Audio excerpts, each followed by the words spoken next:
3 hours of sheer misery. Here we go. All those people go... Actually, I was thinking, I think I'll probably do it... I might do it Friday, I think.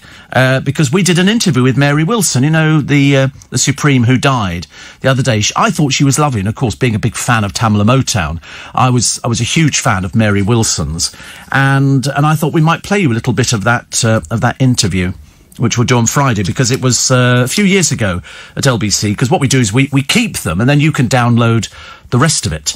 Louis Vuitton got a new puppet jumper. It's under £7,000, just. Somebody's got it wrong in one of the papers. They've said it was $599. If it was $599, I'd have bought 10 of them, but no, it's £7,000. They've got it completely wrong. Also, the Town, who've turned their festive lights back on again to lift the lockdown mood. That's good, isn't it? See, I approve of something like that. Anything to make you happy. Anything to make you feel a little bit better. I mean, apart from this radio programme, which makes you feel better and seems to work. We should be available on the NHS, which, of course, is suffering at the moment. Why? Because they're bringing the charges back in again, so the people who work in the hospitals have to pay to go to work, which is not good enough, is it, really? The streaker who ran across the pitch at the Super Bowl on Sunday claims to have won £250,000 betting on the stunt. They only had to pay, I think, £1,000, so they did quite well on the deal. And we've had streakers in this country. You know, we had Erica Rowe at Twickenham, who kind of started it all off, and then a few other people. There was somebody who jumped onto Fred Talbot's weather map when This Morning were broadcasting from the Albert Dock in Liverpool, and he was stark naked. But then he'd been a professional streaker at no end of events. And I think Ian Dale had his vaccine the other day. He said he got there an hour and a half early. I don't know what he thought. I don't know if he thought it was tea and biscuits or something, you know, if you turned up early and they gave you sort of, you know, a gold star on your little card. But no. So he went off and got that. I've got mine next week, which is very good. The Cornish fishing industry, they've got slight problems, so they want to rename two of their most popular catches. They're going to sort of add the word Cornish to it. So as opposed to something sole, it's going to be called Cornish sole, hoping it appeals to the home market. And they've got crabs, not all of them. And they've got these spider crabs, which have got the very long claws. You probably see Costco occasionally have them in, and they just sell the claws. And you'll see a whole glass cabinet full of claws, which are big, and then you crack them and then you take the meat out. No, I don't like them. No. I've had crab paste. It's a bit smelly. It smells a bit of fish. Which it would be, of course. And I thought to myself, no, I've looked at them and I'm happily, you know, to go past them and look at stuff like that. And some of them are very big claws, which, you know, if they actually took your finger, they would slice through your finger. So some of these crab claws, terrible. The advice if you're going swimming in the sharks, take a big elastic band with you. Because if a shark grabs you, what you want to do is put the elastic band around its jaws so it can't open its mouth and do everything else. Then you punch it in the eye. And apparently, don't ask me, I learnt this from QI the other day. Always take a big elastic, well, I mean, for goodness sake. Who goes out and goes, OK, I've got the lilo, I've got the beach ball, the elastic band. You don't think like that, do you? It'd have to be a very big elastic band. But they say punch sharks in the eye. Because it hurts them. Ow! What'd you do that for? Because you've got my leg. Or failing that, let them bite your arm. You've still at least got two legs to run away with, or swim, or do something. But it's the problem, isn't it? If you're on a surfboard, the sharks don't know what you are. Their sight is not particularly brilliant. They look up, they think you're a seal. They can see the shape, and they can see hands and things flailing back. So they think it's a seal. It isn't until they bite it they realise it's a surfboard. By which time it's possibly too late. Anyway, apart from that, now today, finally, Mike Tindall, ex-England rugby star, has embarrassed the Royals after his company claimed furlough. It's not that he can't claim furlough, it's just that if he's supposed to have all this money, but they're such a tight-fisted bunch, they really are. It's a case of, what do we get for free? We'll give you a Land Rover? OK, we'll take a... What else we got for free? And you think to yourself, why don't you get out there and do a day's work, earn some money? Embarrassing, but he's always been a bit of an embarrassment.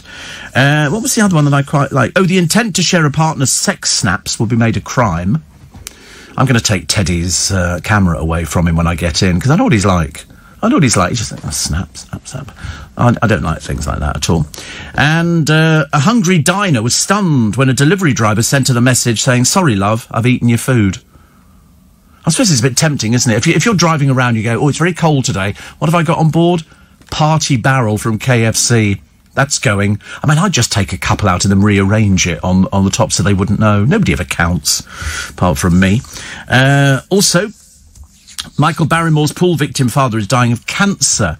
Now, you know about this one. You know about the Michael Barrymore story and the father of the boy who...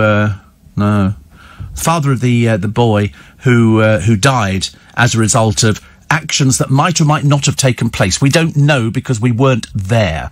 The police have never managed to do anything about it, but the father of the boy, as he said, it doesn't make any difference now, I'm dying of cancer. He said, there's nothing I could do about it. It's terminal. Denise Van Outen has a single out today, and as I say, don't worry. Don't need to hold your breath on that. What's he eating now? What are you giving him? They're not for him. They're chocolate. Look at the size of him. They're not very... Yeah, they feel very light because it's marshmallow with chocolate over the top of it and a biscuity base. You smell them? They're pretty, aren't they? I quite like tea cakes. Some of them have got jam in the middle. These ones haven't. I feel a bit cheated, actually. It's like biting into a donut and going, excuse me, the jam is where? You know, I expect something like that. Camilla's very happy with her COVID vaccine. New raft of reality shows coming out. Oh, my God, I tell you. It's getting worse and worse and worse. And the latest accessory for breakfast is beans on Weetabix. Beans on Weetabix. I ask you. Now, I've had butter on Weetabix, which I quite like, but it is like eating a bit of coconut matting. It's not very exciting at all. Shane says the Steve Allen Show is the best 3 hours in the afternoon. He, of course, is in Sydney. That's why it's the best 3 hours. Cold again today. It was cold yesterday, very cold, but I've got my little hand warmer, and I've got to go back to. They lost my last urine sample at the doctor's, so I've got to go and do another one today, which. Such a pain. I must have given more urine. You could open a reservoir. They've lost it. Yes, they lost it. Well, it was last put through their window because you can't go into the surgery. And so what they have is they have a window open round the side and you pop it in and it goes into a box. Well, obviously mine did, but we don't know what happened to it after that. You know, can't have everything, can you? And this morning I've now got tummy ache. And I haven't had tummy ache in donkey's years. And it's sort of a bit, I don't know, it's not quite right. I had a very restless night's sleep. But eventually when I did get to sleep, I was very happy. Very, very happy. Because the other day I went to sleep and I opened one of the windows. Not too much. I woke up, my nose was frozen to death. I put my hand on my nose and I thought, oh, that's a little cold nose. So yesterday I didn't make the mistake. But I'm just going to have a little bit of soluble aspirin. I quite like soluble aspirins, although I do prefer the hard variety. But if it involves dropping it in water and it fizzes away, I'm quite happy. 1 in 6 youngsters have spoken to a stranger online. But that's, you know, that's quite normal, isn't it, really, I think? That's like the teacher from school that turns up to the house of one of her pupils, knocks on the door, and the kid opens it. He's about 8 or 9. He's got glass of whiskey in one hand and a cigar in the other. And the teacher says, I'm sorry, are your parents in? And the kid goes, does it look like they're in? That's a good one, isn't it? I know another version of that as well, which is sort of repeatable. So Mary Wilson, I thought on Friday we might run a bit of the Mary Wilson interview because I interviewed her on LBC. And I think we always used to do that in tribute, which is lovely. Where are the nations with the South Africa strain? I shall tell you later on. And Holly Willoughby turns 40. She is the TV queen of style, which is good news. Dawn Neesom's column... I've got indigestion now, honestly. Dawn Neesom's column today deals with a raft of ideas. Chris Evans thought he had trapped wind. Turns out it was a kidney stone. And, as I say, he thought it was trapped wind. I mean, it's very easy when you think trapped wind. You go, oh, that's all right, I can sort that one out myself. Nope, 2 days in hospital. 2 days in hospital. And now I've got tummy ache, but I don't know what it is. I don't think it's as painful as that, but I mean, sleeping was a bit of an incident. And also I've got a stiff neck as well. What is going wrong? It's all happening, isn't it? So here on the side, so when you lie down on the settee, I rest my neck on the arm of the settee, or as I call it, the chaise longue, and it's very nice indeed, very comfy, and it's very warm. You kind of sink into it, and it's lovely. But I've got to be careful because if I'm leaning on this thing, and it hurts. It hurts. Are the boys and you wearing mustard today? No, you won't believe what they're wearing. They've gone dark today. They've gone dark colours. Yeah, navy. But both wearing navy. In the Navy, would you sail the seven seas in the Navy? YMCA. Yeah, they're both wearing navy today. Beats that blooming mustard colour from yesterday, which was ghastly. It really was. I went home and nearly had nightmares about that.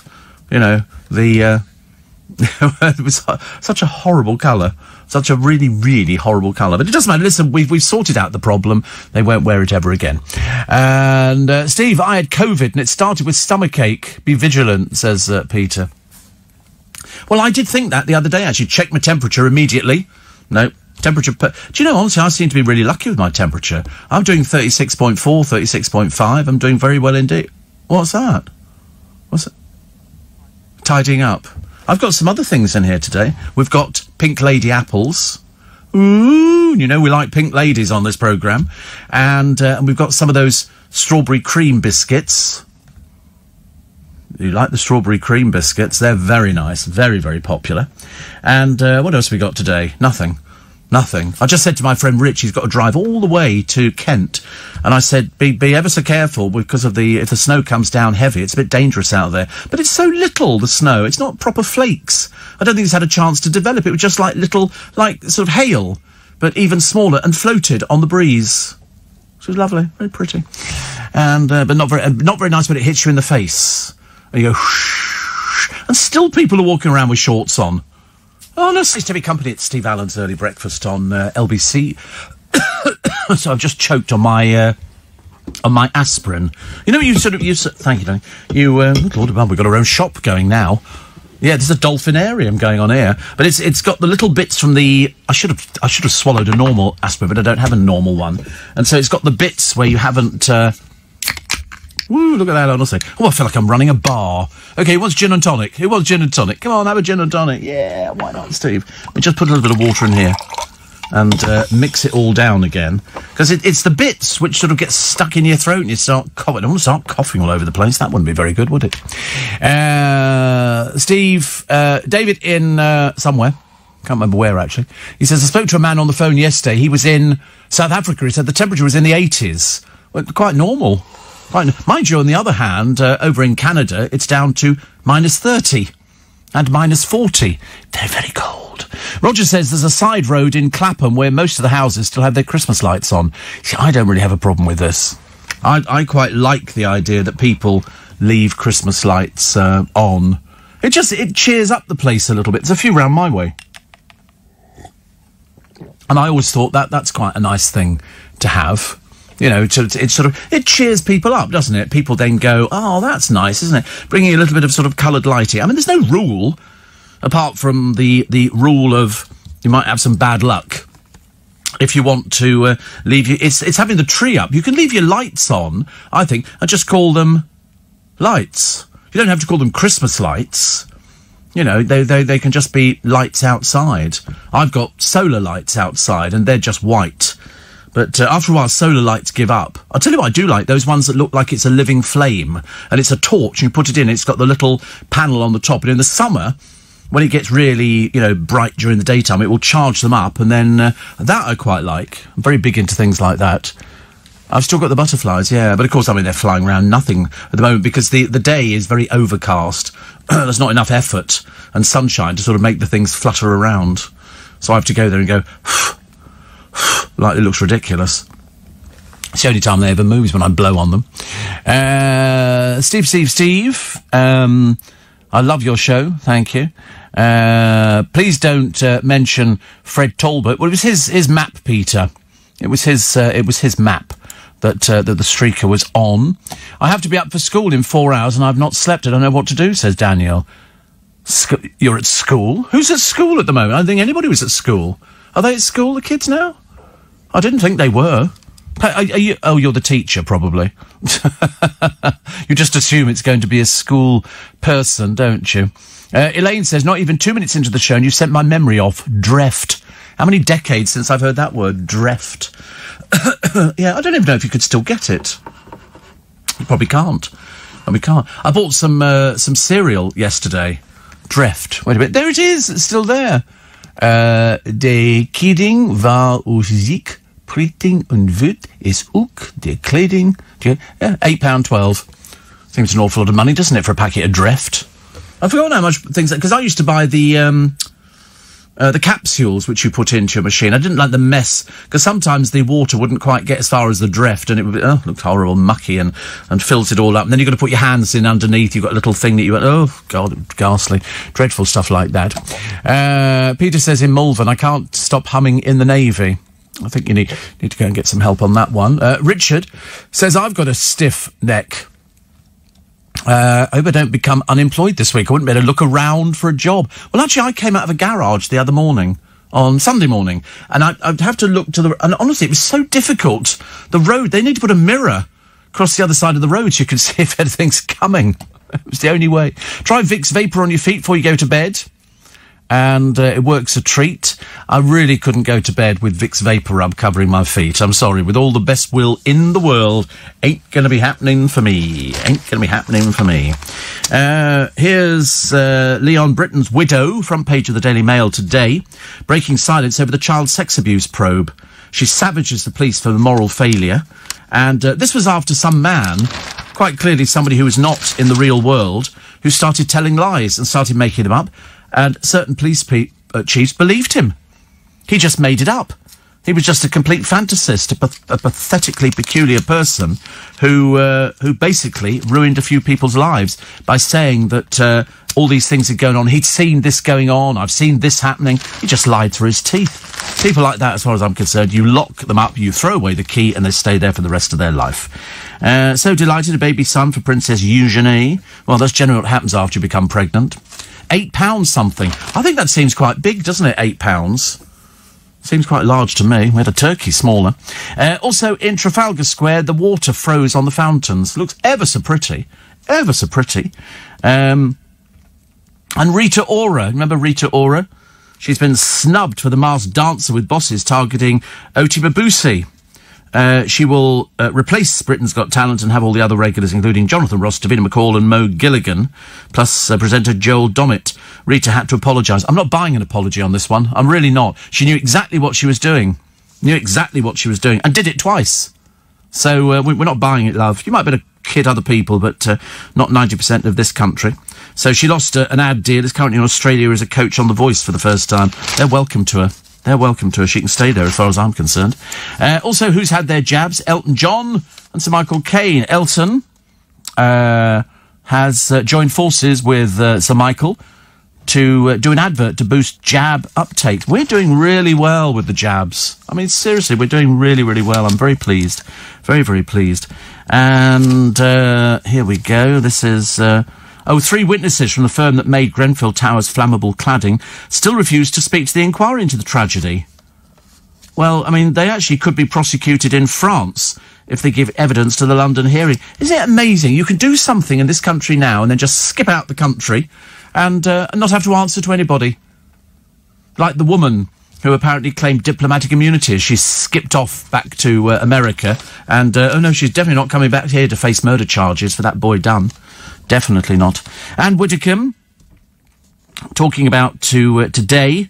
Oh, wait a minute. She's congratulating Andrew Neil on the new Unwoke GB News channel. She said, I will be watching. She'll be hoping to be used on it, I should imagine. That seems to me like an appeal, doesn't it? Oh, would you like to use me? I'm very available, because there's no pantomime. I've not done pantomime for 2 years. And to be honest with you, people are getting a bit bored with seeing the fairy flying in. There's about 6 people having to lift the rope and everything else. So protect our peat lands. I love peat.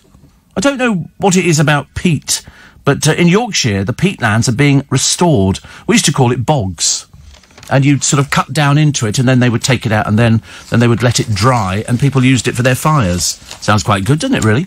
Also, how many ways to eat a Jaffa cake? Come on. How many ways to eat a Jaffa cake? 3 ways, says the producer. 15 miles out. Miles out. Have another guess. Miles out. 1? No. You go the 78. No, you're miles out. You go that way. No, you're miles out. Not 100. No, not 1,000. That would be stupid. Yeah. 520 ways to eat a Jaffa cake. Although, actually, looking at the producer, I've just found another one. to help him eat a Jaffa cake. Anyone we never thought of. And there are lots of permutations. Apparently, they've got a cherry one coming out and a pineapple one. That sounds a bit fun, doesn't it? I could go for a pineapple Jaffa cake, opposed to the orange bits. I've seen them being made. I've stood by the machine that makes them. Oh, yes. Oh, yes. Excuse me? Well, I think we managed to do all of that. So, quite simply, she reigned supreme. The Motown legend and co-founder of the iconic group. She never complained, even when she was sidelined by Diana Ross. But you know the thing that Mary Wilson had? She had all their costumes. She owned all their costumes. So when the V&A did a feature on the Supremes, she had the costumes and was able to lend them. How marvellous. I like her. Also, everybody was talking about it yesterday. They were talking about on LBC, people having their dogs stolen. They say if you're a single person, you're going out walking dogs, be careful. There was one man, unfortunately, they tagged him with the wrong bloke. He's, I think he's a wrestler or boxer or something. Anyway, he's a big hulk of a bloke, and they tried to take his dog. They'll live to regret that one. Thefts soared 170% last year. Awful, really, isn't it? So people steal dogs because they're worth money. And they just thieve them because it's easy to do. You target, a single woman or something like that, they just take the dog away. And sometimes they write back and go, if you give us £500, we'll let you have your dog back. What sort of people are they? Dreadful. Absolutely dreadful. Steve, feet heater socks. Thermal, like wearing a duvet. They do like B&Q and Matalan, about £7 a pair and well worth it. I've never heard of feet heater socks. We'll have to find those on Amazon. Feet heater socks. Because we looked at the gloves and they're just totally useless. I couldn't do anything with those. I couldn't put my hand in my inside pocket because the gloves are so blooming enormous. But feet heating socks sounds like quite a good one. Oh, they look all right, don't they? Are they, all right. £22, £44, rechargeable batteries, hiking socks. Because it's you don't need it on your legs, you just need it on the, on the toes. God, they're not cheap, are they? Up to £55 a pair. Oh, we found cheaper. But wait a minute. Yeah. They're obviously coming from abroad. They're $8.91, which always strikes me as they're coming from China. And then they say get it tomorrow. I don't think so, but they look quite easy. So you plug in, and then they look quite good, don't they? 1 button control, 3 temperatures. But how long do they stay? I'm not sure I could cope with that. Having warm tootsies. How much are they? £77.99. That's way too much money. They give you 3 to 8 hours with 3 heat settings. So presumably if it's on the top one, you get 3 hours. If it's on the lowest one, which is a waste of time. But £77, no chance. No chance. I wouldn't buy those. We found them at $21.99. They look better. Edup, high quality material, heated socks selected from high quality cotton materials, delicate and smooth, comfortable and warm, strong air permeability. One size fits everyone. Oh, I'm sure about that. And so they didn't say how long. So it's electric, battery operated. They say they're a great gift. Oh, how lovely. Well, there you go. 7.9 inches by 9.8 inches and 3.9 inches at the top. So you can use them for fishing, cycling, motorcycling, skating and skiing. Well, there's not much skiing going on round my way, but I quite fancy the idea of a pair. That's too much money, though. I don't want to spend that much on a pair of heated socks. On the other hand, you don't want to buy some cheap old stuff, do you, from China, which, you put them on, all of a sudden your shoes burst into flames. Don't want anything like that, do you? Something socks stuck to you, that'd be a dreadful thing. OK, pineapple Jaffa cakes were out before Christmas, says Paul. Same as strawberry. Were they? Wow. Somebody says, Steve, the £8 baby seems big to you. Trust me, it would have felt even bigger to Eugenie. £8. See, I always imagine that most babies are about £6, £7. £8 sounds a little bit the other end. So it's surprisingly delicious, pineapple Jaffa cakes. I do love pineapple. Not supposed to have it, but I have it as a bit of a treat. Hey, welcome to Wednesday, 10th of February. 10th of February, it's still freezing cold. Mind you, we shouldn't complain, should we? Because up north and in Scotland, they've had terrible temperatures up there. Terrible. Most of the roads are, impassable. And we get it light down and we go, ooh, isn't it awful? Actually, it's not. I mean, it's bad for us. but it's not as bad as people get it in the rest of the country, so our sympathies lie with you in the rest of the country. Also, Steve and Blaze wears socks on now, says Kath. I was £9.12, Steve. Mum walked about like John Wayne till I was about 30. And somebody says, are you superstitious? No. No. Not really. Not really. And somebody says, Steve, you should have some holidays in Iceland. I can't bear Iceland. That's what Darren did. He absolutely loves it. I've seen pictures of it. It's lovely. It's just a country full of volcanoes. That's it. And far too... I mean, why would you want to suffer? And they've got the Blue Lagoon or whatever it is where you can go and swim in a thermal pool. What for? I'll just sit in a hot bath here. It's exactly the same. I don't like the idea. Darren loves it. He absolutely loves it. And you can get massages. Hate massages. I absolutely hate massages. I wouldn't give you a threepence for a massage, thank you very much indeed. I can't think of anything worse. People go, oh, massages are lovely. No. And Steve, considering she's supposed to be skint, Katie Price can afford to take Harvey in luxury taxis. Well, I don't know if they're luxury taxis. They might just be a taxi to view train stations. Well, I mean, she's got herself another job, hasn't she? You know, on the strength of doing the documentary on Harvey, they're going to let her train to be a paramedic. She's apparently always wanted to do it, but then she's always wanted to have hit singles, and that's never worked either. So she's going to be doing this, and it's going to be, whether it's a one-off programme or something, I really couldn't care less. I just felt a bit sorry for somebody who actually doesn't have a talent of anything to do in particular. You know, at least have a talent for something. Apparently, according to Warren, London's going to be -8 tomorrow at this time. Wow. -8. See, I think -8 cold. Everybody else going -8 quite mild. Quite mild. I mean, the only thing that gets cold on me is my extremities. You know, my hands, sometimes my feet. But, you know, I'm generally okay with sort of things like that. But I mean, definitely the idea of heated socks. But I've got my little heater, which I charge it up every day. I either charge it up in here, which comes off the computer. It's quite big, actually. It's a lot bigger than you imagine. I just wanted something. I've got some little things I bought in Costco. It's a little packet of powder, and you shake it, and that activates the crystals, and the packet heats up, and you slide it into your glove. Well, you could probably slide one of these into your glove or your pants, you know, depending on what you want to keep warm at this time of the year, because you don't need to freeze up, do you? Goodness sake. And I quite like them. Whether or not, you know, I'll be keeping them forever and a day, I've got no idea. Steve, the socks are not tight around the ankle either. Ideal for diabetics. Thank you. Steve, the Poland fan club here. We still have Christmas trees and decorations up till the end of February in our town of Olesnica, which is near Roszlo. By the way, lovely donuts cooked in our little bakers. Worth queuing for, even in temperatures of -10, says Mark. Little donuts. How lovely. It's only when you go to other countries you realise they have some lovely traditions, don't they? And I always like that. I mean, I remember the first time I had Glühwein, and I remember thinking, wow, you can get drunk and it's warming at the same time. Fantastic.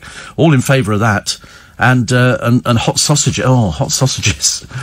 I just used to go crackers for anything like that. But little donuts cooked in the bakers sounds to me like the bit of fun up.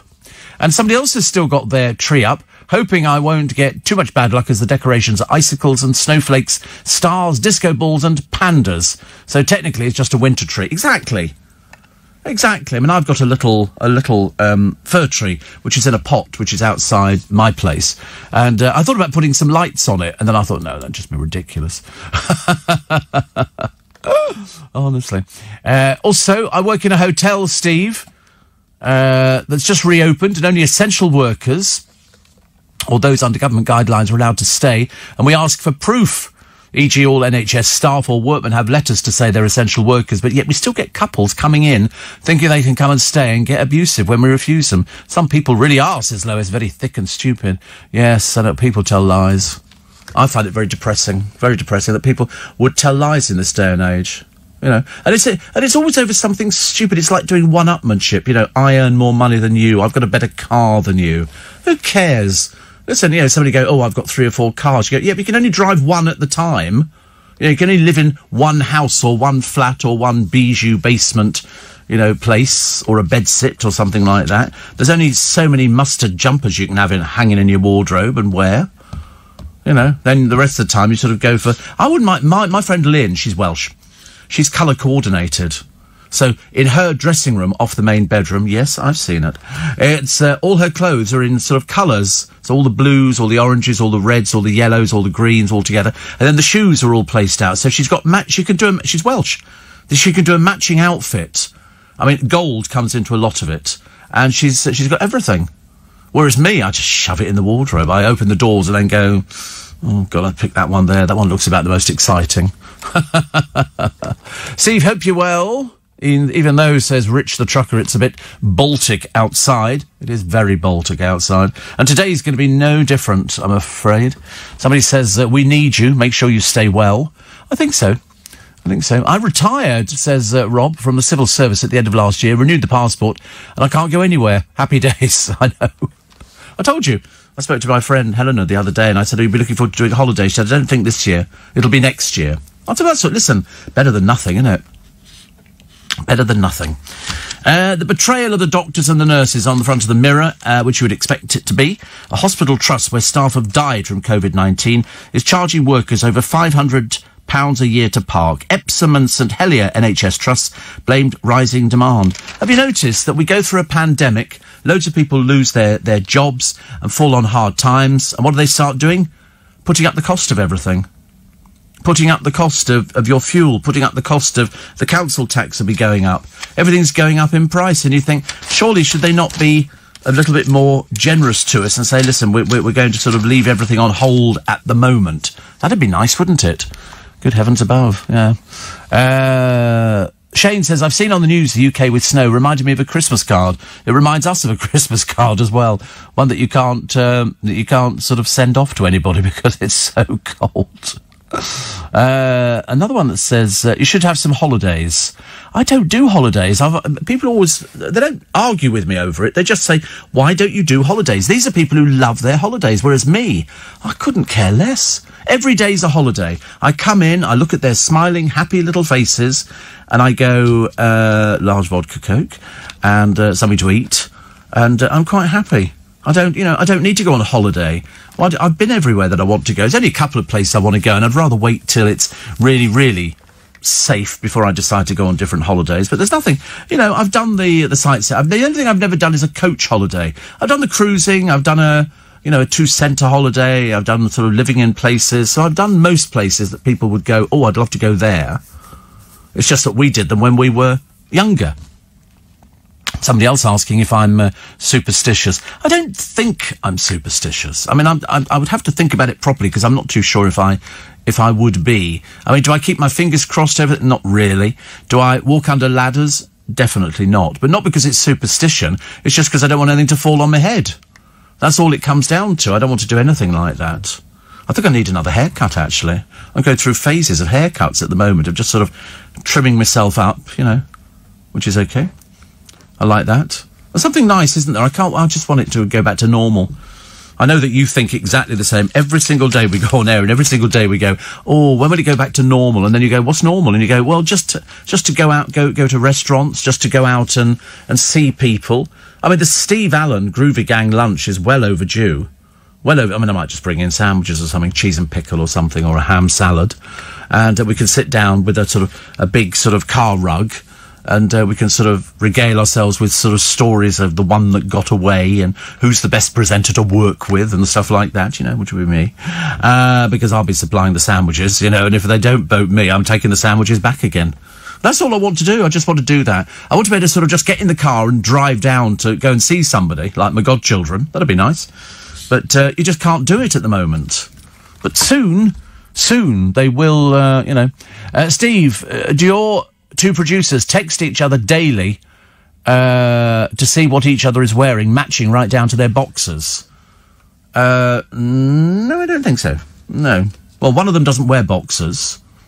So, so one wears boxers and one doesn't wear boxers. Why would they? It's only the visible clothing. I'd be quite worried if they came in and went, look, boxers. You go, ooh, lovely. Belinda waits for me to come on all night, every night. Thank you. I'm not superstitious, Steve, but I'm a little bit stitious, says James. Thank you. Andrew says, Bus Stop Carol says hello, and she hasn't forgotten you. Also wants to be known as Garrick Theatre Carol. How lovely. I like things like that, actually. Oh, look, a picture of Harry and Meghan. They've gate-crashed a poetry class. They still haven't done a day's work in their lives, but I'm sure they'll find something out. Oh, a picture of Kylie Minogue. Love a picture of Kylie. Here she is again. Smiling Kylie is the Blizzard of Oz. And it's a Stella McCartney outfit. But and there's a ring which led to rumours of engagement to boyfriend Paul Solomons was missing. I think because they've got, listen, a joke's a joke. We've seen the ring.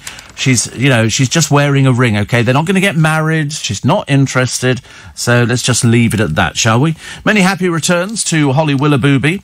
She's celebrated her 40th birthday and best ratings for 19 years. I think we're in the same direction. I think we are very similar. I'm not the same as Holly. I'm not 38C.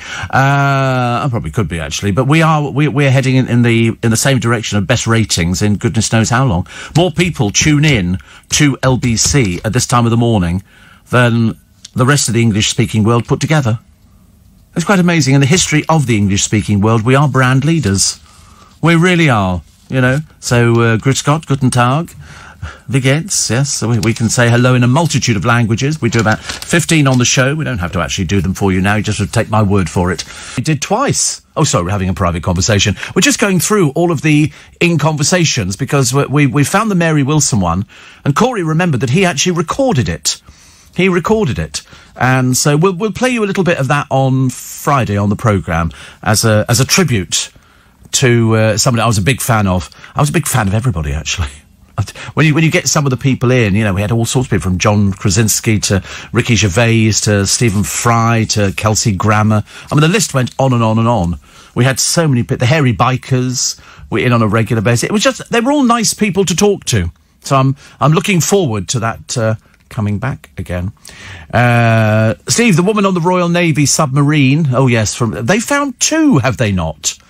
People who've been making adult movies. On a submarine, I mean, I seriously, I don't know what the rule is if you join the Royal Navy now.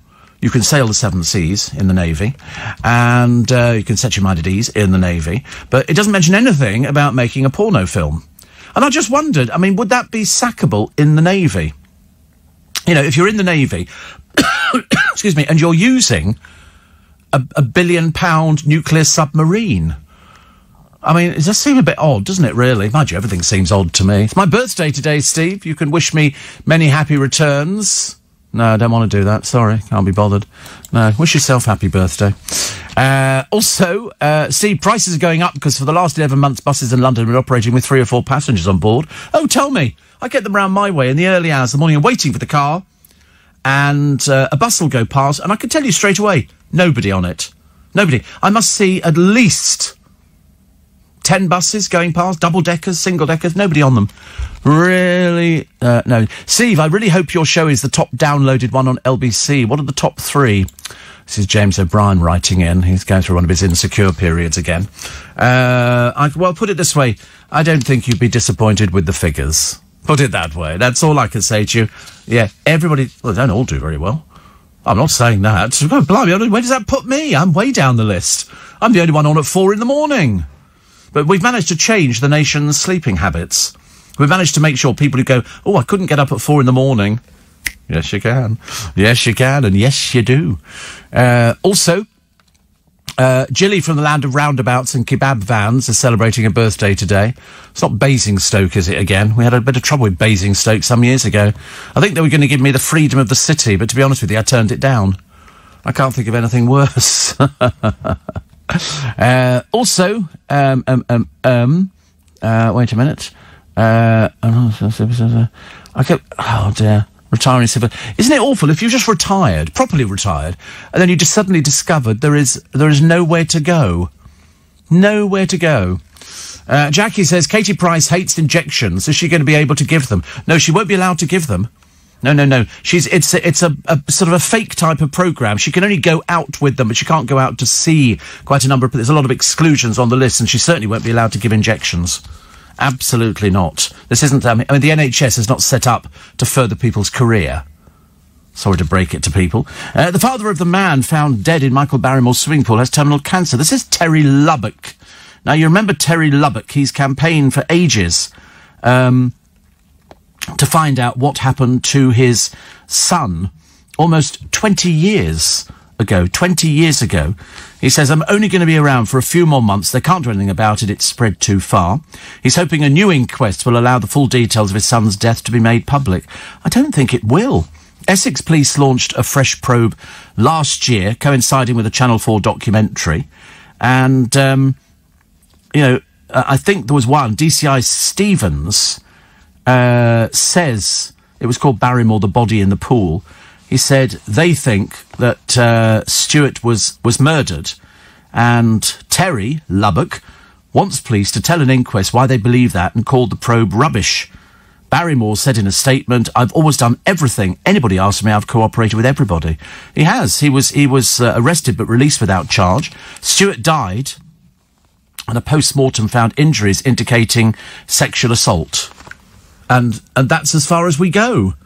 And now, I remember, I think, Terry Lubbock used to turn up outside theatres where Barrymore was on, protesting, whereas, in fact, if he, knew enough about it, he would know that the swimming pool was at one end of the property and Barrymore was at the other end of the property, and there's quite a long distance between it. So what was going on in the pool with his son, I've got no idea. No idea. But Barrymore was down the other end. He's cooperated all the way through. It effectively killed his career stone dead. Because, but in those days, and, there have been, in show business, in music, in entertainment, drugs. I'm way too old for that kind of thing. As I say, look, I've done an aspirin this morning. Look at me pushing the boat out and being a bit of a renegade. And wait for this. Only a soluble aspirin. Actually, funny thing is, I didn't know it was soluble to start with. And I did one about a couple of weeks ago, and I put it in my mouth thinking, and all of a sudden it started fizzing away on my tongue, frightened the life out of me. I spat it out immediately. And so it's, people did drugs. People do drugs, and drugs, they think can embolden you and make you do things. And, we're lucky, actually, because in the 60s and 70s, it was all mind-bending drugs. It was the LSDs and stuff like that. It was the hallucinogenic drugs where everything would... I remember I did know somebody, a journalist, who did it as an experiment. They took one of these... I can't remember what they were called now. Anyway, whatever it was, he took half a tablet, didn't have any effects, so he took the whole tablet. And he said, I can only describe to you as being... You've heard of people who throw themselves out of the window of tower blocks because they believe that they can fly. He said, you seriously believe? He said, I believe, whatever you imagine happens. He said, so I believed I could fly. He said, but I had to have a friend with me to make sure. He was doing a feature on it for a newspaper to say, this is how dangerous this is. He said, at one point, I floated around the bedroom and sat on the wardrobe. He said, and because I like flowers, he said, I imagined flowers. He said, the sitting room carpet became like a florist shop. He said, acres and acres of bright flowers. And so I said to somebody once, I said, you've got to be so careful, you really shouldn't. But I'm not naive enough to think that people don't do it. During the 60s, the hippies, that's all they were doing. They were all doing the I love you, and all that kind of stuff. And I remember thinking, a friend of mine went to a gig once. He said he was the only one who wasn't on some sort of substances. He said it was very peculiar. You shouldn't ever try these things, but the trouble is, some people are weak, some people want to try it, and you start on one drug and then people move to another one. And still now, you can find, what's the main story in the papers today? These drug cartels who operate using children to sell drugs on the county line. Why? It must be coming into the country from somewhere. And apparently there's so much profit in drugs, and you see it. Have you seen any of these programmes where they go to, this is Australian Airport, and they'll have a party coming in, and they x-ray I don't know how people think they get away with it. They x-ray and they go, this is a lovely statue, but look, there's something in the statue. They can see a mass in the middle, so they drill into it, and out comes heroin, or, some amphetamine, and people are still sending it. You know why? Because they work on the assumption that if you send in a huge cargo of drugs on a boat, and the Coast Guards find it, all they've done is bring in more further up the coast. Coast Guards get so excited they found this. I mean, it's fighting a losing battle. There are as many drugs, and they deliver. They deliver. I was out with my friend Paul ages and ages ago, and we were sitting in a bar, and next to the bar, you could sit outside, it was a little sort of roped-off area, but next to it was a front door. I've told this story before, and this lad turned up on a bicycle, knocked on the front door, went inside. Minute later, he's out again. And I said to my friend Paul, "What do you think that was?" He said, "What do you think? It's people who have drugs delivered. So you don't need to go out. They do it on the police in the City of London, where they're checking people all the time. Drug couriers. I've seen them doing it in London, here, in Leicester Square. You can see people who are doing drugs. I'm so grateful that, mind you, I smoked. I suppose you could say that was a drug because you can detect the effect of cigarette smoke in the brain quicker than heroin. I always remember being staggered by that. Can you believe it's... my bum Belinda is listening to you. We've already done Belinda. We've had Belinda twice. Rosie said, "Thank you for helping me feel relaxed when I can't sleep." I don't want you to go to sleep. This is not... You've missed the whole point of a radio programme. I'm paid the amount of people who listen to the programme. You know, if you start dropping off on me, I've had it. I could see my income plummet. I want to be, I want to be very successful, thank you. So if you are thinking of going to sleep, could you phone a friend and get them to listen? That would be a lot easier, wouldn't it? So we'll let you know on the Terry Lubbock thing. He says, this is a killer. I think he's got prostate cancer, but he's hoping for all sorts of things. But at the moment, nothing's happening too much, which is a bit of a shame as far as he's concerned. Number one choice to cuddle up with on the sofa and watch a rom-com is David Attenborough. You don't really want to cuddle up with David Attenborough, do you? Would you? Oh, you would. Okay, how strange. The Naturalist took 90% of votes in a survey, beating Holly Willoughby. Well, given a choice, you'd rather curl up with Sir David as opposed to Holly Willoughby. What sort of straight men are you? Honestly. Very worrying. Wednesday, another freezing cold blooming day. Another miserable day. Is it going to be snowing today? I suspect it probably might. It was swirling around earlier on, but it didn't settle. But it was still a bit of a pain out there. But for many of you, I was talking to a friend of mine from Scotland the other day, Bonnie, Scotland, and said it is so cold and there is so much snow, you just can't go out. It's just physically not possible. And you tend to forget there's all those people who've got jobs and they go... I mean, I've seen buses sliding down hills and you think, don't think I want to be on a bus. Definitely not. Motorway lorry driver filmed. He was on 2 mobiles. How it's possible to be on 2 mobiles, I do not know. But he had a phone in each ear, recorded by shocked police. I mean, I think it's highly likely he'll be taken off the road because that's just ridiculous. Even I don't use a phone. I used to years and years ago because I didn't have hands-free, but my hands-free is built into the car. I've had various little pieces of equipment where you sort of clip it onto the visor and then you just Bluetooth it in, and that was okay. But in the car at the moment, all my phone numbers on my phone are in the car, which is really bizarre.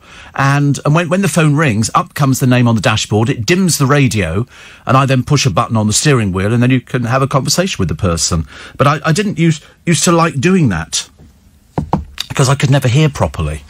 And I'm slightly deaf in one ear, only a little bit. And I think it's in this ear, it's my left ear, which is I'm a little bit deaf in. And I know that because when I lie in bed, if I lie like that, if you're listening in stereo, it's on the left-hand speaker, I'm lying like that, I can't hear as well as if I turn the other way and lie like that. Now on your right-hand speaker. And so that's the only way I can tell you. And so I remember thinking, I wonder, perhaps I should go and get them done. I keep seeing all these people. I keep seeing all these adverts for hearing aids, and I keep thinking, "Oh, please no, not yet." My nana used to have a hearing aid, but hers was like a box. She had in front of her with a cable that went up and put into her ear. And I always remember it because I used to have my granddad used to have asthma, and he had like it was made out of Bakelite, I think. It was a black thing which put over his nose with a bulb at the end, and he squeezed it.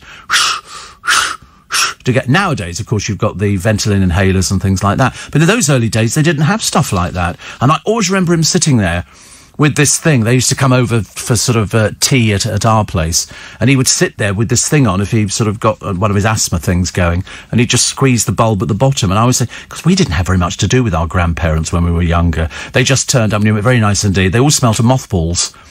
They always they turn up, and but you had to be nice to them because they got you a Christmas present. But of course, I tended to forget in those days, and you'll all identify with this. They never had very much money. Grandparents didn't have very much money. My mother was telling me that in her side of the family, because she was one of goodness knows how many, it was like a football team, when her shoes broke, she didn't get a new pair of shoes. They didn't have the money for that. She got hand-me-downs, and if they didn't fit, they would crunch up newspaper and put them into the shoes, and then she'd put her feet in there. They were that poor. But that's nothing new, because there'll be loads of you listening and go, do you know, I remember that so well. So well. I can remember in London, you could go out of London on the train and there'd be loads of prefabricated houses all over the place. Prefabs, they called them. And people lived, because people couldn't afford to live anywhere else. People didn't have the money. People lived very frugally. The only takeaway you had was the fish and chip shop. And you didn't have that every day of the week. It was way too expensive. You had to have it sort of once a week. It's amazing what we've got now. And especially the elderly people. I know, because I've seen you at my shows, and people look completely different now. In my day, my grandparents looked like elderly people because they didn't have face creams. I mean, the most they used to put on was a bit of lippy, a little bit of blusher or something like that. She put a hat on. People never went out without hats on. People dressed up properly. Nowadays, very slovenly. And that's... You've started on the lollipops, have you? What flavour's that one? It's pink. What flavour is it? It says it on the wrapper. You just couldn't wait to get your hands on it, could you? You've thrown the wrapper away already. It's not pink. There's no such thing as pink flavour. We had this yesterday with vanilla, and it turns out that most of them aren't actually vanilla at all. It's a vanilla flavouring, which is not quite the same. Well, you make that last for the whole programme, OK? Do not bite the lollipop. I wonder where he'd gone to. He nips out and then he comes back holding the lollipop, looking as guilty as possible. Steve, what sort of socks do pirates wear? Argyle. Thank you. I've got an odd sock. It's like a glove and has room for 7 toes. Do you know, there was a woman on the toes the other day. She had 6 toes on her foot, and she was going to have an operation to have one of them removed. Because isn't it... Who is it in one of the Bond films? He's got 3 nipples. Scaramanga. He's got 3 nipples. But hasn't somebody else got 3 nipples? Didn't Roger Moore have 3 nipples? So, look at... Hopeless, honestly. I'm talking to myself here. Yeah, he had three nipples, and Scaramanga had 3 nipples. That's how they knew it was him. And I've heard of other people that had... Why did you say something? They look at you in disbelief here. And yet, every single time I'm right. Every single time I'm proven right. And yet, do I get an apology? Do I, Buffalo? No, I don't. Definitely not. Jackie says, Steve, Friday night, fish night. What a treat. What a treat. A treat as well as a treat. And you'd go and you'd bring it back and it was in newspaper and you'd unwrap it. Oh, you couldn't wait to start eating the fish and chips, could you? You couldn't start waiting to eat it. Nowadays, it's like the best part of 13, 14 quid. And, Steve, how do you remain so chirpy when you've got tummy ache and a stiff neck? It's called Dr. Microphone. Dr. Microphone is the same as Dr. Footlights. You're feeling very ill. You go into the theatre. I could have done a show and don't feel very well. The moment you go on stage and people clap and all the rest of it, you get this feeling of warmth and you forget about it. So at the moment, I've forgotten about the stiff neck and the tummy ache, which is it's all you could do. You can't... Otherwise, I'd be sitting here. You can imagine how miserable I'd be. Man with the Golden Gun was where he had the three nipples. But I'm sure that Roger Moore... had 3 nipples. I might have got that bit wrong. But there was certainly a very famous actor who's got three nipples. In fact, I've seen it. I think you might have to put in actor with 3 nipples. I'm determined to be proven right. I don't want to be proven wrong. Oh, a bit of a slurp on the tea this morning. You know why? Because it's blowing cold outside. Bill Paxton. There you go. The Titanic star has said of his secret, I've got 3 nipples. He said, nobody knows about that, but nobody's ever asked me before. Yeah, it's like you get one nipple, two nipples, and then you get another one elsewhere. Yeah. Just saying, make a big deal about it, disbelievers. But I'm sure Roger Moore had bad feet. He showed me his feet. The last interview I ever did with Roger Moore, he was so charming, I can't begin to tell you how charming. George Galloway's got 3 nipples. I'm not sure if this is a joke, actually, or not. I don't know anything about George Galloway, apart from there was a thing with him and Rula Lenska. That's all I remember on the Big Brother thing. That was it. 84850, steve@lbc.co.uk. Steve, remember fish and chips used to be served in newspapers with the ink still on them? Oh, yeah, the ink was edible. Used to add to the chips. I used to love chips. And you put the salt and vinegar on, they'd wrap it all up, and you'd go home with it in a bag. You get in and you go, right, we've all got fish and chips. Which fish have you got? I don't know, they all looked blooming same to me. Nothing looked any different. So we found the Mary Wilson interview, which was a few years ago on LBC. She was lovely. They had a bloke on the television yesterday being interviewed on the BBC, and they didn't mention who he was.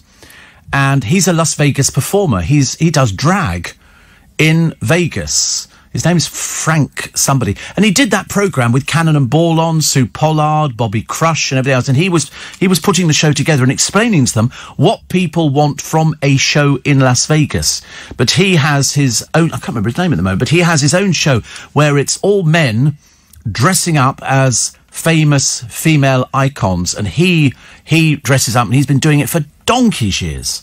And I remember thinking, I don't think the person who was interviewing me had the faintest idea who he was and didn't realise what a big Vegas star he is.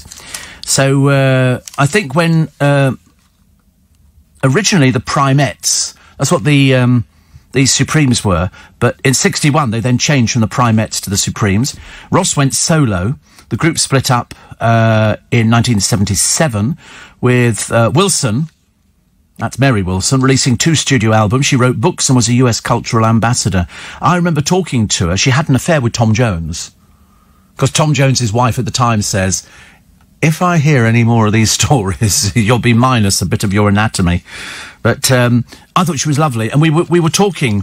In fact, I talked about the Motown days with Gladys Knight and with Mary Wilson, about what it was like to record in those early days. And the horn section of the Motown things were all in one room, crammed into a room like just about the size of this studio, which doesn't help, but if you're listening in stereo, it's okay, double this. The bit you can see, there's another bit on the other side of it. And Michael Jackson would be there, sitting on the steps outside. He'd have been about 11 or 12. And I think Gladys Knight used to take him in sandwiches. And everybody wanted to work for Motown, but they were operating out of a little tiny studio complex. And so when you listen to all of these things, and I've spoken to Smokey Robinson about it, great names from my era. And that was the exciting thing for me. Forget about, the job and everything else. It's the fact you can get to meet people that you normally wouldn't meet. My only regret, if I had a regret, would be I'd love to have talked to Simon and Garfunkel. Definitely. Because I grew up with, but I have bought all of the things, and Neil Diamond. I would love to have spoken to Neil Diamond. Not the easiest of interviews, I'm led to believe, but again, you talk to somebody, and the art of interviewing is that you have to sort of sit down with somebody. You might met them for the first time in their life or in your life. You've never met them before, but within a matter of a minute, they've got to like you. If they don't like you, you get a really terrible interview. So, you just sort of go, hi, how are you? Have to tell you, big fan. And you get a good interview out of people. And all it comes down to at the end, because some people were very wary about interviewers. They always thought they were trying to trip them up, whereas I never did that sort of programme. As far as I was concerned, I was grateful that they'd come in, and I'm looking for a nice chat because they've got fans. And Simon and Garfunkel would have been an absolute dream, or either of them. But I've spoken to so many actors and actresses over the years. Fantastic. Absolutely fantastic. Steve, I'm getting my first fish box order this week. Slightly nervous about the virus on the surface. They did do a thing a short while ago, didn't they? That there was a chance, but I think no. I mean, we seem to be at the moment. I don't want to sort of raise your hopes too much, ladies and gentlemen, boys and girls, but we seem to be on the right path. They're getting through these vaccines as fast as they can. I'm next week I'm tier 5. Tier 5, which gives me some sort of hope. And so Ian Dale had his yesterday. Oh, there's such a drama about it, honestly. Tea, biscuits, are we having crumpets? Will there be muffins? You know, there'll be chocolate cake. What would the Queen Mother do? And all this kind of... It went on and over in a day. But at least he's had it, which is good news. And he actually managed to get it ahead of me. How can that be? I'm much old... Not much older. Did you ever interview Gilbert O'Sullivan? I did. Yes. And again, he was another one I wanted to interview, because I thought when he first burst onto the scene, he was a bit Leo Sayer. Leo Sayer, when some friends of mine, I used to live with these girls in London, who were ballet dancers, and they went on to sort of do other bits and pieces. And they went to see Roxy Music live in London. And who was the support act? Leo Sayer. And they came back, and all they talked about was Leo Sayer, who came on dressed as a Pierrot. You can see the early pictures. I think it features on some of his early albums. And he just sat at the front of the stage and sang his little songs, brought the place down. And exactly the same for Gilbert O'Sullivan. He came on with the flat cap, the trousers flapping around his ankles, and things like that, and just sung these amazing songs. Just absolutely stunning. So we'll have a little bit of Mary Wilson, you know, the founding member of the Supremes. But, of course, Berry Gordy, who had a bit of a fling with Diana Ross, as did many people, decided to make her the front singer. Up until then, they'd been a threesome, and so Diana Ross stepped away from the group, and they became the backing singers. But Mary Wilson, I think, had the better voice. That's what I think. And as I say, you know, I mean, Beverly Knight says the legacy will never be surpassed. She was the longest reigning original Supreme in a string of lineups. Died at home in Nevada. And she'd only just told this guy, I think it's Frank Marino, pretty certain it's Frank Marino, about releasing a new album. And she had a new book out and everything else, which was lovely. Steve, did Mary Wilson mention the Supremes played in Ibiza many times? I couldn't tell you. I can't remember anything like that. Seriously, no idea at all. I mean, this was years ago that we did the interview. It'll sound as fresh when you hear it again, and it will encourage you to download, because we've got some fabulous celebrities. Let's have a check on the road and the rail, shall we? At the LBC Travel Desk. 5:17, coming up 5:18. Here's Joanne Webb. Thanks, Steve. Good morning. One lane's had to be closed on the A12 northbound at Harold Wood, and that's for emergency repair works. Also, for those who need to make a journey, there are problems in Shoreditch at Old Street Station. The emergency repair works having to take place on Old Street itself. In South Harrow, emergency repair works are taking place on Alexandra Avenue at Eastcote Lane, so temporary traffic lights are in place. And on the train, South Eastern services can't run between Tunbridge and Tunbridge Wells, and that's for the emergency repair works. LBC. Remember that couple we mentioned in the paper a short while ago? This is Mark and Sarah Plowright. They won £1 million on a National Lottery scratch card. And do you know what they're buying? Hot tub. Hot tub. Very common. They've decided to go for this one. They bought an inflatable tub to tide them over until their luxurious real deal is installed. He said, I remember the card, so I just sat down to scratch and I kept seeing lots of 50,000s. But he prepares planes for wealthy flyers, including celebs. He says, I really want to travel first class because I'm a concierge and always organising flights. Bless him. Bless him, bless him, bless him. Also, here we go. This is... everybody loves a good Barney, and we're all in the market for a bit of distraction. So the Battle of the Breakfast TV's hotting up now. And in one corner... You've got Britain's Doberman, Piers Morgan, and in the other one, the BBC Breakfast Poodle, Dan Walker. It's a proper out-and-out dogfight. One question, what about the bitches? What about? But it comes down to the men arguing on TV programmes. And they're always saying, oh, I've got a bigger audience than you, I've got a bigger audience. And at the moment, I don't know. I don't think that the BBC programme's got any warmth to it. It doesn't have the humility that I demand from a TV programme. I get that with Piers... And I quite like that as well, actually. And they use Andy Peters as well. Bless him. Plus, Gemma Collins. Oh, you're going to get that thing with Piers Morgan. To be honest with you, she's stretching out a very little amount of talent into something that's of no interest to anybody at all. There's always sort of rubbish that they put out. Like, at the moment, she's bought a fake badger, and she thinks if she puts it in her garden, it's going to encourage animals to come to the garden because she loves animals. Well, that's not going to encourage them at all. I mean, I don't want to tell her, actually, and break the bad news to her, which isn't particularly good. Denise Van Outen has got a record out today, her brand new single, and it's called On My Own. And I have a feeling, judging by what she's wearing, it's On My Own, famous as I silver, all alone. I remember seeing that the first time. They were doing, on Sky Arts, the Les Miserables, 25 years or whatever it was, and it was fantastic to see them all there. They brought on the original cast, and of course I'm old enough to remember I went to the first performances of Les Miserables at the Barbican. I went to see Phantom of the Opera first night. I went to all these first nights, and yet at the time we didn't kind of appreciate just how good it was, but really good. Ever interviewed Patricia Routledge? Yep. Everybody.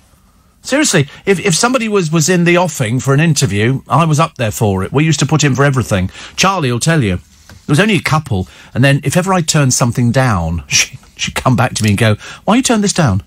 She'd start berating me for turning it down, and I went, "Oh, I didn't..." She said, "No, it'd be a good interview." So I used to do them. They always turned out to be good, of course.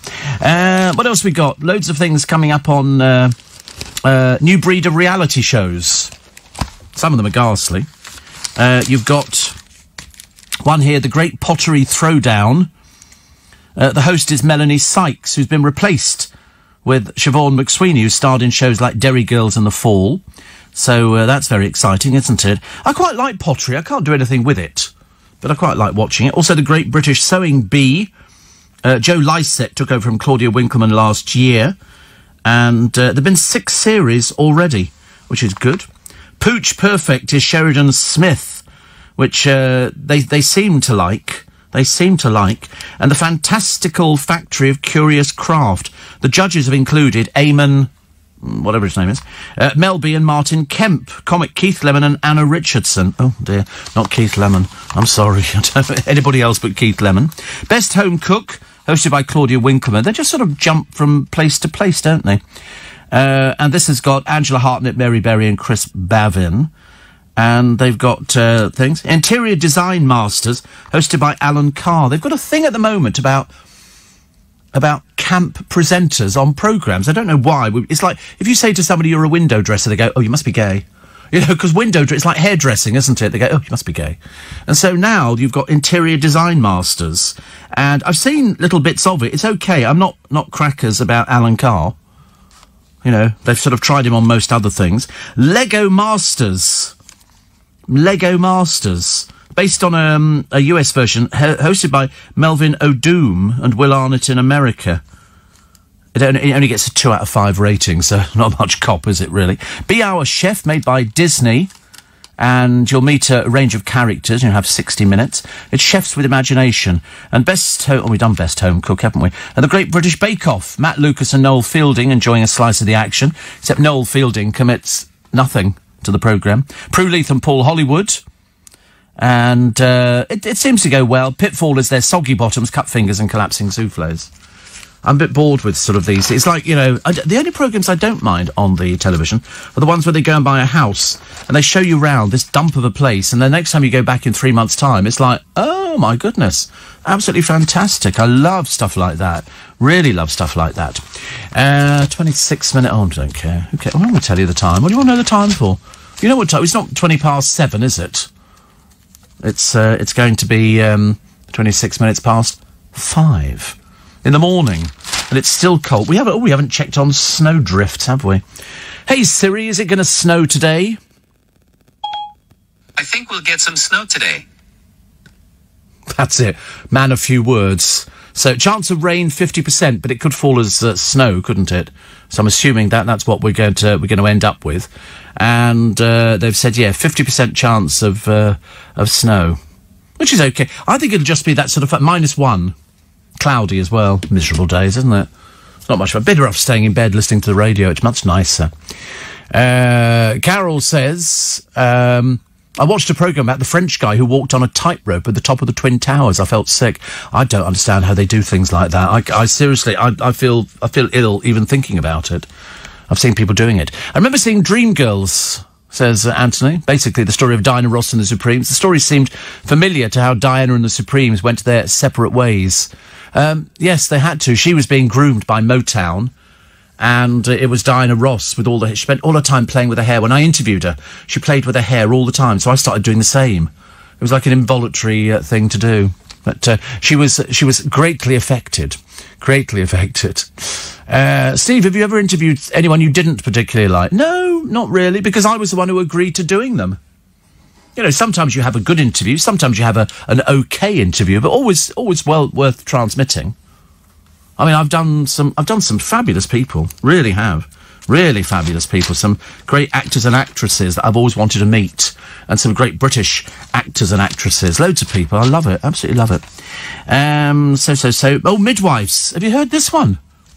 You know what midwives do? They sort of help people give birth. They're not allowed to use the word breastfeeding anymore. They're going to call it chest feeding. Chest feeding.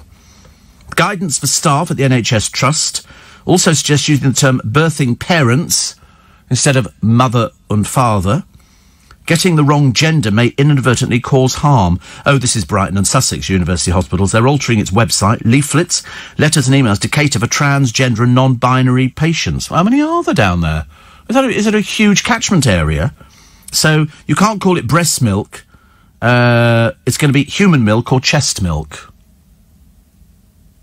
I don't think there's much chance of me producing any chest milk. I mean, I don't know about anybody else. But the document says some people may refer to their chest and chest feeding rather than their breasts and breastfeeding. Wow. So there you go. Carolyn Morris, Brighton and Sussex Hospital's chief nurse, says changing the language you use in this way is something people who use our services have been asking for some time. It's obviously a huge problem down there in Brighton and Sussex. So they're whether it goes throughout all the rest of the hospitals, I've got no idea. I don't know. Prosecutors showed some video clips of Donald Trump rallying supporters before their deadly surge on the Capitol at the start of his second impeachment trial. He's not pleasant, is he? I mean, I don't think we like him at all. And Topshop bought by ASOS. But they've not bought the buildings, they've just bought the business. There was one here, an Arcadia worker, who'd been earning £13 an hour and is now due to lose her job, described the amount being pocketed by Deloitte as an absolutely joke of a thing. The employee, who asked not to be named, said we've been trying to get information from them. £13 an hour. And so they estimate that the firm, Deloitte, who's the administrator, will rake in $1,200 an hour. Well, it's a huge company. Huge company.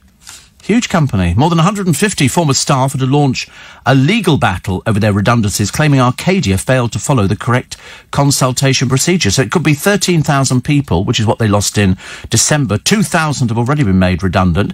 And now they say 5,000 shop workers will lose their jobs, and another 2,500 staff told on Monday they were being axed after the buy-up by Boohoo. Not looking promising, is it? The retail sector collapsing before our very eyes. Who from history would you like to have interviewed? Henry VIII? You'd have to be pretty careful, though, wouldn't you? If you upset him. Imagine asking the wrong question, and then and you see out the corner of your eye he just gives a nod to one of his supporters. Oh, goodness me, you wouldn't last 5 minutes, would you really? So, remember Friday nights? Rock and chips wrapped in newspaper and plates warmed and ready. I know, we never bothered. We couldn't wait to get the fish and chips out of the newspaper. News headlines, 5:30 on Wednesday. Welcome to 25 to 6. You'll never get this moment ever again. Our poem for today, slightly later than usual, by Vernon Waring. This one is called How to Win Friends. When we got our swimming pool, we were bamboozled by friends who popped up uninvited and took over our weekends. The friends brought others with them, people we didn't even know. Our popularity soared, our circle began to grow. But were we being naive? Were we playing the fool? We finally learnt the truth when we drained the swimming pool. There you go. Only goes to prove people only want to be with you for one thing. What are you going to buy the Groovy Gang for Easter? Nothing. They get stuff every day. They don't need to wait till Easter. Good heavens above, honestly. I'm single-handedly keeping them going. Single-handedly keeping them going. No, they don't get Easter presents. I mean, they get Christmas. But that's about it. You don't get anything else. They might get a little something for their birthday. But, that's about it, actually. Definitely not. Whose is the next birthday coming up? I can't remember whose birthday it is. When are you, Corey? You're August. And, Jake? You're July. Oh, I'm March. Oh, it'll be me. Da-da-da-da-da-da. That'll be exciting. Steve, I recently listened to a Radio Moments Conversation podcast with you, says Dale. He says it was fascinating. He said, you've done so much and this ending bit made me shed a tear. So thank you for being on air. Well, listen, it's what we do. It's what we do. We love doing it. It's great fun. Great fun. Church leaders have been told to do more to tackle climate change or risk losing their young members. I wasn't aware they had young members in the churches anymore. That's why they're closing more churches now than any other time. Steve, soon the only clothes shop open on the street will be Primark. Well, because they're doing everything so right. They were saying the other day, did you read the bit about Victoria Beckham? She might be closing down her sort of clothing empire because they tried to do a spin the other day saying, you know, when she opened, every A-list star wanted to wear her clothing. No, the trouble was they didn't. That was the problem. Nobody wanted to wear Victoria Beckham's apart from a couple of their sort of friends that they've known for ages and ages. So they didn't sort of worry about it. But she's thinking, you know, and concentrating more on the makeup side of it and the Victoria Beckham house stuff. So she's selling cushions for about £180 or something. It really is vastly overpriced. She's living in Cloud Cuckoo Land. It'll go the same way as the fashion empire, which has lost more money. In fact, I don't think it's ever made any money at all. And so there was talk, because she was advised, I think, by the accountants to listen, this thing is not profitable. You're not making any money on it. Nobody can afford to spend this much money on some of these items, which really aren't quite good enough. So I think she might close it down. I've advised her to, because it would save a huge amount of money. It's no good having a flagship store, which hardly anybody goes to, you know, and it loses money. She's had to furlough people. They've had to lose people. They've had to stop the flowers and the cars and all the other bits and pieces.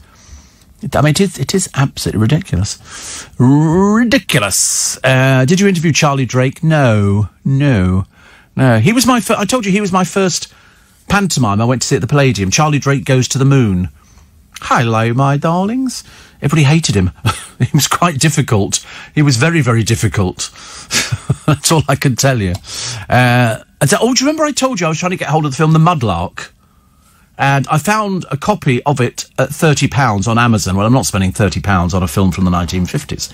And so I found another one. It's the Spanish version. It plays in English, but it was released in Spain. It's exactly the same film. It's just it's got Spanish writing on it, but it's no subtitles or anything else. And I think that was about $5.99, so I've ordered that.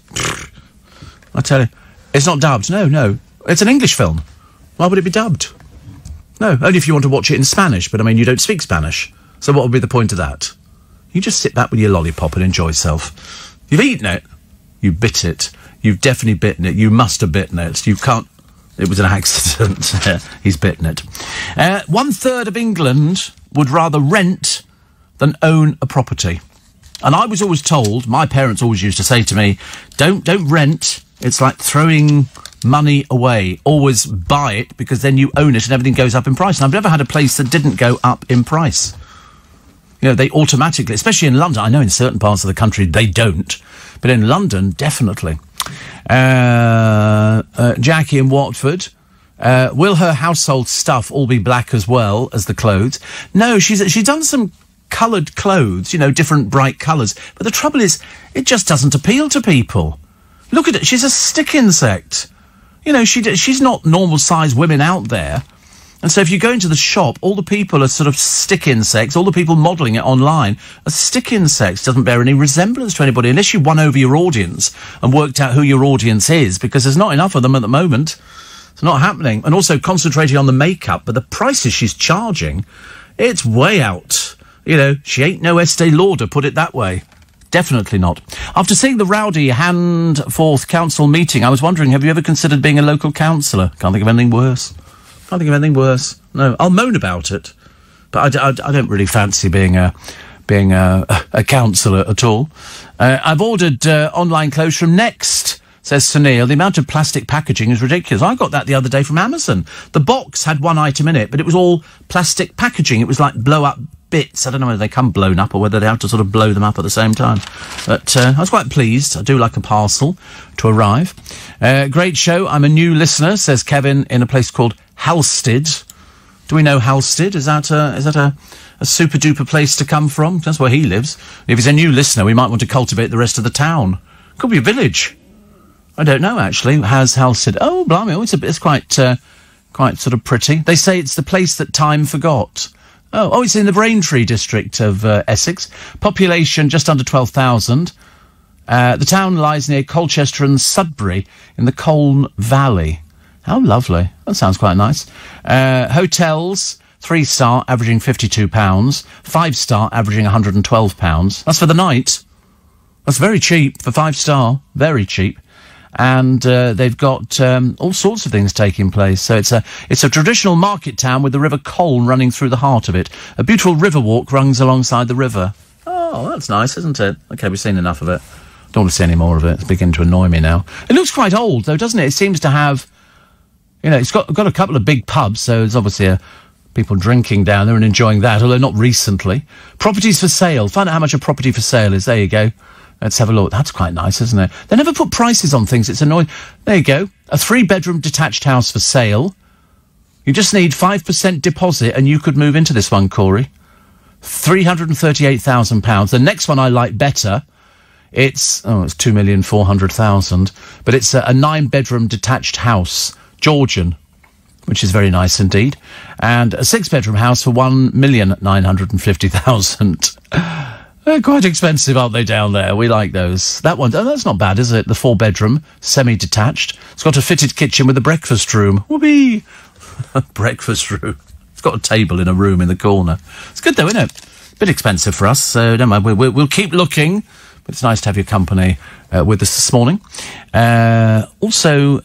somebody else saying, somebody else who's listened to the Radio Moments, and somebody says, I'm a new listener, love the show. Could you say good morning to the legend that... No, absolutely not. Absolutely not. That's an outrageous thing to make me say. It's probably him who's written it, actually. I know what he's like. He's a bit bad, isn't he, Mr. M? You know, could you mention me? I'm a new listener to your programme. You must think we fell out of a coconut tree. We didn't. Prince William says web giants must act now on trolls abuse. We've said that for ages and ages. And, and they should do something about it, but they never do. Parents furious pupils are given a snow day off. When are they going to go back to school? When are they need to go back to school. Seriously, it's just gone on too long at the moment. Way too long. Boss of JD Sports said the firm may open a new European base to avoid millions of pounds of extra costs from Brexit red tape and tariffs. And here he is. His feet can't even reach the pedals and he doesn't have a licence, but it's a koala bear who still managed to cause a 5-car pile-up on a busy motorway. To be fair, he wasn't actually behind the wheel at the time, but he was trying to cross the road, a 6-lane highway, in the morning rush hour. So, of course, people stopped. Some passengers and drivers suffered minor injuries, but the koala was unhurt. Hello? Saved there. Using a coat... she was rescued by a lady called Nadia Tugwell. The koala was very active but very calm, she said, so I put it in the boot and drove to meet the wildlife rescuers. However, during the trip, the koala climbed into the SUV's cabin. It's decided to come to the front towards me, so I said, all right, you can stay here, I'll get out. And it started sitting for a while on the steering wheel. Oh, they're quite dangerous, koala bears. You've seen the claws? Oh, terrible claws. Terrible. 1 in 6 youngsters have spoken to a stranger online. Well, if you phone your bank, it's always a street. You don't know the person you're talking to, do you? I don't think so, anyway. Celebrity top of the flops. These are people who wanted to be in the music industry. People like Brian Cox, who was in the music industry, Patsy Kensit, Denise Van Outen, and believe it or not, Fiona Bruce. Fiona Bruce used to be in a group. She was a new romantic, which is lovely. But I'm still getting to grips with a bizarre pairing of Weetabix and beans. So it's beans on Weetabix. Opposed to toast, it's on... I don't know why it is, but it's interesting. A simple breakfast cereal enjoyed by millions, or perhaps a dash of fruit. But a few Weetabix lovers have been brave enough to pair it with another distinctly British favourite, Heinz baked beans. Not really sure that sounds very exciting, does it? Let's not bother. Enough, it's Valentine's Day coming up, and that means traditionally you send a card with I love you, it's got a picture of roses on the front, or not so in some cases. There is a police commissioner who has hit out at Valentine's Day cards that joke about stalking. This one has got a picture of somebody, and it says, Happy Valentine's from your favourite stalker.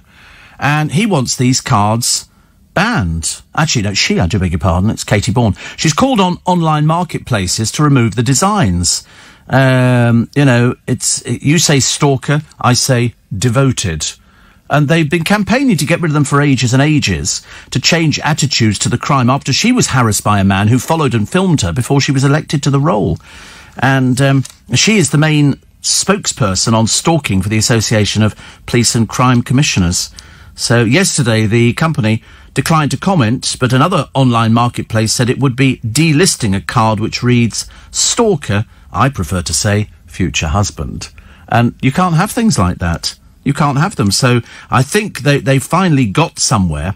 Lucy Maggie Designs, which made the pinned location card, removed it from sale on all sites. So it says, Lucy Maggie Design stands in solidarity with all victims of abuse, including those who've endured the terrible distress of stalking and harassment. So, which is what we've been campaigning for ages and ages. You know, people who sort of start targeting celebrities and start writing stuff to them. You know, we have to stop it. Here's one that I faked earlier. And what it is, it's people who make... Do you remember I told you the other day we found one which looks like a delivery from Amazon, and it's not, it's a chocolate cake. There's another one, a real Sunday lunch? No, it's a cake, it looks like a chicken, but it's not. They've also got nuggets, fries and a diet cake to go. It's all edible. It's a cake. I think these people are unbelievably clever. I seriously think they're the best people ever. I love it. And the only time I ever got something that vaguely looked like that was years ago. One of my lovely listeners got me a cake shaped like a radio. Well, it pales compared to some of the things you can get nowadays. Really, really good. Happy birthday today to Bob Iger. Go on, who's Bob Iger? You won't know who he is. Don't cheat. I love the way you mean it. I can know when you're cheating. You're going to cheat on there. He's 70. He's the chairman of the Walt Disney Corporation. He is the chairman. He's one of the highest paid people in global entertainment. He earns $35 million a year. He's worth more than $500 million. He used to work at Pizza Hut. But he was a school caretaker as well. I think he's done a little bit better. Holly Willoughby, top polls for the best celebrity cleavage, and says she'd probably daily called Holly Willoughby after being given the nickname by Keith Lemon. The mother of three is a massive Disney fan and named her daughter Belle from Beauty and the Beast. And she's always smiling. She's always happy. Why wouldn't you be? I've often said, and people say, oh, how can you smile all the time? And you go, well, if you like something, it's as simple as that. But also, what else do we have here? I'd like to find out something else. 1970. Same day, February the 10th. The day when viewers will be able to rent films and screen them on their TV sets came nearer. Thames Television announced it's making 2 pilot cassette programmes, one on sport, the other on museums, and that would be by the end of 1972. Nearly every TV set would be equipped to take push-in cassette programmes. Wow. Who'd have thought it? Who'd have thought it? Also, 2008, on this very day, Amy Winehouse won 5 Grammy Awards and paid tribute to her husband who was in jail. My Blake incarcerated. Seems ages, doesn't it? Seems ages that she died. But if you're celebrating your birthday today, many happy returns of the day. I hope you have an absolutely fantastic day. Can't have a party, although there was another funeral the other day. And hundreds of people turned up to it. And the papers have said, listen, you're not helping. Nobody wearing masks. Highly dangerous. Highly dangerous. Somebody says you keep picking on the VB. No, I'm just telling you facts. I'm telling you facts. I mean, you need to open your eyes and, and read the newspapers. You can see what the facts are. All of her company business, what little company business she has, is well documented. She has to file tax returns. So you know exactly what it is. So you can't feel sorry for her. She shouldn't feel sorry for you. Why would you feel sorry for her? Very odd. Also, who's this? A picture of Marks & Spencer's mannequin Eric O'Connor. Oh, she was 43 yesterday, and John You know that John Humphreys is stepping down as the Mastermind host. Well, Mastermind legend Magnus Magnusson's daughter Sally believes a woman should take over from John Humphreys. She said it would be fantastic to see a woman as the Mastermind interrogator. I mean, her father did it for 25 years. 25 years. And Mastermind thrives on the qualities that John and Magnus brought in their different ways, gravitas, kindness, and a searching intellectual curiosity. But a woman would bring something new and fresh to the show. Well, BBC broadcaster Samira Ahmed is hotly tipped to succeed Humphreys. Oh, right. But Sally Magnusson has ruled herself out. I'm not sure dynasties are always a good idea. But if the Mastermind production team want to get hold of me, they know my number.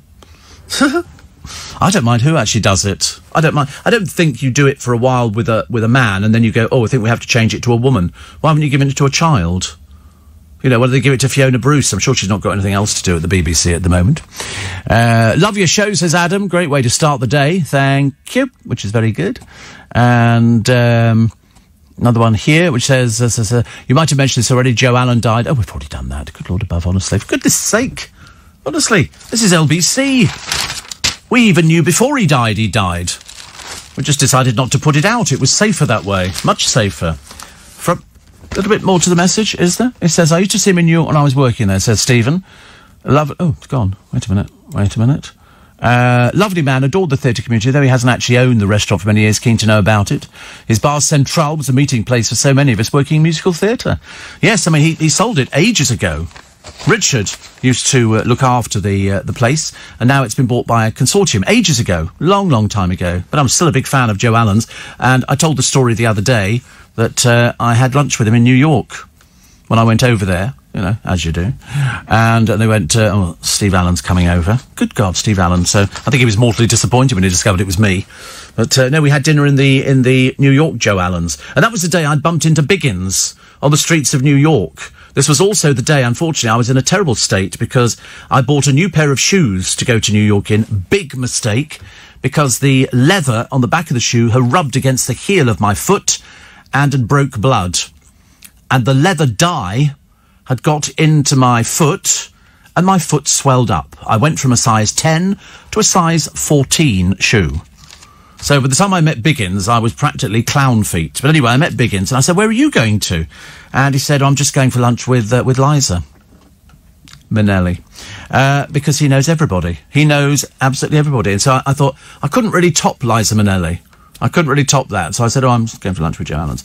But of course, Biggins knew Joe Allen's because Biggins had set up my account in the first place at Joe Allen's. So it was all good stuff. All good stuff. Daily Star today, Harry Redknapp revealed he almost jacked in football to become a cabbie.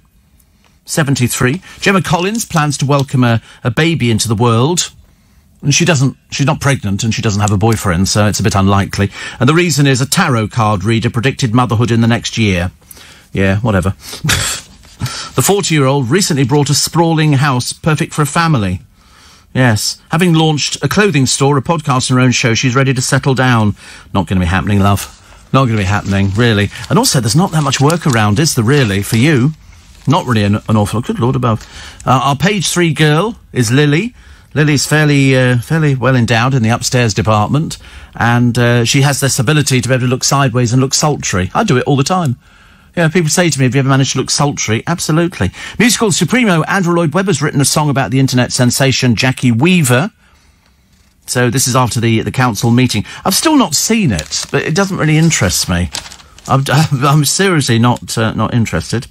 Plus, travellers who lie about whether they've been to a mutant COVID hotspot face up to 10 years in prison. Well, that's good. People from red list countries must stay in hotel rooms for 10 days, costing £1,750 each. That's a lot of money, isn't it, for a travel lodge? And Will Mellor is finally making his mother's dream come true. He's joining Coronation Street, but I think he's joining as a drug dealer. We have a drug story running through at the moment. And Brits are devastated after Brexit red tape means custard creams are not getting across the channel. Oh, my goodness. The dilemma has left some expats without their classic homemade treats, such as digestive biscuits and Walker's shortbread. And so the British supermarket Stone Manor in Brussels has got to close its doors for the first time in 40 years. Store bosses say they can't cope with the hundreds of forms needed to fill in after Brexit.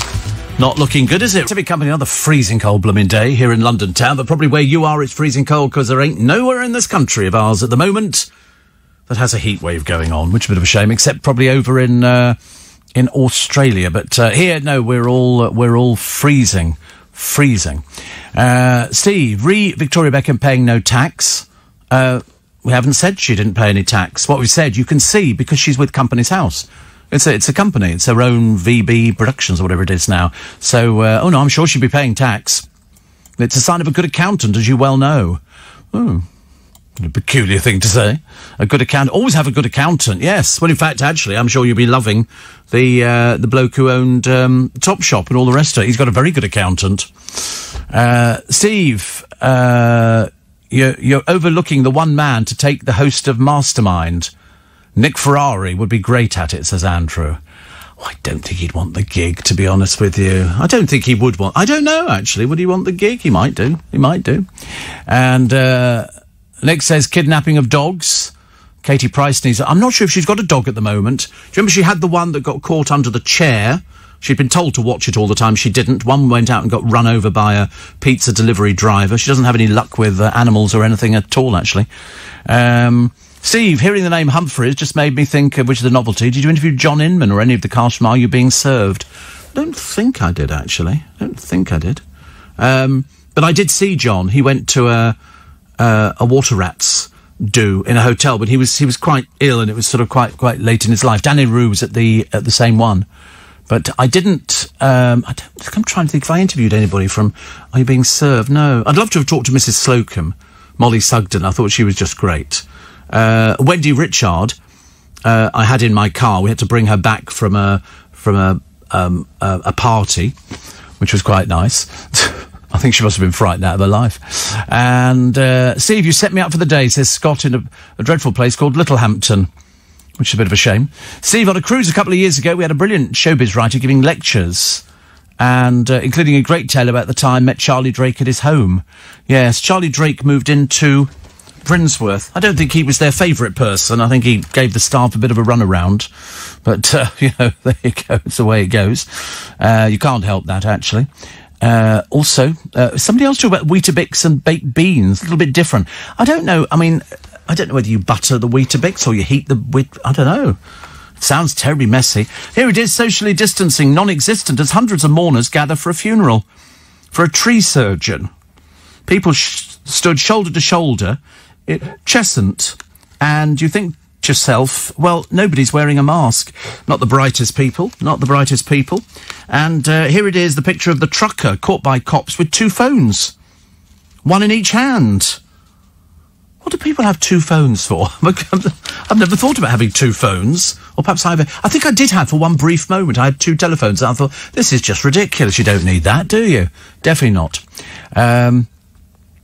Somebody says here, what's in Dawn Neeson's column today? Well, she says here, totally get why Piers Morgan is doing Gemma Collins as a life story programme. It's called Publicity. But an Essex reality star discussing her sex tape just a week after the same programme covered Captain Sir Tom Moore? Yeah, exactly. She's cheap. Cheap, trashy. You don't do things like that. And then she was going, I think I'll be sort of selling it so it could be pay-per-view. And I thought, you really are thick and disgusting, aren't you? We know your bad language, but, somebody was saying the other day, who in God's name would ever be remotely interested in watching anything like that? But there you go. She obviously knows best. BBC is increasing the licence fee by £1.50. That's on top of the potentially criminalising of the over 75s by removing their free licence. And while it's easy to bang on about how much Gary Lineker is paid, a quick delve into what the backroom boys, and it is nearly all boys, pay themselves, is far more illuminating. The average salary for a senior BBC executive last year was $148,000. Median earnings at the BBC were $45,500, 83% higher than average earnings. Pay and perks on public money, including a complimentary car and driver for Tony Hall and a stay at a 4-star spa hotel in Venice for a BBC drama chief. In total, it adds up to a £37.5 million bumper bill. Still those pesky, grasping pensioners wanting everything for nothing, eh? I love the cynicism. I love the cynicism. And she talks here about Mike Tindall. Even though he's worth apparently 15.7 million, named as the fourth richest rugby player, Mr. Zara Phillips' public speaking firm has made good use of the government scheme that pays 80% of an employee's salary. I mean, as I've said to you before, it's all perfectly legal. You just think perhaps he's a bit cheap. Perhaps he's a bit mean. You know, he shouldn't be doing things like that, you know, but, you know, can't tell them anything. Him and his wife, they just take. Paul Gascoigne used to deliberately nick Gary Lineker's parking spot at his house, landing the striker with parking fines. Oh. I'm really not sure about not Gary Lineker. I'm not really sure about Paul Gascoigne now. I'm not really sure which side of the plank he's falling at the moment. Adolf Hitler's toilet seat, or then American Adolf. Because it came up in Golden Girls the other day, and Blanche said Adolf Hitler, which I thought was slightly strange. Anyway, the toilet seat fetched £13,750 at auction. That was sold the other day in Maryland.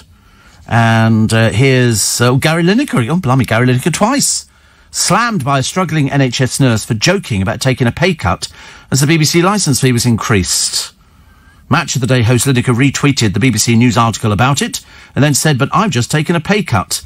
He was paid $1.75 million a year, although it was reduced by $400,000. Community nurse Rachel Giuliano says, "I'm an NHS nurse, worked all through the pandemic. Me and my 2 children are facing homelessness, and TV licensing are taking me to court for a misdirect debit. I hope you managed to survive with your pay cut." Yeah. Never ever start creeping on to people about, "Oh, I earned this much, but don't worry, I've taken a pay cut," because all people see is the first number, which is not so good. And some people have taken to eating Weetabix with Marmite. Yes, I've heard about that, actually. I've had it with butter. I've had it with sort of butter and peanut butter on top of that. That is like eating coconut matting. Seriously, I mean, it just sort of sticks to your uppers. Broadcaster Richard Bacon used to lie about being in trouble at his posh school. He wrote fake letters from his house master at a private Worksop College in Nottinghamshire to wind up his mum, Christine. Mrs. Bacon, 70, said she rang the school only to be told her son was pranking her. Yes. I saw him on the television the other day. There was some I can't remember what it was, actually. Here is the Louis Vuitton puppet jumper. Now, one of them has got it wrong. Which one is it? I think it might be the Daily Mail. I'm pretty certain they had exactly the same story about the jumper. I mean, it's another one of these crackpot schemes that some of these fashion designers come up with, and you think, do they just do it to see if anybody would actually buy something like that? Because that's the way I look at it. I can't believe that people go, here it is, but they've got it completely wrong in the Daily Mail. They say, in the world of fashion, it's impossible to be down with the kids, which is perhaps why Louis Vuitton has decided to release a jumper covered in soft toys. And while it may well appeal both to young at heart fashionistas and parents wanting to entertain the toddlers, it comes with a very grown-up £580 price tag. Well, it doesn't. It really doesn't, because here it is, exactly the same thing. I'm looking at the same picture, and it's this Louis Vuitton puppet jumper is £6,900. I mean, perhaps we should contact the Daily Mail and say, could you buy us 10? Because we're obviously going to do very well out of this one here. One follower said it's like when you get a 3-year-old and you ask them to get themselves dressed. Someone says, I love it, never be without a soft toy again. But it is £7,000, not the cheaper version that the Daily Mail have decided to come up with. Very odd, isn't it? Why would they devalue something that much? I bet Louis Vuitton's been on the phone to them already. You watch, tomorrow there'll be a little excuse. We say sorry, yesterday one of our junior reporters wrote a load of old rubbish. That jumper's a lot more money than you think. But on Valentine's Day, you must be wondering what on earth to buy people. Nothing. Why do you want to buy somebody something? A friend of mine, actually, was mentioned in Country Life. It's called Daniele. He's got a chocolate shop in Richmond. In fact, he's building an empire down there. He really is. He's building an empire. And he does a box of beautiful chocolates, £30. They're truffles. And you could buy that for somebody. That would be, not just cheapo chocolates or a couple of Kit Kats or something like that. Buy them some nice things or some smellies for the bath or something like that. I'm quite sure that both the boys will be buying things for their intended. They're intended not. And it'll be something, you know, it's like... I mean, generally speaking, you pick up a bunch of flowers, don't you, from the garage on the way home, because they're guaranteed to last at least the rest of the day. And then you could take them back and go, there you go, happy Valentine's Day. I don't know why people bother, but there's everything. It's all chocolates everywhere you go. Chocolates. I mean, do you really... And then they've got some love bugs. I bought some fairy cakes in yesterday, which... did you get one of those? No, I think Jake ate them all. He's... basically, if you leave something on the desk, it's devoured in seconds. It's almost like he just sort of looks at it and goes... Zzz, and then it just vanishes before your eyes. I've never known anybody like it. Dawn Neeson, off to a brilliant start, she said, making the front page of the Daily Star and the Steve Allen Show, reading your column out. Yeah, she is on the front page of the Daily Star. It's actually quite funny, actually. She's right underneath the Brexit custard cream crisis, and directly opposite a half-naked man projected onto the House of Commons. No bad thing, eh, Dawn? No bad thing at all. So, I mean, what are we going to buy? Are we going to buy things for Valentine's Day, or are you going to go to Poundland and just pick up a cheap card? You've got to do something, haven't you? You've got to buy... I mean, I think flowers are acceptable. I think. Shout out on the Steve Allen Show is always a good thing. And Sunday, we might do that, actually, on Sunday. Might do some shout-outs for you. Yeah, big up the shout-out on the Steve Allen Show, wicked. Because it's a way of doing it, you know, where you don't have to spend any money. You know, this is to my beloved wife. You know, the wife, of course, by that time started packing the bags and everything, thrown it out the window. Yeah, how dare you get me a mention on the Steve Allen Show? I don't even like you. Oh, I thought we were going to get married. Don't be so stupid. We're in a reality show. We're in The Only Way is Essex. Nobody likes anybody. It was so embarrassing the other day watching poor old Mark Wright in an old one, slavering all over that girl who ended up being a stalker for him and complaining about every 5 minutes about she didn't want, you know, she couldn't go out with him, and he's going, yeah, I'm going to be with her for the rest of my life. I thought, no, you're not. No, you're not. And then there was Arj on there, looking just being a bit of a drip. You know, a roving eye. Unfortunately, roving mouth at the same time. So consequently, bigger than ever before. But I love watching it because that's all the programme is to do with. It's to do with who's sleeping with whom and what to buy somebody. Honestly, these people, they're just obsessed with that SEX word. Seriously, I'd much rather have toast. I bought some Warburton's Thins the other day and I had them with egg mayonnaise. I'm not sure if that was a good idea or not, because it's very messy when you're trying to eat it. You know, it's easy to put it into pita bread and or Steve's bread. It doesn't make any difference. And you can have all of these things. Then I thought I'll have some bacon. I'll do a bacon roll. And so I bought some bacon the other day, and I thought I'll have that today. And then I thought, I can't be bothered. I really can't be bothered, honestly. It's far too miserable and cold outside. Steve, you are a tonic for the nation. Oh, I wouldn't go that far. I'm in rehab. Flat at the moment in Portsmouth. I've had bad legs, says Steve, from a mystery illness. Oh, don't talk to me about legs. Most of my body's falling apart. He says, but you do make me chuckle. Thank you. I'm not sure if chuckling's good. Roger says Paul Gascoigne was addicted to just about everything. Yes, I mean, to be honest with you, I don't even know what he does now. But he got money because they hacked his telephone. Do you remember that? And he ended up with a lot of money. I thought, well, good, perhaps we won't hear from him for quite a while. And so far, up until yesterday and today, we've been all right with Valentine's Day around the corner that I can offer my services as marriage guidance.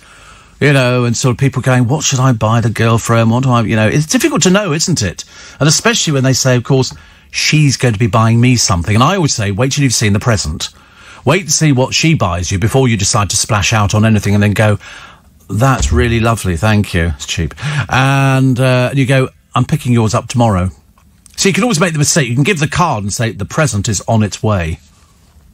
And I learnt that from Carry On Cabby with Sid James and Hattie Jake. She played the wife. And he was always going out cabbing. And she said, but it's our wedding anniversary. He said, but the only reason I'm out here, he said, is to pick up a present for you. And she said, oh, what is it? And he said, I can't tell you. And he looked out the cab window and there was a shop, Mammoth Fur Sale. And so he bought her a fur coat, which in those days was something to buy somebody. And so she went, oh, Charlie, that's absolutely lovely. She said, what is it? And he said, it's Mammoth. He said the sign said Mammoth Fur Sale. She said, oh no, it's squashed musquash or something, whatever it was. It was bizarre. So that's it. So, I mean, I remember going out with somebody years ago, and for Christmas I didn't know what to buy them. So I waited to see what they bought me before I committed myself. I still made a mistake. And somebody says, only one of the chasers or you, of course, could present Mastermind. After all, you know everything. Says Julie. Of course you're freezing on the Isle of Wight. That's why you live there. But no, I do know everything. But of course, if you're presenting the programme, you don't need to know everything. Do you? But I do know about most things. I am educated in the Hard Knocks School of Life, which always works. Dawn. Wednesday after a brilliant start. God, it's freezing. I hope you've not been out on your bicycle. Far too dangerous at the moment. Far too dangerous. And somebody says, I'm going to sell the last of my custard creams on a French ex-UK Pat site. Wish I had known them now. Isn't it funny? There's a shop that's closed down because they can't get custard creams. I mean, you have a whole business based on custard creams. And Nick wants to know why the clothes section of TK Maxx is such a complete mess. Because people let them drop to the floor and they don't bother picking them up. I've seen that, and I don't think they've got enough staff to actually sort of go round and pick everything up. So I mean, it's very rare you see somebody knocking something off and then actually picking it up. That's the way it goes, isn't it, really? Amazing single jab stats could end the lockdown early. Oh, please, it's getting better and better, but there's still those stupid people at that funeral. Nobody wearing masks, you know. Hope to God you don't come down with anything. That would be really bad. Also, the streaker, Princess Eugenie and Jack, celebrating the birth of their first child. Not his first child, I'm led to believe. Mike Tyndall, a royal expert, says has embarrassed the royal family. Permanent embarrassment, I think. And a Love Island star broke advertising rules whilst promoting clothes on social media. Somebody called Luke Mabbott. You know, outfit from this one or, you know, other one here. I mean, basically, he's agreed to amend the post. These people, that's all they do now. I don't know why you'd ever take, you know, any notice of anybody who's on Love Island advertising something on their website. I would think that would be the worst thing you could ever do. Prince Harry, according to Jane Moore's column today, has been spotted on the top deck of an LA tourist bus with James Corden and a camera crew, prompting speculation that he may be taking part in a carpool karaoke sketch. If so, John Denver's leaving on a jet plane must be a very strong contender.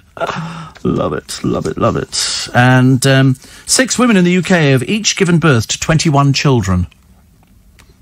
Not so much parenting as crowd management. And what else was the other one? Brace yourself, the latest reality show coming out. Celebrity Sumo Wrestling. That's hot on the chafed heels of Dancing on Ice, The Jump, Tumble, Splash, and SAS Who Dares Wins. It means the reality TV tally of injured celebrities is about to get a whole lot higher. Celebrity Sumo Wrestling. I think you've got me, actually, on YouTube doing sumo wrestling. Yeah. In one of those sumo suits. Because if you can do sumo wrestling, they're all fat. So, as most of the fat celebrities that we've so-called got appear to be trying to lose weight, I don't know who they're going to put in it. Finding the Holy Grail, the Holly Grail, that's Holly Willoughby. Sexy but unobtainable. She's very happy with her husband, Dan Baldwin. They've got 3 glorious children, and she's very successful. And she seems to be smiling for most of the time, as you know. I mean, she's always very happy, very happy. I'm loving the pictures of Trafalgar Square. The fountain's freezing. It looks lovely, actually. It was really that cold yesterday. It's going to be cold today. Very, very chilly. Plus, what have we got this one? Gemma Collins, with the first thing, settling into a new home in Essex. It'll be all by her lonesome in there. Bit embarrassing, isn't it, really? But anyway, she said, I bought a fake badger to attract other wildlife. A fake badger in your garden, dear, will not attract other wildlife. I'm telling you now, unless you're really stupid. Definitely not. And former X Factor winner Matt Cardle thinks it's a miracle the show hasn't been plagued with tragedies like Love Island. Matt, who became addicted to prescription pills and alcohol after he beat One Direction, says he hit out at the contest for its public shaming and lack of aftercare. He said it's a miracle nobody's died. You play with people's hopes and dreams, but they don't. I mean, who'd have known that people who go on these programmes are not, you know, able to cope with life? Full stop. They cannot They cannot cope with life, and so they then go, oh, I need help. And so all these quiz programmes and these reality shows, they have to try and do something to save these people, basically from themselves. Steve, is it really important to have the windows open on the buses because of coronavirus? Inside the bus, it's freezing cold. In the summer, I don't mind, but not in winter when you shiver, says Connie. I think you have to have a couple of windows open to keep the air flowing through. That's what I think. They have the windows open next door, and it seems to work for them. So that's the only reason I think that. Mind you, a big thick coat and a hood. That's the kind of thing you need, isn't it? And gloves. But now we've discovered heated socks. We might be going for heated socks for tomorrow. How you wash the blooming things, I've got no idea. But yes, I think it's important to have air. Definitely. Steve, if you're offered the job at Mastermind, please turn it down because we need you to bring class back to Countdown. Oh, it's ghastly. Isn't it ghastly? Colin, what's his face on it? He looks like he's just slouching on the programme. Really? Not good enough at all, thank you. And, Steve, instead of giving little Ian, the skip, a sumo suit, we purchased illuminated orange PPE suit. Looks like a right Oompa Loompa. And somebody says, I think Gemma Collins would be a very scary opponent regarding the sumo wrestling. She did Splash. That was hilarious. That didn't work at all well, actually. That really didn't. Really didn't work at all well. Supreme Being, Emperor Truck Driver, Adolf Hitler's toilet seat. And there's a boy of 12 who makes his own wine. He's just won an award for his plonk, but he doesn't like the taste. His name's Wyatt Youngblood. He got top prize in a Best Dry Red category for the vintage he made with grapes from his parents' vineyard. Oh, right, they've got a vineyard. How many people? Oh, he lives in Detroit, Michigan. I was going to say, how many people do you know in this country who've actually got a vineyard and they can sort of grow their own grapes and make their own wine? Not sure. What else we got? Oh, a boozy soldier. We haven't had a boozy soldier. This is not a good story. He flung his fiancée off his car bonnet, dodged jail, as it would apparently harm his career. Slightly disturbing. They were drinking vodka and not good. He admitted GBH and dangerous driving, got a 12-month community order with 160 hours of unpaid work. I'd love to know what they get them to do on these unpaid hours things, because I've never fathomed it out at all. Welcome to Wednesday, the 10th of February. In the Express today, Alan Titchmarsh is saying how to do your bit for the planet. Well, I mean, years ago it was, making sure you recycled, making sure that you stopped using hairspray and stuff like that, the ozone layer, and also to make sure you're doing this properly and that properly. I get confused with it. I get very confused with it. 10 years in jail, they say, if you lie about your travel. There's going to be somebody who does... Oh, I didn't know about that. That's what it's going to be, I promise you. Also, the doctors and nurses in the COVID hospitals battling a £500 bill for parking to go to work. They're saving lives, and they're going to be charged £500 a year. It's appalling, isn't it, really? I don't think they should be. I mean, should they not... I mean, do they really, in the NHS, rely on that money coming in for parking? They're so desperate for it that doctors and nurses have to pay for it. I mean, can't the government step in? Crikey. Mr. Neil sent me a photo. He says, morning, Steve. He said, I haven't got a vineyard, only one white and one red vine, but still got £70 last year, £70 in weight for my neighbour to make wine. Unbelievable. Unbelievable. So one white and one red vine. Good Lord above. And you can make British... Because British wine apparently is really good, Neil. Really good. I hope you're not too snowed in down there and you're managing to get through things. Because it must be... if you're in the middle of the countryside, much as though it looks lovely and gorgeous and it's fantastic, driving is a real pain. Do you know, they've said, I think it was Ocado, were in the paper the other day, and they've said that our shopping habits are going to change completely. Completely. The shopping habits are going to be that you will hardly ever go to the supermarket, you'll have it all delivered. Well, I've never had a delivery in my life. Never. Robert Dyer, special offers. They've got an extra long hot water bottle. Too late. Beat you to it. I bought them in the garden centre last year, and they had them there the year before as well. Mini mic karaoke wireless microphone. I'll get one for the producer. He'd like something like that. Steve, the government know they don't have the manpower to check up where everybody comes into the UK from. No, there were people the other day coming in from South Africa. There were no border checks at all. You were through in 10 minutes. You worry, don't you? I worry. I worry about things like that. Not so good. Ian the Skip says Admin Dave's kitted out all the LMD Skip roadies in high-volume Dayglow tango-coloured uniforms. We all look like an audition for Oompa Loompas. Do you know, I thought that was quite scary, the Oompa Loompas. Oompa, oompa, doobity-doo. I got another one for you. So the midwife story we've done, and also Eugenie and husband Jack giving the world a tender glimpse. Who cares? Do you really think that the world is going, oh, my Lord, who is she? She's had a baby. No kidding. No kidding. Anne Widdecombe today, talking about just about everything under the sun, but giving a big plug to Andrew Neil, and obviously hoping for a little bit of work to pop in there. Plus, plug baby pulled on a row hit coal mine. This is the first deep coal mine in the UK for more than 30 years. Could be axed. Cumbria County Council, which has already agreed the plans for the site at Whitehaven, it's having a rethink. Ministers refused to intervene on the mine, which would extract coking coal for the steel industry, arguing it was a local decision.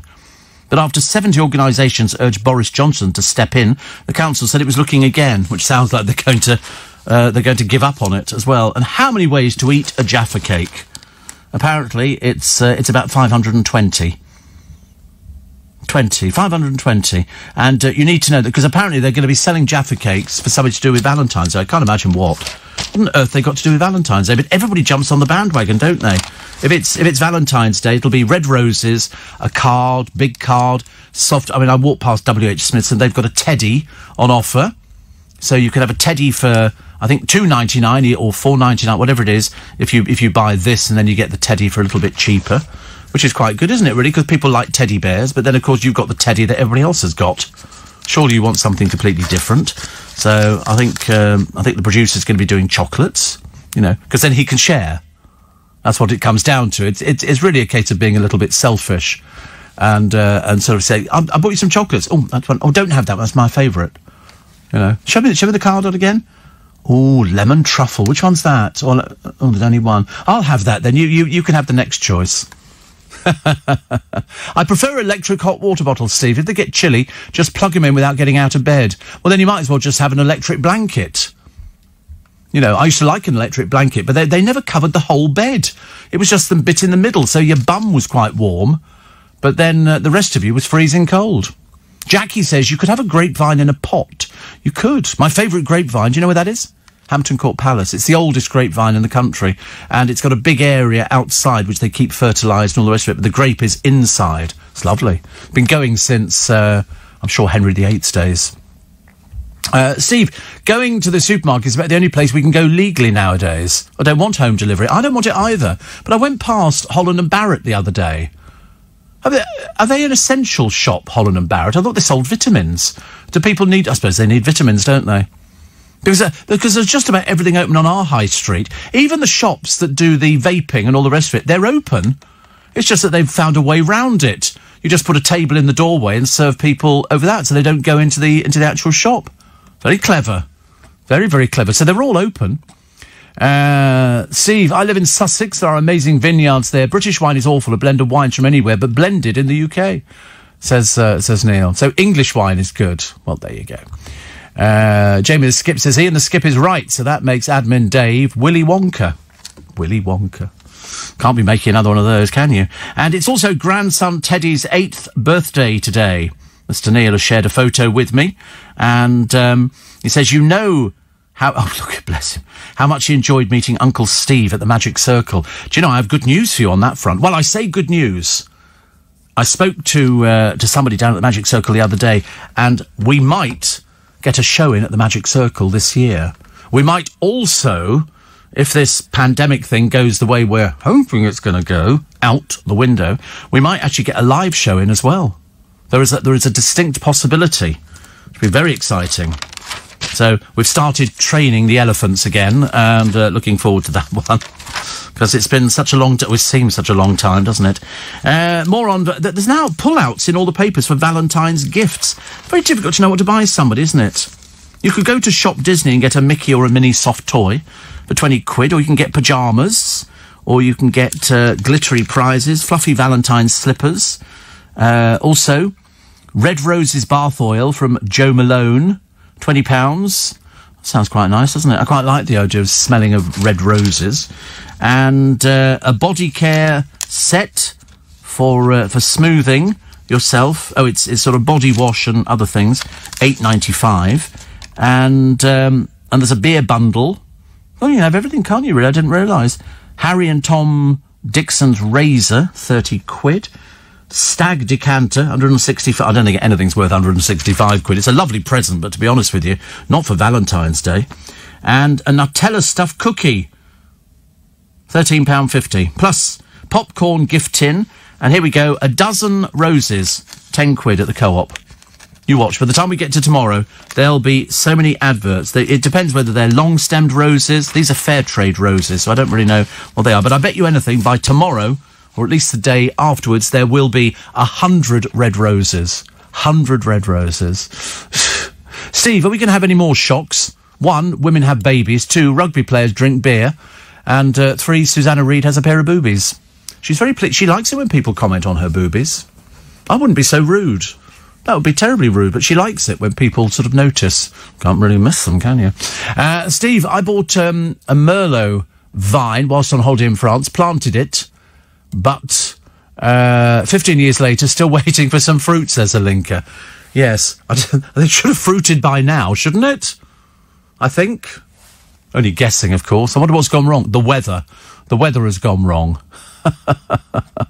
Steve, Johnny in Watford says, been up with 2-year-old Emily since 3:15. 3:15. Teething, back teeth coming through. Oh, Lord. Oh, that's the worst ever, isn't it? And, of course, kids don't know what it is. They just know it hurts. It's like, you know, when you take babies for the first time on a flight. We know what to do. We know to swallow, so it stops your ears popping. Babies don't know that. All of a sudden, they've got hearing, then the next minute, they've got nothing at all. So they always used to give you a sweet to suck on, didn't they? Or a lollipop or something like that. I used to take the barley sugars. I'll take 2, thank you. And don't ever fly if you've got a cold. Your ears it'll take days for you to get back. All of a sudden they go like that. But up until that point, you're deaf as a post. Ridiculous. Travellers are going to face a £1,750 charge for the quarantine hotels. What happens if you haven't got £1,750? Mind you, if apparently you tell lies about where you've been to or where you haven't been to, you face the risk of 10 years in prison. Well, how's that going to be? How are they going to do that? How on earth is that going to happen? The strictest punishments would be reserved for people who lied about travel history and concealed recent visits to countries on the red list, for example, by travelling via exempt countries. Oh, right. 10 years in prison. I can't wait to see the first one on that one. That'll be brilliant, won't it? That'll be very exciting. Bollywood to Hollywood, the rise of Priyanka Chopra Jonas. The tributes paid still to the Motown legend. That is Mary Wilson. Only just literally got a new piece of music out and a book as well. Plus, sales of organic food are soaring under lockdown as attitudes change. Not just the organic food, because people go... Because the only reason I've never done this, having self-delivery, you know, you order something. If they don't have a particular thing, they substitute it for something else. And I'm sort of thinking, well, I don't really want to do that. I'd rather have the experience of going out, seeing the food I want to buy, buying it, and taking it home. But organic food's gone. Also, who else are suffering? Pets. No exercise. So pets are eating, and unfortunately dogs are the worst. They just keep eating. In fact, we had a box delivered at home the other day, and it's got fruit and vegetables and all sorts of bits and pieces in it. But it was just left outside the front door. I don't quite understand what it is. It's just called the box, I think. Charles secretly vetted laws that deny his tenants the right to buy their homes, because a lot of people can't buy the freehold from the duchy, unlike most tenants. They have their own rulings, as it was. It's like the story the other day, but it was denied emphatically by Buckingham Palace, where the papers were putting out that the Queen had tried to keep her personal fortune secret. Well, it can't be too difficult to find out, you know, but there you go. Also, Ahmed leads the race to become the first female mastermind host. Well, this is just a made-up story. This is a made-up story. So they've gone, Samira Ahmed could be Emily Maitlis, not after the disastrous interview with Prince Andrew, thank you. Michelle Hussein, yeah, could be. Victoria Coren Mitchell and Anne Hegarty. I mean, secretly, I want it for Anne Hegarty. Secretly, to let her do it. On the other hand, you know, why are they not putting men forward? They should be putting some men forward, shouldn't they, for it? because that would be interesting. But no, definitely, my vote's going to Anne Hegarty. I think she'd be ideal, don't you? She'd be very good at something like that. She could sit behind the desk. She'd be very happy because she would know the answers to things. But I mean, it wouldn't make any difference actually. Also, I mean, I don't know where people are going to get this £1,750 charge. Graham in Dymchurch says, I had to do 80 hours of unpaid hours. This is the unpaid work. I had to sort cardboard at a local recycling centre, then I had to sort clothing at a charity shop. Cheap labour, but I've seen the error of my ways. I think so too. Because I often wonder what people do. Steve, true, lots of shops are open, yet pubs, gyms, hairdressers, not. No, I agree with you. I've still not fathomed out why you can't have a hairdresser open. And a gym. Not like you sort of go in there and hug people, is it? And pubs. You know, unless it's... Well, then you just have somebody on the door limiting how many people go in there. Can't be that difficult, can it, really? I don't know. I don't understand, Steve, why these idiots are still travelling. And also, some keep asking about travel abroad. We've vaccinated more people here, but in many parts of the world, they haven't started. Stop travelling abroad, otherwise, fines, says Vilas. Yes, I mean, I think so. I think so. I was reading some reports of how many we've had. It's about nearly 13 million we've had for the people having their quarantine.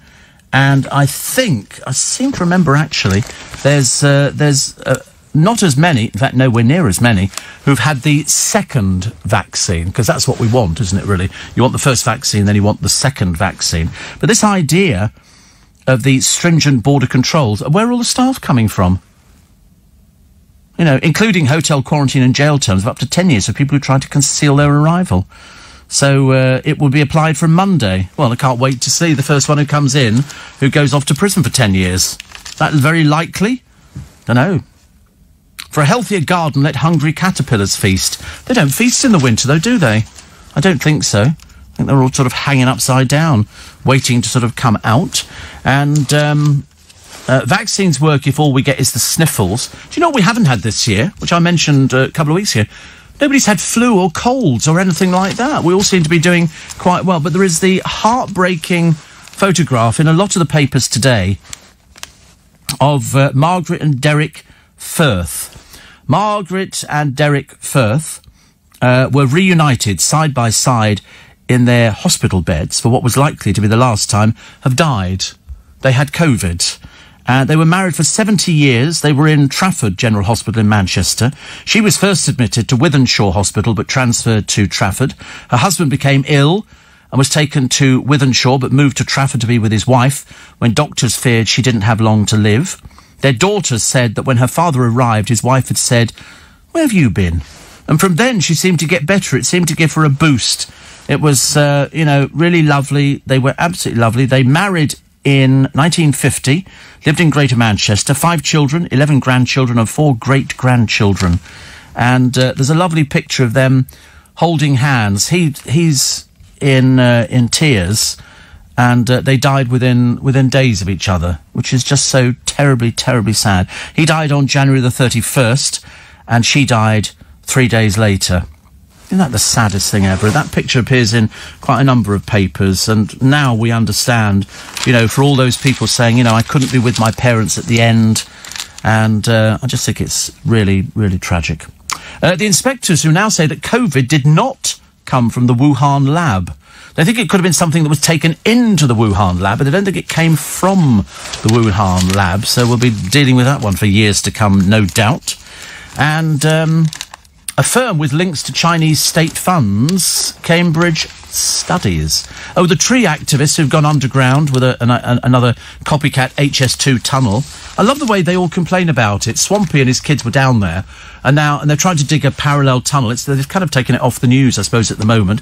And people are going, oh, well, you put their life at risk. They shouldn't be digging under there in the first place. That's what's so worrying about all of these things. The second impeachment trial of Donald Trump for incitement of insurrection began yesterday. First against the former president, with US senators showing a replay of his supporters storming the Capitol. They had a programme on the television the other day. Most of it seemed to be organised criminals. Dreadful people. Dreadful people. But the video opened with Trump's speech to thousands of supporters, in which he falsely asserted that the November election had been stolen and goaded the crowd to march on the Capitol to stop the steal. You know, it's just is ridiculous, honestly. They didn't want him in there, they've got rid of him, and are now impeached. Well, we'll wait and see what happens. So, first female mastermind host. I think, why not Anne Hegarty? Come on, she's proven herself. She's lovely. She's fun. Give her the job, for goodness sake. Or failing that, if you don't give it to her, give it to a man. You know, because that's, you know, the programme's always been a man. You don't have to then change it every so often, do you? And Cornish Soul. This is what we're actually trying to do. It's been rebranded, and they're rebranding spider crabs as well. Cornish crab. Because it makes you feel as though, you know, we're eating stuff that we, you know, farm off our shores, which is great. Because to be honest with you, Cornish sole sounds quite nice. 95% has been exported to Spain. Not now. Not now. I mean, and nobody eats pilchards anymore. And yet you can get Cornish sardines. Because we go, oh, it's Cornish. It's a sardine. It's fine. Oh, I've got to go. I just realised, honestly. Get myself so carried away with these stories in the papers. Let's go and have some pilchards. Thank you so much for your company today. I have 2 podcasts. One is my whole show. The other is my little bit extra. Today, Fiona Bruce and Tom Hardy, among the stars with failed musical careers before they even made it onto TV and film. Music clearly not for everybody. Elton John and Sir Michael Caine urge Britain to get vaccinated in a new NHS advert. Mine next week. And Diana Ross reacts to the death of Mary Wilson. Feeling today is going to be a bit bad, a little bit bad. We've got a victory in the hospital parking battle, so that's good. The Prime Minister's drive to get 15 million people vaccinated by Monday. I'm going to be next week, so that's good news. Obesity now kills more people than smoking does. Mind you, of course, if you're fat and you smoke, you're doomed, aren't you? One of the two is going to get you. 16 million people left waiting for the post in a Royal Mail staff crisis. We must be really lucky. Ours arrives all the time. My copy of the Mudlark arrived in Italian, but it's all right because it plays English, which is very good. A Roman leopard mosaic saved for the nation from this country. Because the Romans came over here and built things, and they found it under this land, and it's been saved for the nation. It's not hugely big. It's about 9 foot by 5 foot or something. Big enough for a mosaic, as far as I'm concerned. I love it. I know. Well, not huge. I mean, 9 by 5 isn't that huge. It's not the size of a villa, is it? Let's face it. It's just the size of something you can have it in the toilet or something. You know, Roman toilets. Yeah, we're obviously going to differ on size. You know, but that's the way it goes, isn't it, on the programme? First thing on a Thursday. Can you believe it's Thursday? God, one more day, then we're into the weekend again. What happens then? Nothing. Absolutely nothing. Monica says, morning, Steve. After a few problems, I'm back on the road, but it is so cold. -3 now in Sussex. And since I caught Darren's show, do you really have so much of Buckingham Palace and Downing Street on your phone? Monica, my favourite Jewish cabbie. I do, actually. I do have lots of numbers on my phone. But the trouble is, I mean, you'd have to access the phone. I'm sure that somebody could access the phone and my private numbers. I've got all sorts of people. I've got all sorts of people on there. Yeah, I'm well connected, but not as well connected as some people I know. I know people who are really well connected. You know, I'm okay connected. You know, sort of people like Princess Anne's husband, you know, Cliff Richard, Stephen Mulhern, you know. I mean, also, you know, different people from the business, which are quite, people say, have you got a number for so-and-so, so-and-so? And I go, yes, I have. But, actually, the thing I've not taken out of here, I've still got Barbara's phone number in there, and Dale's. I haven't taken them out. Don't want to take them out. As far as I'm concerned, they're still with us, and it will remain so for a long time. A remake of The Wizard of Oz is in the works. God, not another one. Not another remake of The Wizard. We're off to see The Wizard, the wonderful Wizard of Oz. Corrie's Faye Brooks and her Dancing on Ice star caught out with the photographer. And Anton Deck come back to your screens in about 9 days' time for Saturday night takeaway or something. But with no audience. It's going to be 300 virtual audience. It just doesn't work. I'm sorry. Yeah, I mean, it's just, it needs an audience. You know, I think they should shelve it until later in the year. They don't need the money, do they?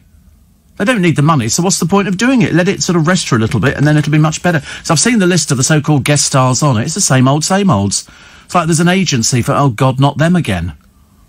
You know, they go, oh, and some of them, you know, they're putting on Alison Hammond, or they're putting, and you think, oh, God, blimey, what for? What for? You know, they obviously can't think of anybody. And a pub landlady's been hit with a bill. She opened her estranged husband's bank statement. That carried a fine. £54,000 fine. Yeah. Yeah, you're not allowed to open somebody else's bank statements. Even if you live in maybe a block of flats and somebody's moved out and their post keeps arriving and you open it, you're in big trouble. That's not addressed to you. That's addressed to somebody else. And as I say, this was her estranged husband. You thought she'd have been allowed to open it. No. £54,000 fine. That'll teach her. She won't be doing that ever again, will she? Yeah. Big up you. 2 poems of the day today. Two poems. They're not particularly long, but that's okay. And also, if you head outside this week, you can count stars in the sky because we've got, both screens have gone off. Oh no, they're back on again. What is going on with these screens? Honestly, it's always like somebody touches them and then they go very quiet, which is lovely. Steve, was it somebody sitting in the corner with a pointed hat on who came up with the idea of a 10-year prison sentence? Everybody on the planet laughing at our government. I know. I mean, to be honest with you, 10 years is ridiculous. I mean, I quite appreciate the fact that you have to deal with these idiots and you have to make them suffer, but 10 years is just absolutely ludicrous. You get less for murder.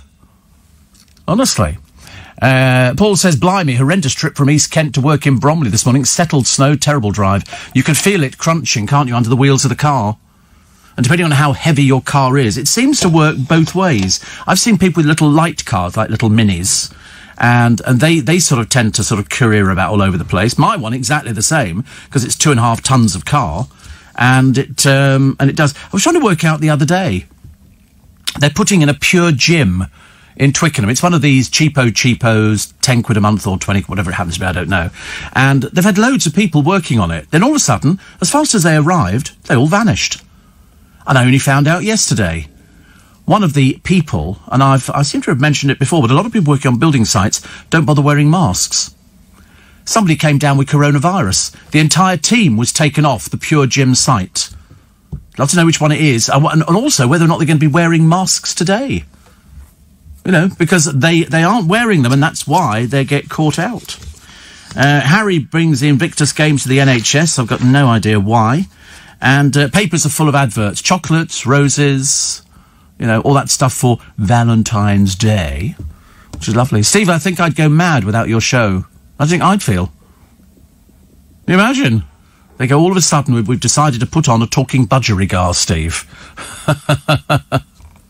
I love it. Coldest night in February in almost 74 years, minus 20 in some places in this country. And the TV cook Nigella Lawson poised to cause a stir as an art critic. A forklift truck driver spent over £200,000 on a bank card belonging to a footballer from Manchester City. It's not the first time this old crook has been caught. He was caught doing all sorts of fiddling. We'll tell you who he is a little bit later on, because he's just been found guilty yet again. And a despairing man of 78. If I was 78, I'd be despairing. He painted a zebra crossing at a busy road for his disabled wife. Council went, no, you can't do that. So they fined him 170 quid. They've said, we will be looking at it. We should have looked at it ages ago, shouldn't you? Bit much when somebody actually has to sort of, go out there and paint a zebra crossing so he can get his disabled wife across the road. And then all you come up with is, a fine of £170 for painting what sort of council are you? Obviously a bit dim. Did you hear that bloke? He phoned up. I think he was speaking to James O'Brien the other week. And he was talking about the fact that his wife has cancer, terminal cancer. And it was quite heartbreaking. And they're behind with their mortgage, 11 months behind on mortgage payments. He said, but everybody's been really good about it, except, guess who? The council. The council are the only people pursuing them for the money that they owe. I mean, it really is councils, honestly. Don't you just want to kick them up the rear end and go, get out? But fancy, some poor man wants to get his disabled wife across the road. They won't put in a zebra crossing. The moment it hits the national papers, I think we'll need to be looking at that in our next council meeting. Should have bloody done it ages ago, shouldn't you? Why do you have to do these things? Why do you have to that was always the good threat years ago. Somebody doesn't do something, say, I'm taking it to the papers. I'm telling you, I'm going to get one of the nationals behind me. And I'll push you into submission. And it generally works, actually. Generally works. Apparently, Matthew says, it appears the boys were bang on trend with their mustard attire. Even Joey Essex had a full mustard shirt on TV last night. I don't want to be rude, but I don't think the boys want to be associated with Joey Essex, thank you. One of the dimmest people on the planet. I mean, not the brightest penny in the box. He's a bit like Arge. The first run of people from Towie turned out to be the real thickos, which is very embarrassing. Steve, is the Savoy on the hotel quarantine list for 1,750 quid? I don't think so. I wish it was. Can you imagine that? You could stay there for 2 weeks or whatever it is, or 10 days in the Savoy for 17... Blimey, I'll be there straight away. Of course, I wouldn't be going if the production team also managed... Oh, see them in reception. Oh, we just managed to get a suite, Steve. OK, I'm staying somewhere else. You know, that's how it would be. That's how it would be. Anyway, it's nice to have your company this morning. Cold water. Cold water. Ice cold water. Hurts as it goes down. Hurts to go. I was watching some very good things on the YouTube earlier on, and it was bullies in films. Kids, you know, where all of a sudden some kid says that don't do that, and there's a school bully there who's like, you know, everybody's favourite person because he's horrible, and then the other boys sort of go to like that, and he goes down, and he looks so. Then he comes at him, and his mates come at him, and the person who's the underdog wins every time, which is fantastic. I love things like that. It always makes you want to cheer, doesn't it? Steve, I was chatting to a friend about the recent snow, and Mark says, he said after all the build-up, when the snow arrived, his wife just stood and stared through the window. But he said by lunchtime he did open the back door and let her back in again. Thank you, Mark, very much indeed. Very cruel, but very good. Very cruel, but very good. I like that idea. Steve, your main numbers would be for sock suppliers. No, I know where I'm getting the socks from. I get the socks from Costco, which I like. They're what's it socks? Come over there. Pringle socks. No, they're not. They're Pringle socks. Yeah. What do you think they are? Stupid boy. I don't wear crisps. Honestly, that's what I've got to work with on a daily basis. No, Pringles are socks. They're very famous socks. Been in Scotland, I think. Pringles. You type in Pringle socks, and then I want a humbling, begging apology for... Oh, I'm so sorry, Steve. They do make Pringle socks, not just crisps.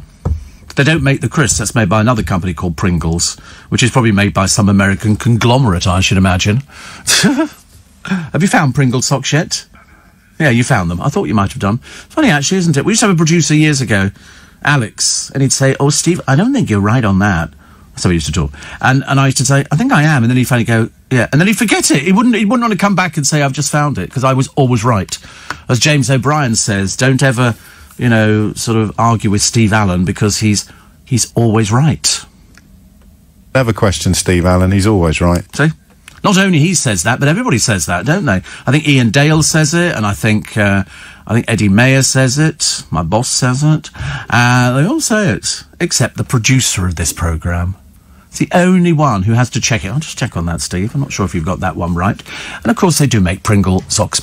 Monica says, gulp, gulp, lovely hot coffee. Makes you feel so good. Do you know what they said the other day? 3 cups of coffee a day, sipping it, like that, is good to prevent heart attacks. There you go. Better start drinking that. I'm drinking water today. I don't drink coffee at work. I drink it at home, but don't. Steve, I cancelled 2 holidays last year. Not booking anything this year, staying home.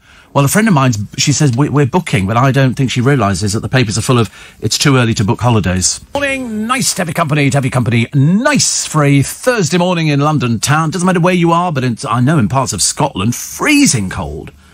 Freezing cold. I wish it wasn't. I looked out the window this morning and I thought, oh, perhaps we'll have summer shortly. That would be quite nice, wouldn't it? You know, where you can stand at the door waiting for the car and you've just got like a little T-shirt on and a small blouson or something like that.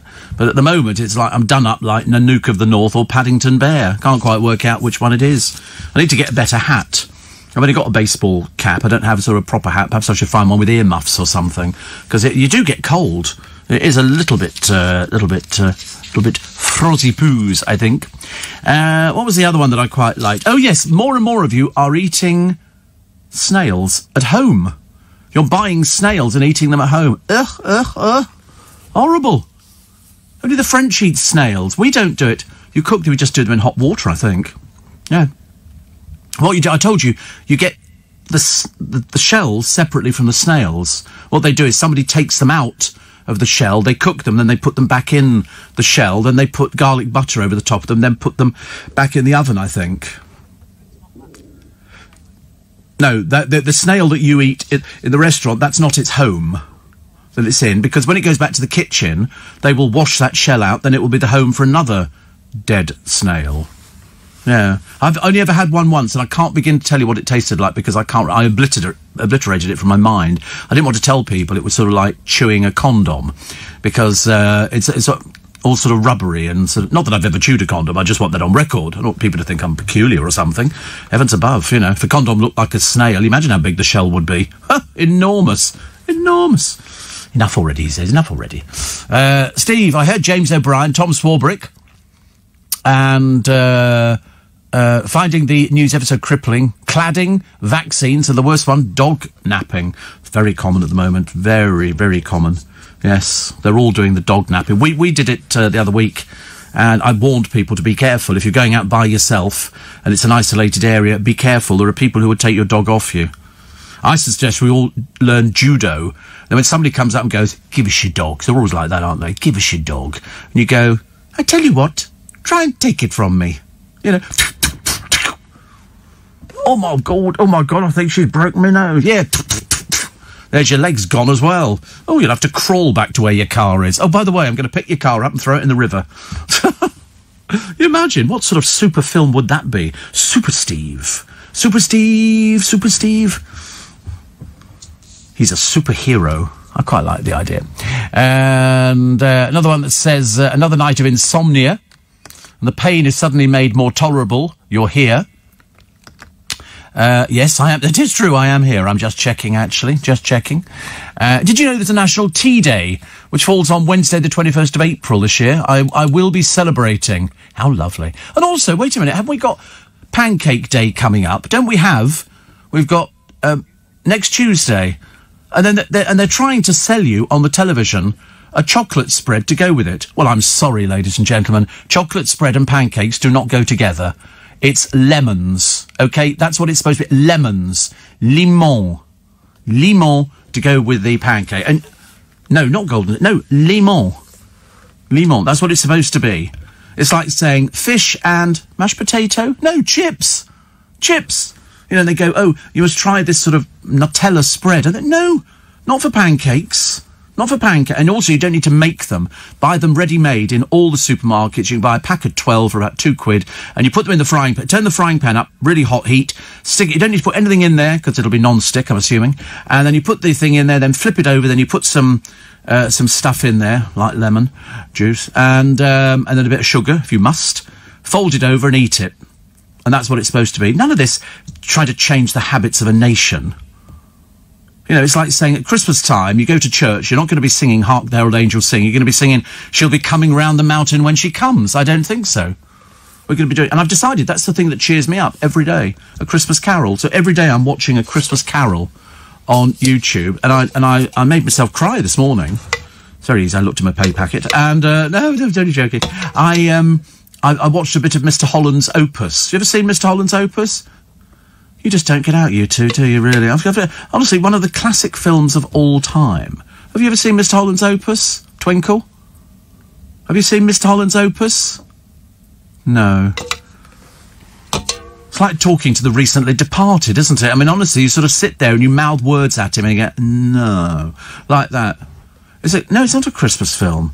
No, it's a feel-good film. Mr. Holland is a music teacher in a school, and they decide to stop the school programme for music, but he's written the American whatever it is, and he's leaving. He's packed up all his stuff in the classroom at the end of the film.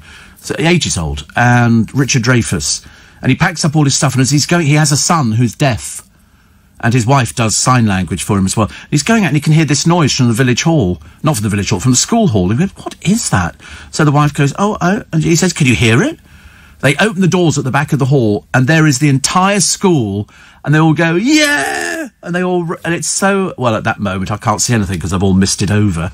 And they then sort of say, listen, we would love you to come up on stage and conduct the first playing of your opus. And the curtains part, and there's all the pupils that he's taught over the years. You know, the class of 67, the class of 68, the class of 69. And the school governor is in his class as well. And they all go there, and it's just bloody brilliant. It's a real feel-good, unlike Jaws, which I thought was the biggest pile of rubbish I'd ever seen in my entire life. You know, I'm sorry, a rubber sort of based great white shark coming out of the water. Have you ever been to Universal? Have you seen it? You've been on the thing there, and all of a sudden the little track dips down, and up comes this plastic thing. Well, I mean, scare me stupid and call me Susan if you like, but of course it didn't scare me. You were terrified? No. Did you do the thing with the train that goes into the station, and then all of a sudden the track goes to one side and all this water comes down? You see, I used to like to looking out the back of it, because after the train goes out of the station, it all resets itself. The tree stands up, the water stops. You know, yeah, you do that? I did that. I've been all over the place. I'm very lucky. I've been Twickenham. It was too cold yesterday to do anything at all, so I just started the car up. I don't know why. There's no logical reason why I started the car up. It was so blooming freezing. My little hands have given up. And I didn't buy any of those electric socks to have warm tootsies. I just quite fancy it. I don't know why they don't sell them in Costco. They'd do a roaring trade, wouldn't they? You know, centrally heated socks. Or failing that, you know, I nearly had a hot water bottle last night, but I didn't. I was gonna, because I love moving a hot water bottle about the bed. You know, and you move it up your legs. I've learned to be quite dexterous with my tootsies. I can sort of pick up the hot water bottle by the corner and move it up my body. How cool is that? How cool is that? I bet you can't do that, all of you lot. Of course you can't. It takes years of practice. You have to be my age to actually get around to doing something like that. I love it. And then it goes on your tummy. You go, oh, it's too bloody hot. But I've got a little one as well. But that's another story, which I'll probably save for a later day on a programme we don't have too much to talk about. We've got the thing that Tom Jones hangs upside down for exercise. The producer, he says, what does he do that for? I thought, well, because he's 80 and he can. Did you not do that at school? Did you not, in the school playground where they had the bars, did you not sort of, you know, hook your legs over it? Did you not do that? Yeah. What do you think it was something peculiar? I thought it was quite a normal thing. I mean, they do have a machine now where you can go upside down, but I prefer to do it on the bars. That's why I love a kid's playground. We're not supposed to go and play on any of the things, but, you know, when you get to be a certain age, why can't they put in adult swings and an adult roundabout? Because you feel a bit silly trying to cram your bottom into these little tiny seats made for little children. I always wanted to do that. I want to go on the swing, and they go, you can't. You go, why not? They say, because you're 67, that's why. You're not supposed to go on swings. It's for little children. I go, there's no little children here. Perhaps I might be encouraging them. And it was always metal chains, wasn't it? My day, it was a piece of rope. You were very lucky to actually get a piece of metal chaining. And then we had the seesaw. That was boring. And then the roundabouts, where you'd somehow come off it and I'm going to be sick. It went so fast. So fast. Peter says, Mr. Holland's Opus, one of the best films I've ever seen. It is lovely. And, Steve, do you still have your Christmas tree up? No, not at the moment. No. Oh, no, definitely not. Steve, my friend put his bag of rubbish out on the wrong day by mistake, and Ilford Council's fined him £400 for fly tipping. Well, I think so too. You can't put... I mean, that always amazes me, actually. People have different days for putting the rubbish out. We're very lucky, actually, because our council recycled trees. Not every council recycles trees. Our one does, which is good. Matthew says, you're talking of pancakes, find them sickly, but you're right, lemon goes with them. Rather have a crusty cheese roll, though. Oh, me too. Yeah, me too. A crusty cheese roll. Oh, blimey, I should cocoa. With sort of butter on it, and then a slice of cheese, mature cheddar, and then a good dollop of Branston pickle, you know, the little sandwich size. Oh, yeah.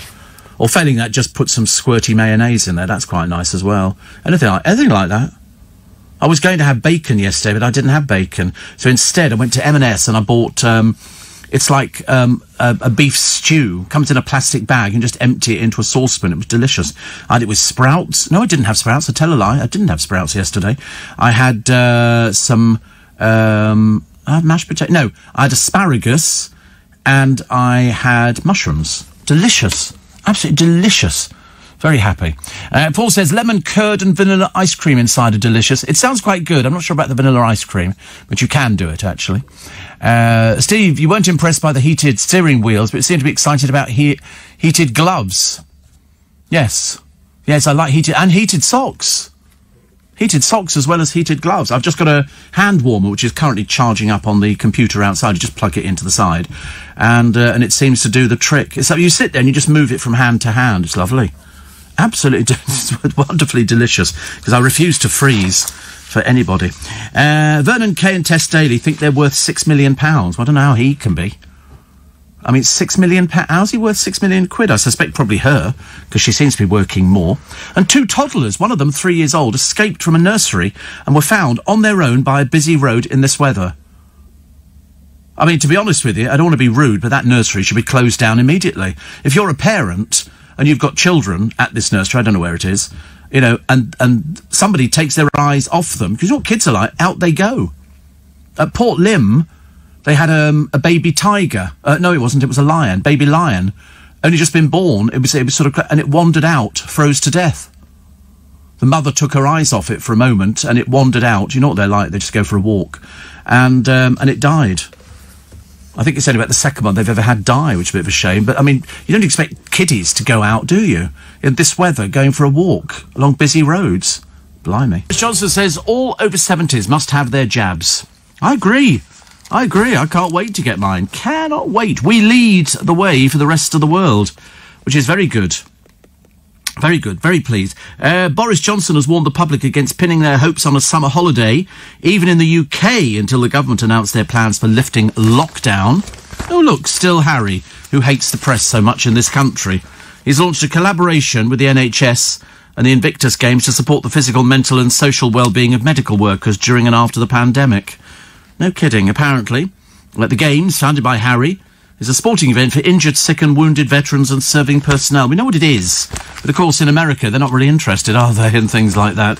So he has to sort of do it so it makes our newspapers here. Still not coming back, is he?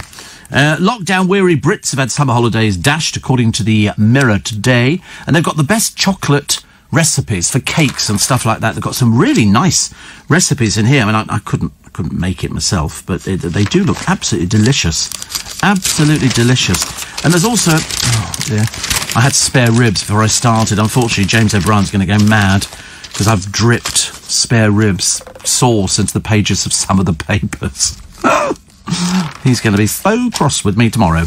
There's a D-Day hero. His 100th birthday was transformed after a close friend launched an online appeal. Tommy Trotter then got one of the biggest surprises of his long life when thousands of cards poured in from around the world. He ended up with 2,695 birthday greetings cards. Isn't that good? I love stuff like that. Bless him. Bless him. So, very pleased. Also, the UK's second oldest person has celebrated her 112th birthday with champagne. Gertrude Kingston was born in 1909 when Henry VII was still on the throne. She turned 112 at her care home in Walton Hill in Hants. The theme of the cake was snooker and horse racing, her 2 favourite things to watch on television. The most boring things ever. Horse racing, how dull. Clip, clip, clip, clip, clip, clip, clip, up in the air, over there, clip, clip, clip, clip, clip, clip, up in the air, over there, clip, clip, clip, clip. Very boring. And snooker is just men with tight trousers leaning over a table trying to get their balls in a hole. What's the point of that? What is the point of that? Really. And also, an extreme sport that is booming during lockdown. Climb into a river and do some skinny dipping with no wetsuit on. So there's a woman here. She's obviously the person who's written the, she's written the article. So desperate is she. She's sort of done a picture of herself in a freezing cold lake. Wouldn't get me into it. They do it, I know, in the Serpentine at Christmas in London. Not me, thank you very much. Not for any of us. Why would you want to do that? They say, apparently, once you're in... it's okay. Yeah, right, whatever. And also, I think Harry was christened Henry, am I right? Yes, you are. Paul says, regarding Tom Jones hanging upside down for exercise, apparently, it's not unusual. Right, you're barred. Don't mention YouTube, says Connie. My YouTube is not working. Oh, I miss it and I'm having withdrawal symptoms. Did it ever happen to you? I've never had it happen to me. I thought it just came as part of no, I've never had it happen. That's a bit of a pain, isn't it? Should hurry up, YouTube. Anybody else lost it? Do let us know. Apparently, Warner Leisure... I'm going to sneeze again. Honestly, it's terrible, isn't it? Just been easy. Thank you. Steve, Warner Leisure hotels have swings for adults in their grounds. do they? I've seen them in bedrooms. Have you seen them in bedrooms? Where they have these kinky hotels and they've got a swing in the bedroom. I quite like the idea of having a hammock in the garden. That'd be quite a nice idea, but I never trust these sort of things at all. Talking to pancakes, love pancakes, Steve. Love them. But it's got to... I mean, we never had anything apart from squeezy lemon juice and some sugar. And that was it. Mind you, when we used to go to restaurants or transport cafes to get a cup of coffee if we were driving somewhere, I'd always take the sugar cubes. They actually had sugar cubes, not wrapped, in a sugar bowl. And you'd put one on your tongue and it would just melt. Did you do that? Yeah, they were great fun, actually. I love things like that. They should have made them more interesting. And then they sort of changed from having sugar cubes to little packets of sugar, which wasn't the same, but you could still pour it in your mouth. And if you were feeling really decadent, you could butter a piece of bread and pour sugar over it and then fold it in half. Did you do that? Loads of people did that one. That was very common. Very common. First gritting lorry spotted after about 30 miles of driving, says Monica. Also, it's snowing again. Well, we had a little bit yesterday, but it didn't make any difference at all. Didn't make any difference. Monica is my favourite Jewish cabbie, as you know, so at least she spotted a gritter lorry, which is good. And also, what happened to Sun-Blessed and Mighty White bread? You could buy their cheesecakes and bread from newsagents in the morning. Well, it's because we ended up with bakers, didn't we? Bakers. And somebody said, I thought you didn't get things wrong. In 1909, it was Edward VII. Oh, you're talking about for this woman? Wait a minute. Where is she? I shall find her, actually. She's probably going to be around here somewhere. You always lose these things, don't you? Oh, that's right. The second oldest... Gertrude was born in February 1909 when Edward VII was still on the throne. That's what it says here. She turned 112, blah, blah, blah, blah, blah. Enjoyed a sip of fizz, received a visit from her second cousin, Bertha Bates. Bertha Bates. Gertrude Kingston and Bertha Bates. Ah, Bertha, you're right.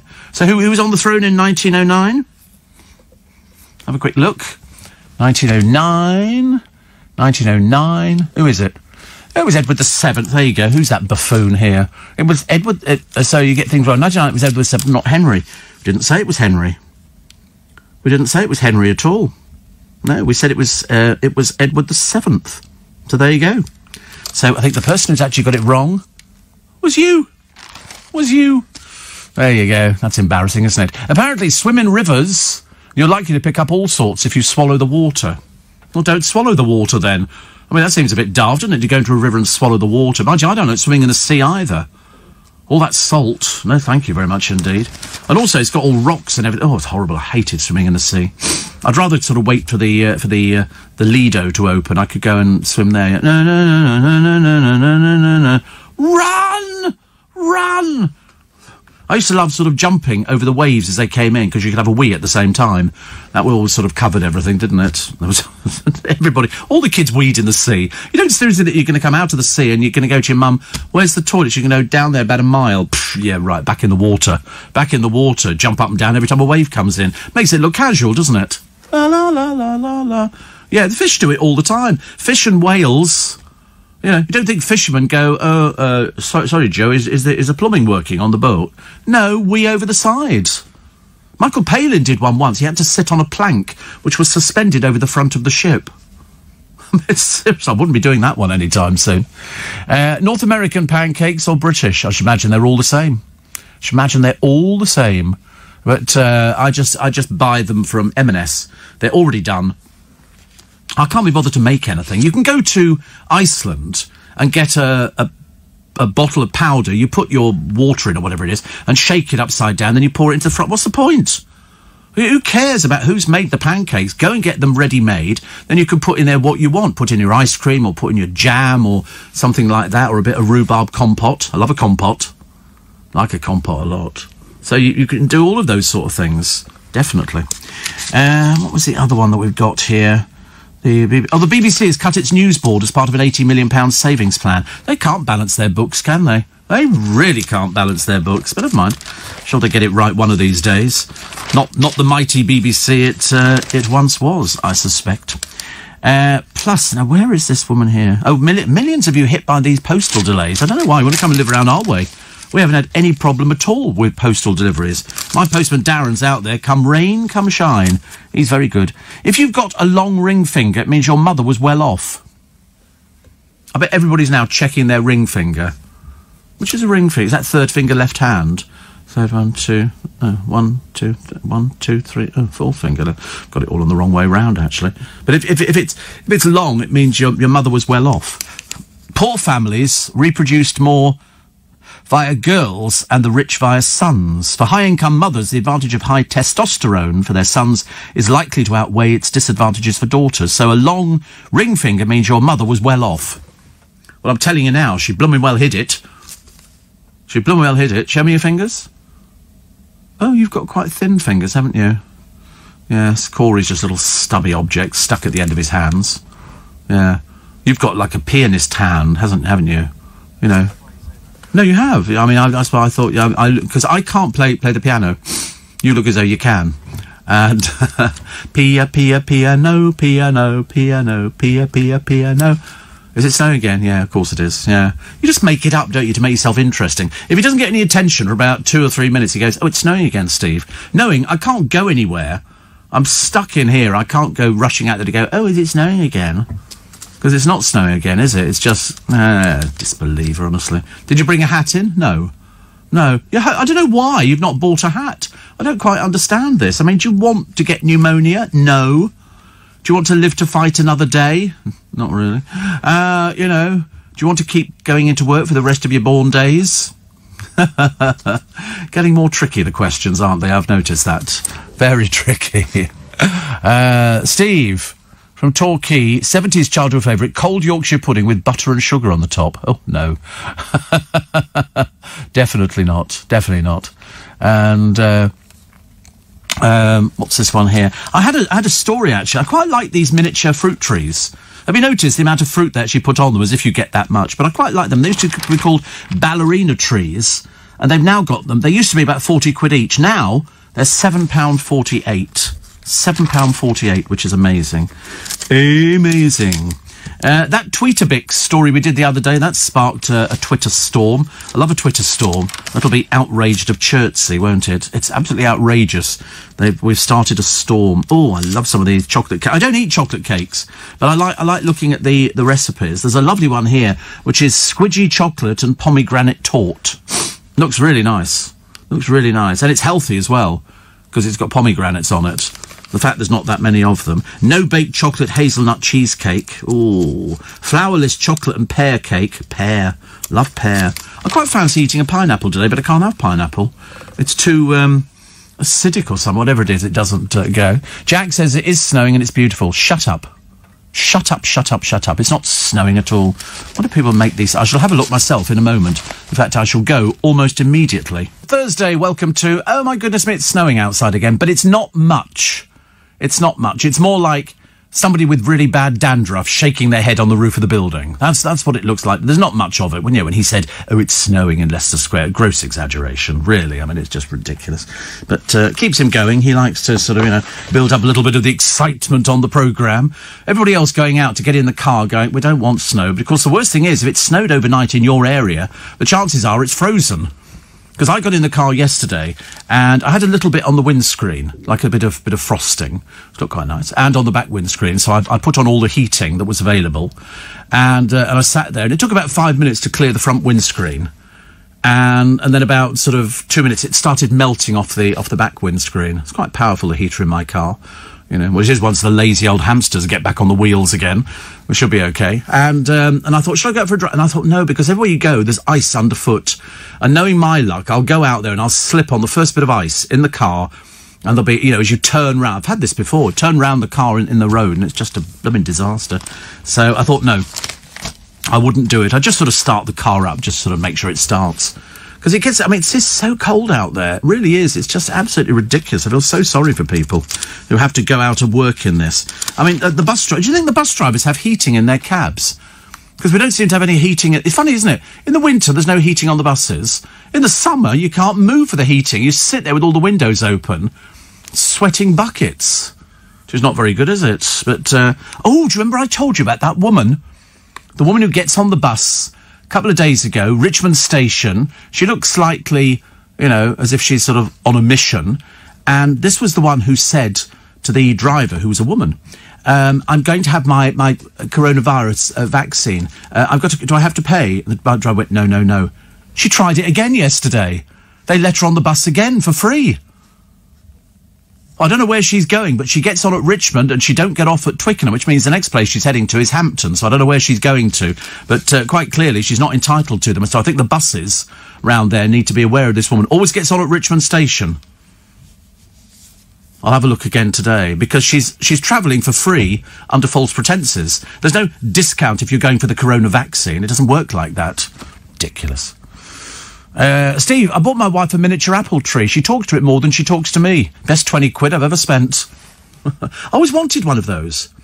But as I say, they were called ballerina trees because they were straight up the middle, not particularly tall, about sort of 4 foot, 5 foot, and the fruit grew off. And when you see the pictures in the paper, it looks like they're continually fruiting.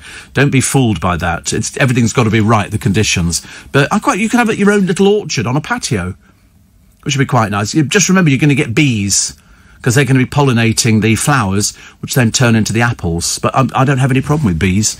I'm very good. Talking about the Serpentine and swimming pools, they do a similar thing at Hampton. Christmas Day, very busy with bacon rolls, says Matt. Oh, right. Interesting. I was a war baby, says Keith in Harrogate. Not a lot of variety in food. Sugar sandwiches, eat your crust, dripping sandwiches. Aren't we blessed today? God, we've got everything today. Compared to what we didn't have years ago, compared to what we didn't have. You know, I mean, the only time that we ever had chicken for Sunday lunches was when we had visitors. That was it. You didn't have chicken all the time. And turkey you only had at Christmas. I don't know why. It was always goose. But no turkey. Jackie says, how can you prefer a pool to the sea? No comparison. I can't wait to go abroad and get into the sea. I don't like getting into the sea. I like a swimming pool. I don't know why. Because I'm sure there must be loads and loads of germs all over the place. But, you know, apparently there is a difference between British and American pancakes. Yeah, ours are better.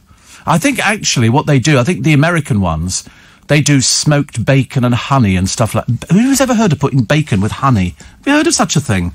Small wonder they've got a huge obesity problem. I mean, it can't be very good, can it?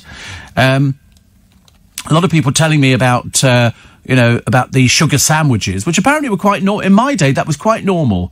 And nobody ever said, don't do that, you won't have any teeth left by the end of the week. Nobody ever said that at all. We had all sorts of things. Toffees. Christmas time was the only time we ever saw a tin of Quality Street. And satsumas. We didn't have satsumas the rest of the time. In fact, I don't think we ate very much food at all. Not good, is it, really? What else do we have? I'm trying to find this story, which I quite like. Tom Kerridge. We love Tom Kerridge. He's Michelin-starred. He's selling a Valentine's takeaway that you have to cook yourself for £185. Yeah, well, it says it works out at $92.50 a head. Yeah, well, have you been to a Tom Kerridge restaurant? I love the way that the journalists write this, and then they never put their name to it, because they'll be the ones looking for the free food and stuff like that. Ridiculous. He's always done really excellent food. What have we got? This one here. Bruce Springsteen set to appear in court charged with drink driving. He's only just done an advert for Land Rover or something like that, poor soul. This was in New Jersey. Always love it when we do that. Coldest night in 74 years. Really very, very cold. Minus 20. The producer was shouting at me like a yobbo across the road where we sort of crossed over, and there were sort of little icicles hanging down. I don't know what he was pointing at, so I just went, yeah, I had no idea what he was talking about. And he's pointing at the icicles, a yobbo. There's other people standing with me at the bus stop. I'm thinking, I hope to God they don't think he knows me. Very embarrassing. They were cool, yeah. They were cool, yeah. Except if one of them had come down and gone... Straight through you. Straight through. I've seen that before, haven't I, on a film, I'm sure, where they've had icicles that have sort of been shot down by Bond or something like that. Always very good. Ariana Grande, singer, apparently, has a Valentine's treat in store for fans this weekend. She's finally unwrapping a video of the remix of her Positions track, 34+35, featuring pop pals Doja Cat and Megan Thee Stallion. No, I'm completely lost on that one. I'm so sorry. I have no idea what I'm talking about. What in God's name is that? Ariana Grande. It looks like the trio have been lingerie shopping because they're all wearing lingerie. That's all people wear nowadays. You wouldn't find the boy band standing there in their pants, would you? And yet the girls, they have to, so there'll be some sort of photographer going, oh, I think it's better if you just strip down to your underwear. until he suddenly realised that most people's underwear is so gross, they'll need to go and get some free stuff from somebody. No, can't do that story. That one's definitely out. The 2 toddlers that escaped, they were playing near a dual carriageway in this freezing cold weather. They'd escaped from a nursery. It's a Busy Bee nursery. They've got 378 for children up to the age of 5 across the UK. It's very lucrative. And they say, Anita Wilden, I think, of Busy Bees, says, we've started our investigation. We'll find out how this situation happened. Well, quite clearly, somebody wasn't watching them. What do you mean an investigation? God, blimey, I tell you, you need me down there. I can sort it out for you very, very quickly. Very quickly. Also, Nissan's become the first car manufacturer to sell 1 million crossover vehicles in the UK, which is lovely. And a boxer floored 2 robbers who tried to steal his puppy while on a walk. He's a pub landlord. He's called James Cossons, was strolling with his beloved pet Rosie when the dog nappers pounced. One man grabbed the dog and vowed to stab James if he put up a fight. But the former light heavyweight amateur fighter punched him to the ground and then fended off the other robber. Brilliant! Well done, you. Well done, you. That's what they don't expect, isn't it? Give us your dog. Best thing ever, isn't it? Drag Race. I watched Drag Race on the television the other day. My God, it's boring. It really is. Who's watching this? Are you watching Drag Race? RuPaul's Drag Race? No. You're watching No. It is the most boring programme under the sun. I think the people watching it are women. You know, and it's either that or watching that piece of dreariness, The Farm. Have you seen that? Oh, my godfathers, where do they get them from? Kerry Katona was obviously just sort of sitting in a shed and they decided to sort of resurrect her. Aston says Matthew says, I was pleased to see Spurs go out the cup last night and my team Chelsea on tonight, up the Aston. Yeah. Anne says, the flat pancakes are crepes that the French do. The thicker pancakes are called drop scones. Oh, or Scottish pancakes. Drop scones? I thought they were something completely different. Paul says, American pancakes are thick and fluffy. Ours are more crepe. I think crepe is thin, isn't it? I've seen them doing it where they put Nutella in and something like that. Very boring. Steve, I'm an Aussie. We don't go in the surf, says Shane. Why would you want to? It always looks dirty to me. That's the surf, isn't it? That's where it's like sitting in a hot tub. You know, where you get, all those germs and in the summer there's things flying in and out and laying their eggs on and there's dragonflies and giant bees and hornets hovering over the water. Oh, my goodness me, honestly. Fills me with absolute dread, I think. Still to come, the blagger, a crooked forklift truck driver. We will tell you who he is, actually. He managed to get hold of a bank card belonging to Manchester City's Riyad Mahrez. And he spent $20,000 on designer clothes. It's not the first time he's been in trouble with the police. In fact, he's been in trouble with the police quite a lot of times. We'll tell you who he is, just so you have to be very careful. Government chaos over booking holidays. MPs demand a faster lockdown. So booking holidays ain't going to be so good at the moment. I don't think they're going to happen. I don't think this year they're going to happen. I got something from a friend of mine. And she was sort of talking about sort of booking with EasyJet to Turkey in May because they've amended the bookings. This is May the 14th. I don't think they're going to be doing holiday flights. I really don't think they're going to be doing holiday flights. I think it's a little bit too early. I think probably next year. Also, taking our dog for a walk early in the morning. I would sit on the swings while the dog wandered around. I'd have loved to have had a swing in the garden, but not, says Susie, not having children, we didn't like to. No, I used to like sitting on a swing. I thought it was quite good, actually. I thought it was a sort of a funny thing to do. We live in Leigh-on-Sea. My daughter lives there, says Lorraine, and they've named their 3 grit lorries. Brad Grit, Grip Me Baby One More Time, and Thor Enforcers. Morning, nice to have your company, Nice this Thursday morning, another cold day, but we shouldn't complain about it, because I'm getting texts and emails from around the universe, practically. People saying, oh, you want to come over here, Steve? It's -30 or -40 or something like that. So it's we shouldn't complain. Whatever we've got here, we're positively basking in a heat wave. Steve, Ian Dale. Ian Dale. There's pictures of Ian with his shirt off. Only Ian Dale could go to get the vaccine and want to take his shirt off. Have you ever heard anything like it? You go in a short sleeve shirt. And then you just sort of put it up and they just sort of stick the needle in. No, he had to undo the shirt and take it off, honestly. It was going a wee bit too far. But anyway, we take all of your texts and emails this morning. 84850 steve@lbc.co.uk. So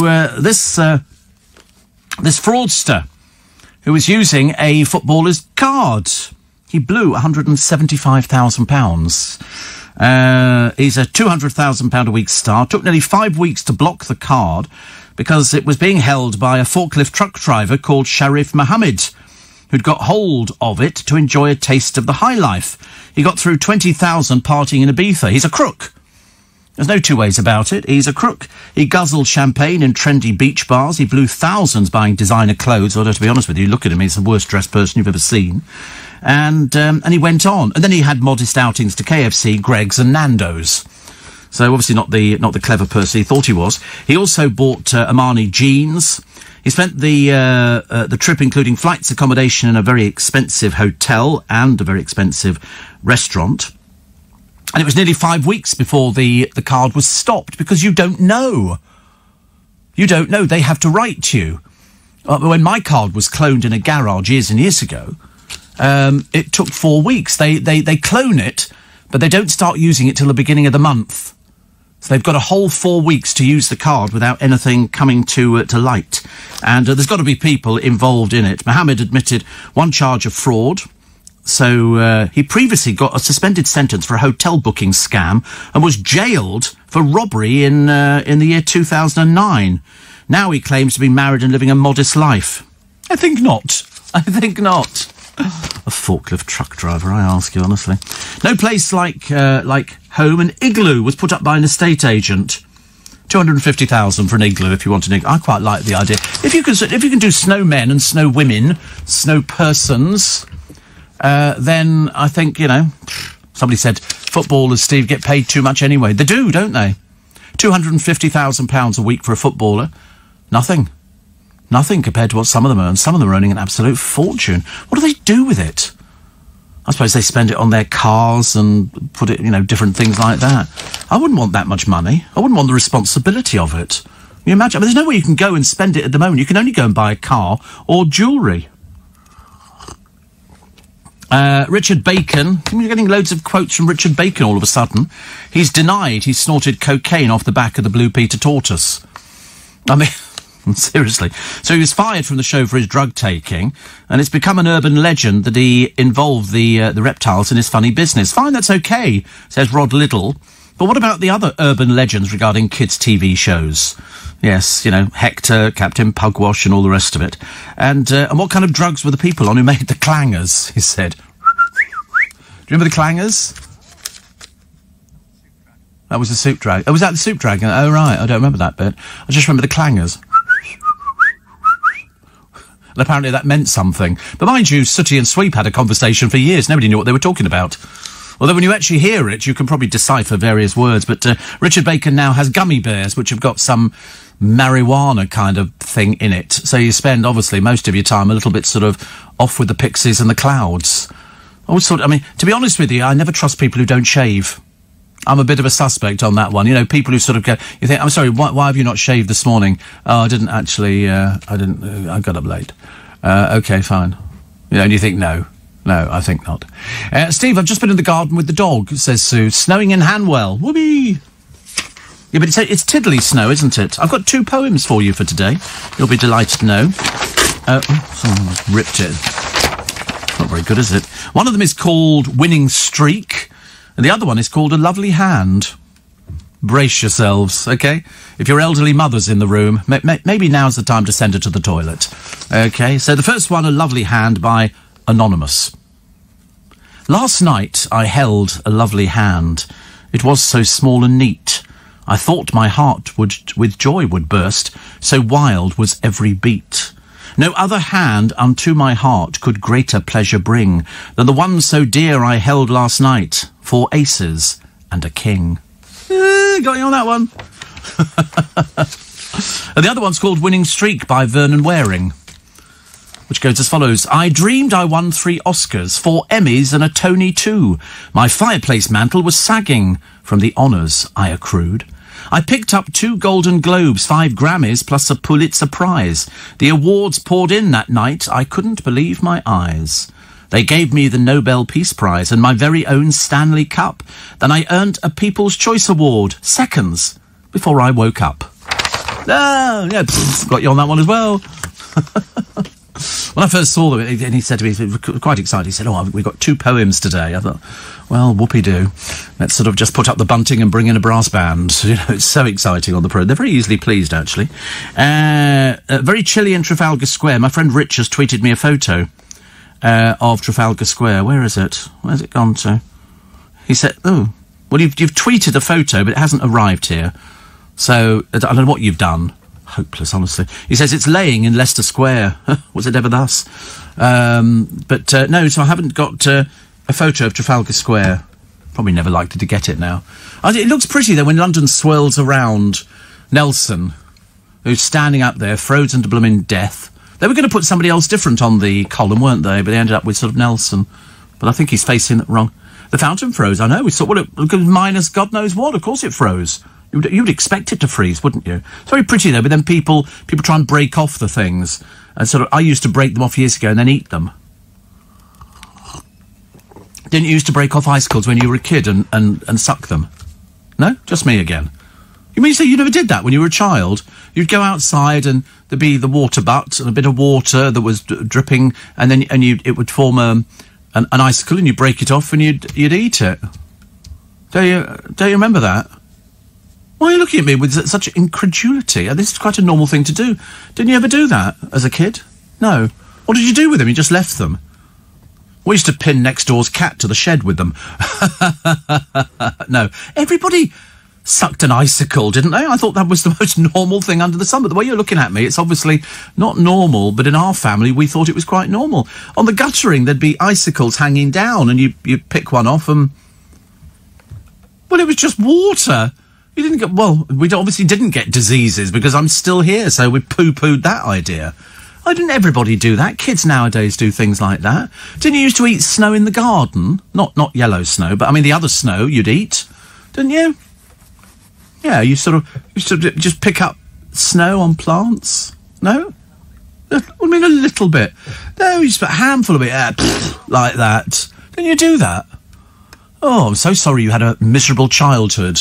Have you checked your parents? Have you done the DNA test? I think you're in the wrong family. You need to find a family that lets you eat snow and icicles and stuff. I think that's quite normal. We did it all the time. Did you never... No, I was not. I don't understand why you never did things like that. Apparently, Faye Barker says, here are the snow flurries as I arrived at ITV in Gray's Inn Road. Look at that! It was quite... Do you know, honestly, the quality of cameras now is amazing. Absolutely amazing. And yet, every time you see a picture of the Loch Ness Monster, you can barely make out what it is because it's rubbish. It's a chilly one, says Faye. I know how you feel. Oh, I know that road so well. So well. Oh, and Rich, here we go, has he found me the picture again? Oh, yeah. Oh, that's a nice picture. That's very good, Rich. I like that one. It's the fountain all frozen over. Which is the... have you got it? Oh, no, you won't have done it. It's only on my phone. It was good, isn't it? He's lit that quite well. Oh, that's lovely. I love stuff like that. I don't want to be out in it. But, as I say, the producer yesterday was sort of waving something about icicles or something coming down over the top of the sandwich shop. And I was trying to think, yeah, OK, go away, stop it. It was very embarrassing. You're now making a spectacle of yourself. So cold in West Sussex, Steve, my iPad won't charge. Really? There you are. Sula says, I sucked icicles. I thought everybody sucked icicles. Such snobs, aren't they, when they come from Cornwall and Devon and places like that. Oh, wouldn't suck an icicle, Steve. That's not very nice, is it? Who was it who tried cleaning Nelson's column? John Noakes. John Noakes. Yes. With no safety wire at all. I mean, what happened if the ladder would have broken? He'd been killed instantly. There was no health and safety. Absolutely nothing. And he climbs up at the top, then they pull him onto... Well, I felt ill. Even talking about it, I feel quite queasy and ill. But there again, I'm permanently queasy and ill, so, I do my best. Bit of a sad one here. This is a gold Cadbury's Cream Egg made by the Queen's jeweller for a treasure hunt competition in 1983. Could fetch 20 grand at auction in Stamford in Lincolnshire. Ooh, I like that kind of thing. And the ex-girlfriend of one-time Manchester defender Jerome Boateng has died in an apparent suicide. She was in her flat in Berlin, in Germany, on Tuesday. And this was only after he'd announced that they'd separated after 15 months together, which is a shame. He's a centre-back. He revealed that he'd split from Kasia after she wrote off his Mini in a suspected drink-drive smash. Honestly, I feel sorry for people like that. You know, life must be really quite dreadful. And this is a picture of Jennifer Aniston. There's always pictures of Jennifer Aniston. They always go on about, oh, Jennifer Aniston, here she is. Then they tell you how old she is. And a picture of Paris Hilton and somebody called Saweetie. Whoever that is, I've got no idea. Paris Hilton, she's still dragging her carcass around. Still pretending, I should imagine, to be heir to the Hilton fortune, which of course she's not, as we all know. Darcy Crossshaw is 9 and is the UK's youngest alpaca farmer and helps look after a herd of 10 in Derbyshire. I love it when kids get involved with stuff like that. I think it's really good. Really, really good. Plus, where is this blooming thing? I can't find this story. This was a really, really good story. Oh, the woman I told you has been jailed. This is Nicole Elkabas. She claimed she needed money. She faked ovarian cancer. She said she was dying. And she blew the donations on a lavish lifestyle, splashed out on multiple trips to Spain and Italy, a box at Tottenham Hotspur, gambling. She paid off debts. Comes from Broadstairs in Kent. She wept as she was jailed for 2 years and 9 months. She swindled about nearly 53,000 out of people by saying, you need to donate quickly, I don't have much time left. That's how sick she is. That's how sick. She set up a GoFundMe with a snap of her lying in a hospital bed from a previous op to remove her gallbladder. She was never diagnosed with ovarian cancer, but went on to give her detailed lies about her diagnosis, surgery and chemotherapy updates. 700 people very kindly donated. Well, there's no chance you're getting your money back, unfortunately. Crooks like this. You know, should have been 10 years in prison. Should have left her there.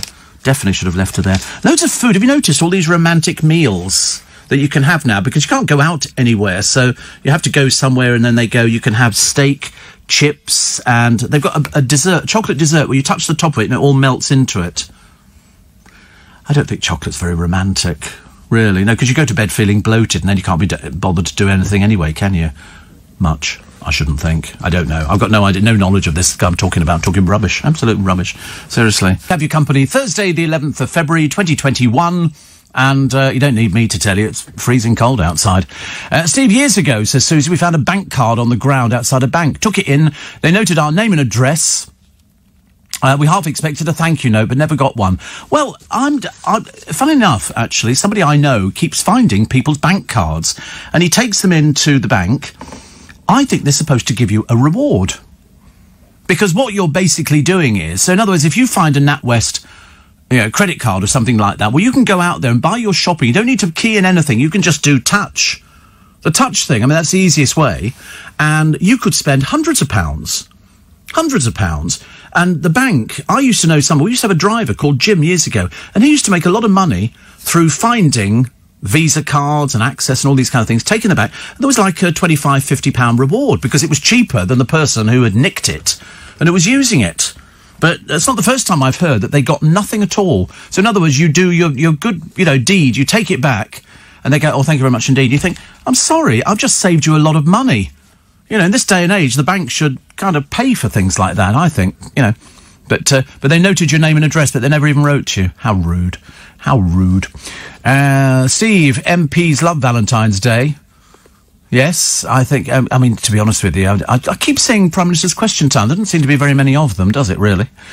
And, Steve, can we have a traffic update from the M1 Junction 20 southbound? It was missed from the news.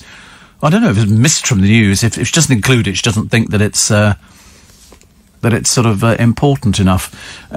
Steve, you know why the Cornish won't suck icicles? It's because the rain that turned to ice came from outside the county. They're very funny about things like that, aren't they? Like Cornish pasties. You can only have Cornish pasties in Cornwall. No, you can't. No, you can't get them anywhere you like, actually. Snowing in Enfield, says Howard. Oh, right. And if you want 35 degrees heat, go to Melbourne, says Mick. That's the place to go. Also, the richest man in the world, Elon Musk, gave $100 million to whoever creates the best cartoon capture technology. That's quite nice, isn't it? Also, a lot of people talk about See, I thought it was right. Everybody sucking icicles. It was considered quite normal. And you didn't do it. I mean, do you think... I don't know why. I think it seems quite normal. Is it a Devonshire thing? You just don't suck icicles? Even as kids going to school, did you not sort of pick an icicle off a fence or something like that and suck it? No? Oh, well. What a misspent childhood these people must have had. We were enjoying every bit of it.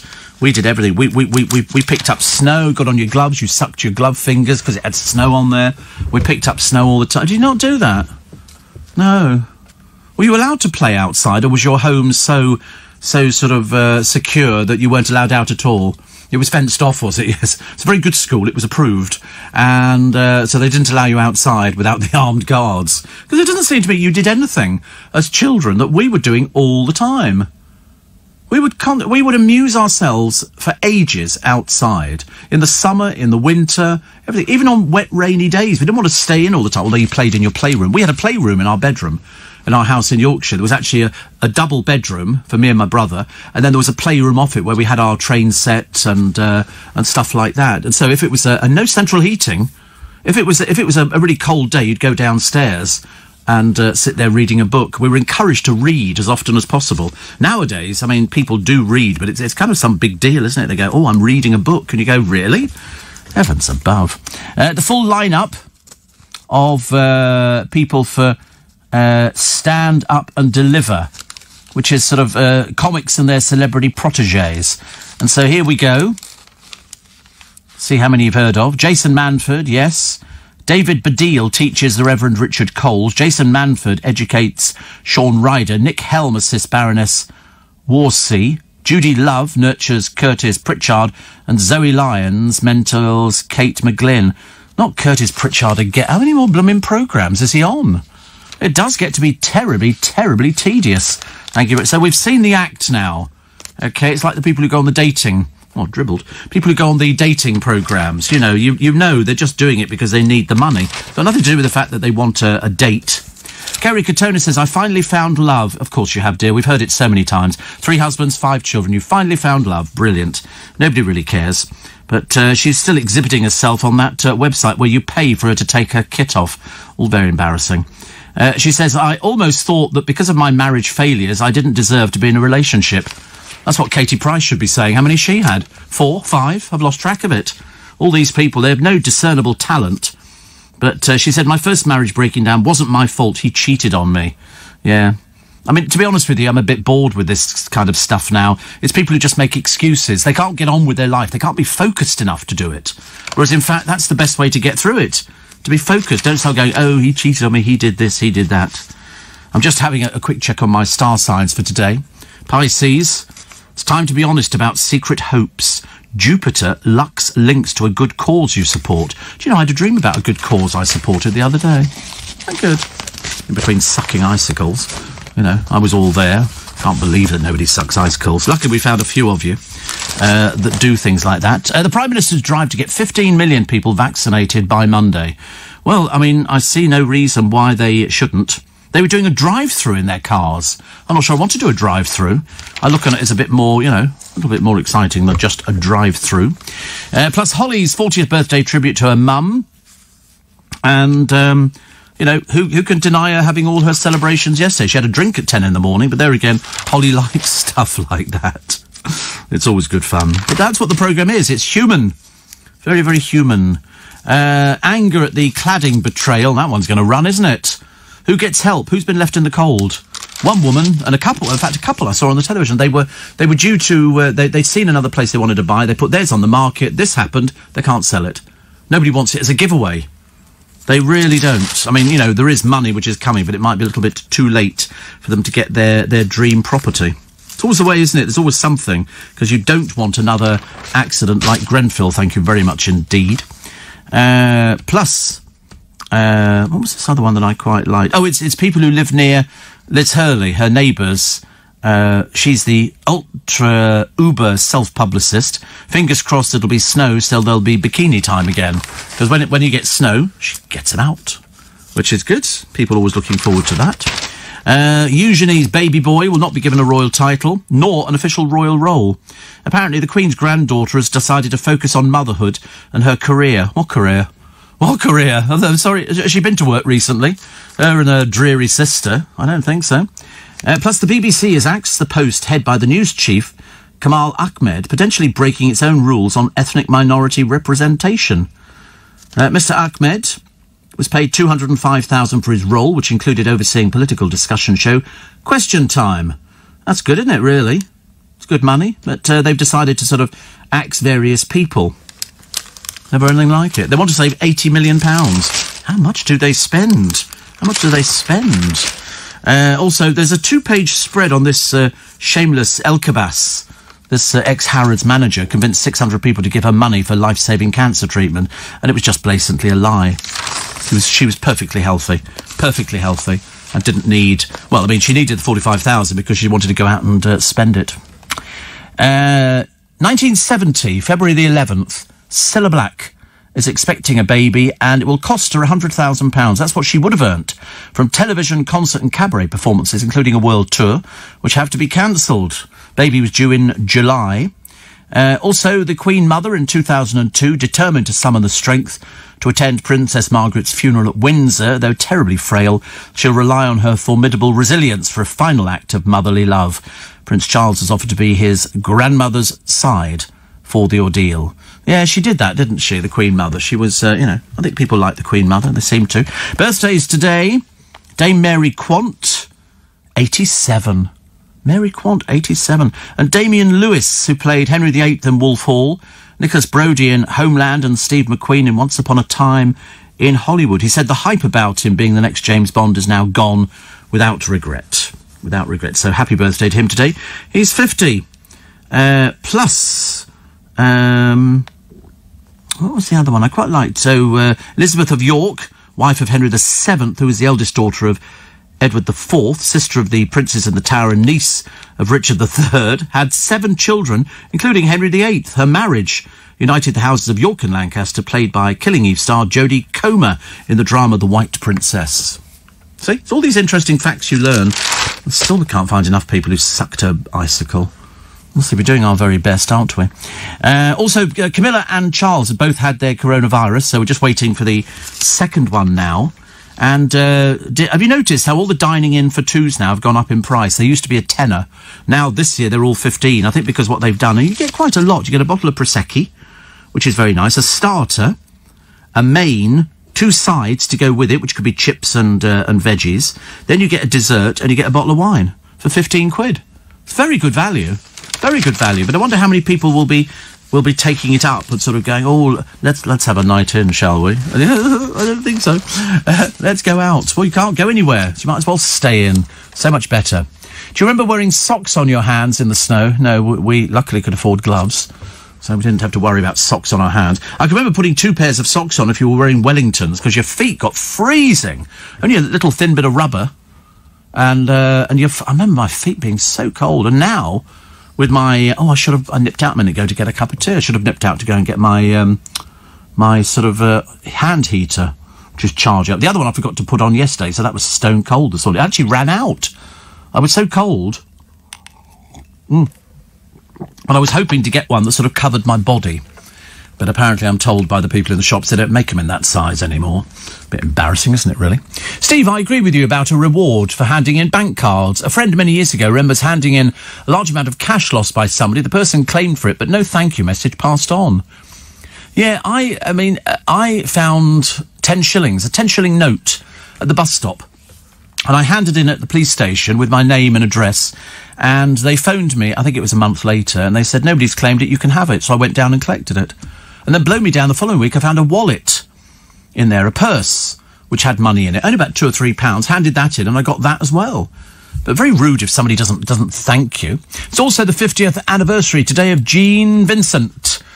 Any chance of giving him a mention, says Mike, or playing something? Don't just play something. We're a speech station. Surely you've fathered that bit out. Good Lord above.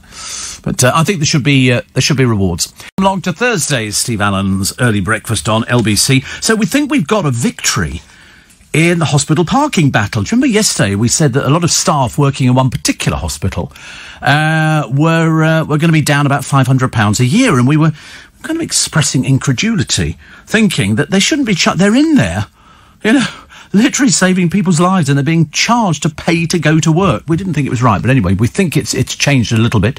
Greg says eating too much snow and icicles is toxic, can make you very ill. Well, listen, I spent my entire childhood eating it, and ta-da, still here. Still here. Steve, I remember breaking icicles off windowsills and sucking them and having to wear socks on the hands. I'd never heard of the socks on hands before. I mean, it seems fairly sort of reasonable to actually go there. Steve, the weather report stated no snow. However, I have just woken up and we have about 2 inches of snow in Gravesend, says Sat. Thank you very much indeed. So that's where it's coming to. We've got it. I don't know if it's still doing it here, but it was doing it a little while ago. But it was the very light little powdery. Mind you, if it kept going on the little powdery stuff, we could probably sort of fill up Leicester Square at the moment. Captain Sir Tom's daughter says no pain can compare to the death of her twinkly-eyed father. Hannah Ingram Moore said nothing can prepare you for that sudden wrench when their time comes to leave. Yes, I agree. I mean, it's, he'd been living with them for years, I think something like 13, 14 years. So you can imagine you would miss somebody, you'd miss all the little bits and pieces, like that picture I told you yesterday of a couple who were put together, beds were put together because they were both dying. And I think they were sort of in their 90s, and he died first, and then 3 days later she died. But they were holding hands. That was really sad. Very, very sad. That's why, it's in our best interest to make sure that, if the government say we're going to have a ban on foreign holidays, then we'll have a ban on foreign holidays. It's as simple as that. Elsie, one of the ladies they've questioned here, she's a carer. She said she planned to go away with the family but accepted she might not go. Jackie is an outpatients receptionist from Bristol, said she did have one holiday booked for June. She said, if not travelling abroad is the right decision of the country, then I'll agree with it. A lot of people are saying, yes, if they say no holidays, then no holidays it is. We want to get through it. Definitely want to get through it. A quarter of adults now have had a jab. And there's also a heartbroken wife separated from her husband from 9 months was allowed a 10-minute reunion in the moments before he died. Susan Ogden had not been able to be with her husband Peter, also 72, since March last year when his care home closed to visitors. When she was allowed in, it was only to say her final goodbyes to her husband of 50 years after he developed a chest infection. She said all that protecting didn't save Peter's life. There's a deep sadness that follows his death, although you didn't let him down. You feel you did let him down. And after a final 10 minutes with him, she described feeling in a state of shock. He'd moved into a care home, I think about 4 years ago, after being diagnosed with advanced dementia. Although amended COVID restrictions permitted care home visits, Susan felt socially distanced visits could have been confusing and distressing for him. Isn't that terrible? And these are just isolated stories. There's loads of these stories of people.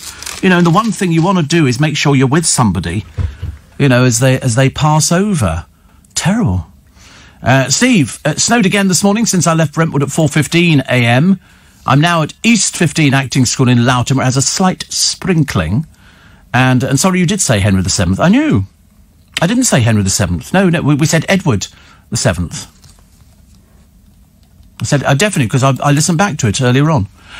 Somebody else who says they remember breaking off icicles, which seems to be quite normal. Apparently, the cold snap reminds me of a game, Steve, we used to play on the way to school. We travelled on an ancient bus, and it was freezing. The game was to place your hand on the cold window, and whoever was the last left was the winner, says Wayne. Oh, right. I don't think we did that, actually. Spent most of our time trying to see out of the window. That was the only thing that we could actually do. If I'd known it was going to be -6 last night, says Peter, I would have gone out and poured some strawberry sauce on the window ledge. And then, that would have been quite a nice idea, wouldn't it, really? Funny, isn't it, the way it goes? But people do different things. I'm still, Steve, putting socks on my girls' hands because it takes them approximately 7 minutes to lose a new pair of gloves. We've lost hundreds of gloves, but always had plenty of socks. So that's good, JJ. Very good. I've never even thought about it. And, Steve, I heard on the news bulletin some COVID restrictions will be in place forever. Is that not crazy? Listen, if it's going to save us, then I'm all in favour of it. We want to get back to normal as quick as possible. If it means we have to give up a few things for another few months, well then, so we give up quite a number of things for the next few months. Sharon in Benfleet says, we put plastic bags over our gloves, held on with rubber bands to play in the snow. You must be very poor children. Rubber bands to keep the plastic things on. I mean, all I remember is we had tracksuit bottoms in green. My mother had a brown jumper that she'd knitted. I got one. My brother got one. And then you'd put on your anorak, your bobble hat. You'd have gloves on your hands. But the trouble is, after you played in the snow for about 10 minutes, your hands were frozen to pieces. Frozen to pieces. And we had a toboggan, a sledge. We had all of these sort of things. You pull it up and down the road. And it was nice, but when you got inside, you were soaking wet. I think we used to have cheap Wellington boots, because you go inside, you take your Wellington boots off, and your socks would be soaking through. We never thought about it, though. We never complained, because we were quite grateful for the opportunity to play outside. And it was always very fresh, and when it snowed in Yorkshire, as anybody in Yorkshire will tell you, it snows. It snows really quite badly, quite badly. Housing Secretary Robert Jenrick faced a Tory revolt yesterday, after it's emerged that owners of flats with deadly flammable cladding must pay to have it removed. So I think the repayments are capped at 50 quid a month. But as one woman said, and I can't help agreeing, why should they have to pay for something that is of no concern of theirs? Should it not be the company who put it up there, so they're going to be billed to fix the death trap cladding? What happens if you don't? What are they going to do? Not do it? I don't understand why somebody else comes along, puts up this dangerous cladding, and then the government say, oh, well, you can have sort of this loan to help. No, you make sure that they sort the problem out.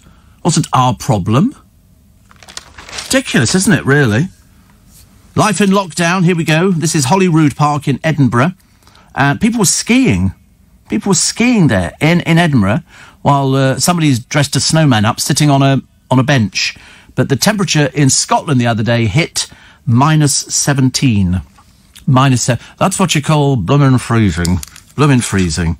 Jenna Coleman has joked that she was left scarred after performing karaoke on holiday as a child with her new friend, Charlotte Church.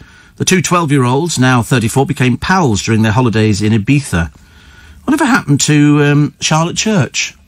Where did she go to? She went out with some bloke, didn't she? And then I thought she was going to get married, then she didn't get married, and then she was going to get married with somebody else. So we'll have to follow that one. An actress, Felicity Kendall, says her classic sitcom The Good Life kick-started the green living revolution back in the 70s. She's 74 now. 74. And she was paired up with Richard Bryars, who was a fan of this programme. Richard Bryars and I never met. Never met, but he was a fan of the programme. The Good Life ran 4 seasons, 75 to 78, and centred around, of course, Tom Good, played by Richard, and the changes that he and his wife Barbara endured with their new lifestyle. And, of course, it was Jerry next door and his wife, who, for the first few episodes, you never saw. We never saw her. She was just the invisible person. You just heard her voice. Jerry, come in. And that was that. And it was Margot. And she became an integral part of the show, and she was fantastic. Talking of an integral part of the show, here is a lovely home here. It's overlooking Lake Windermere. The trouble is, it's stuck in a time warp. It has not been out of the time warp since the 1960s. It's got 4 bedrooms. It's got everything as was. Offers around 850,000. I'm assuming whoever gets it will pull it down and put up something else. The estate agent says it's an extremely des res. Well, of course it is, because it's overlooking Lake Windermere, but it does require upgrading. and how? Because it's remained untouched since the 60s. You know, where people had patterned carpets with patterned suites, and it all looked dreadful, and G-Plan was the name of the game, and you'd go out and you pick your vinyl for the kitchen flooring, and they've got all the things there. They've got the staircase and, you know, the cool blue cabinets and a vintage bedroom, which looks very vintage. But for 850,000 for where it is, you would, I'm assuming, if you could get planning permission, knock it out and knock it down and then put up something else new. You could build a really super-duper place, couldn't you, if you had enough money to do it? Plus, Dam Buster pilot Fred. This is Frederick Weinkamp, who survived the Spanish flu pandemic, 2 world wars, and being shot out of the sky in France and captured by the Nazis. He was a prisoner of war in Buchenwald concentration camp in Germany and returned to the UK weighing just 6 stone. He was a true gent. He died at the age of 106. 106. He went through all of that. He credited his long life to his job as a tax collector. Kept him active till he was 80. He also put it down to behaving himself and having a good diet. Oh, if only we could all say the same thing. I'm sorry, do you look after yourself? Not really. Do you have a good diet? Not really. Okay, what do you have that's bad for you? Everything. Because there's no other way of doing it. I wanted some more chips today, but I've decided I can't. Those triple cooked chips are just delish. They really are. They go all crispy and then soft and fluffy in the middle. You know, you bite into it, you go, that is yummy, yum, yum. Really is. 5:45 is the time. Morning, Steve. Did you see Rita Ora's not going to be on The Masked Dancer? Or also the musical dancing thing? No, they've decided they don't want her. You know, but I mean, I don't know whether or not they're going to be hiding under costumes and attempting to dance. I don't really care. They're just using all these third-rate people. It's a bit embarrassing. There are no new celebrities. They're just sort of somebody who's sort of coughed and, you know, and sort of called their mother whatever, now gets to be on a reality show. Sometimes I could pump names past you all day. And then you sort of, you don't even know who they are. I always say, if you don't know who they are, they'll have been from something like Hollyoaks or Holby City or something like that. And they go, oh, right, were you any good in that? Not really, no. I mean, I turned on Corrie a couple of days ago and I was watching it thinking, who are these people? Who are they? There was nobody there. Nobody at all. Steve, I used to suck icicles from the back of our house until my dad told me it was the water from the cistern overflow pipe. Yes, we used to get that. That was quite... Oh, honestly, they're all got a bit po-faced round here. Steve, whatever happened to the elastic on your gloves? Remember that? You'd have a pair of gloves on, because people lost gloves, kids in particular. At the end of the glove, your mother would tie a piece of elastic, cut it through, run it all the way in your jacket, down the other side, and the other end be attached to another glove. So that whenever you took your gloves off, they stayed inside the sleeves. You didn't lose them, because parents were going, where's your gloves? Oh, I lost it. When? School. Well, go back and find it. I can't. Why not? I don't know where it is. So that was what they did. It was like putting your names in your pants. I was always C and A, so we knew which way round they were supposed to be.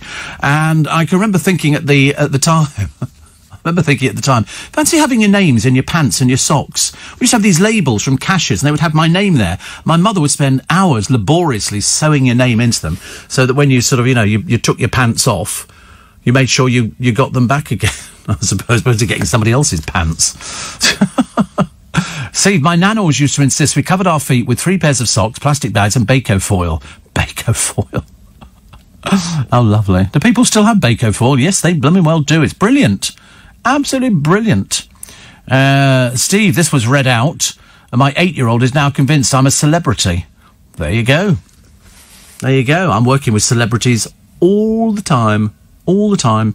You always say, but what is a celebrity? What is the definition of a celebrity? Because if it's somebody who's well known, what do they keep putting these non-entities on these programmes for?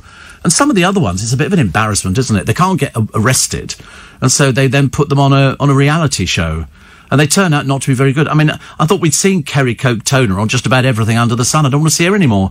I'm really not interested. She's a dreadful role model for just about everybody. Really terrible.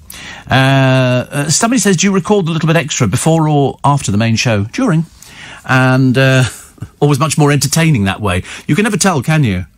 Because we do it during the ad breaks, so that I can sound a little bit bouncy. Also, wait a minute. Losing gloves. There you go, the elastic band, says Jackie. I remember it vividly. Steve, when I got the snow this year, my dog was eating a lotto. I looked up, and it says, all sorts of, love your honesty, thank you. I didn't understand the rest of it, but it was fine. I thought a little bit like Nick Abbott there. Nick Abbott will read something and he goes, I don't know what you're talking about. Which is good. Also, I'm amazed at this thing. You all know about the socks on the hands thing.